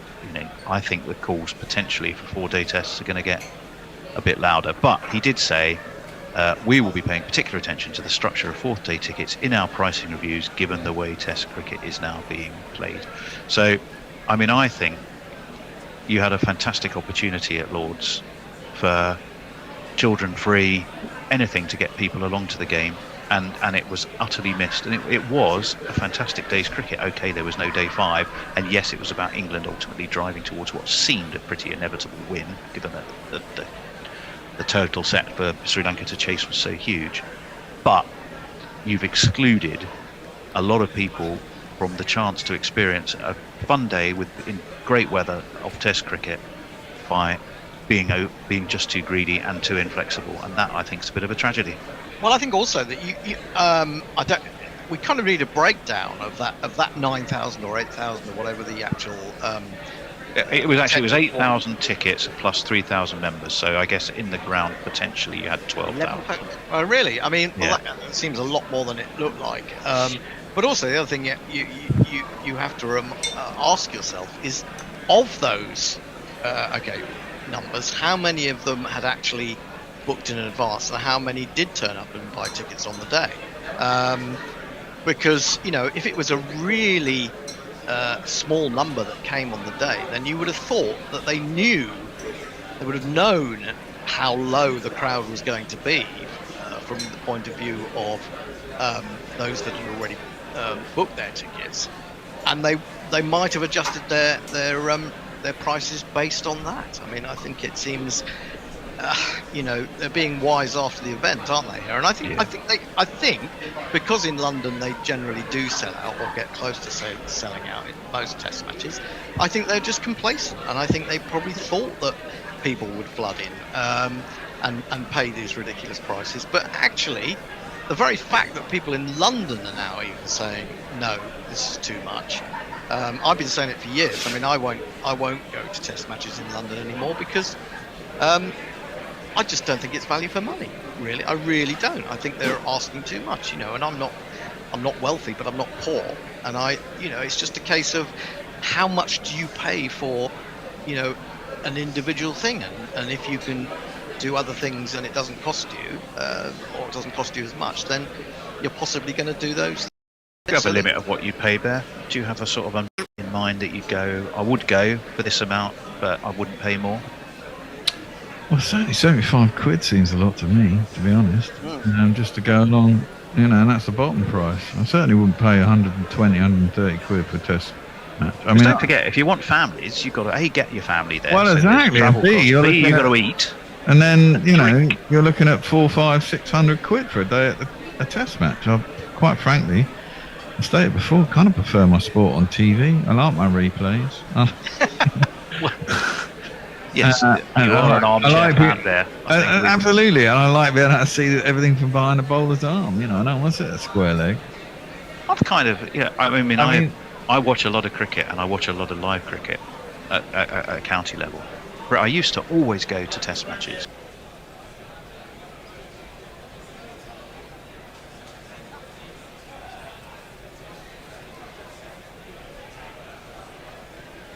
I'd put myself in the ballots.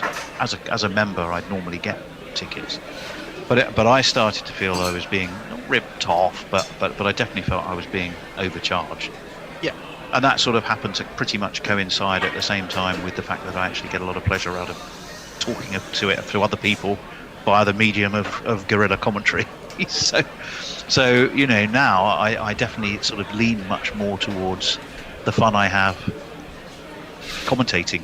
And with over actually attending, but it's not like I don't support live cricket, because I massively do support a lot of live cricket. That's the other thing. You go to a test match and you've only got right, folks. To your nonsense. Sorry to say, you've got thousands. So it's stack of dumps. Yeah, the light has beaten everybody. So we shall be back tomorrow. What's going on here? We shall be back tomorrow at a normal time, 11:50. Probably be a long day tomorrow, but I'll be back with Tone and some others. And until then, goodbye. Guerrilla cricket.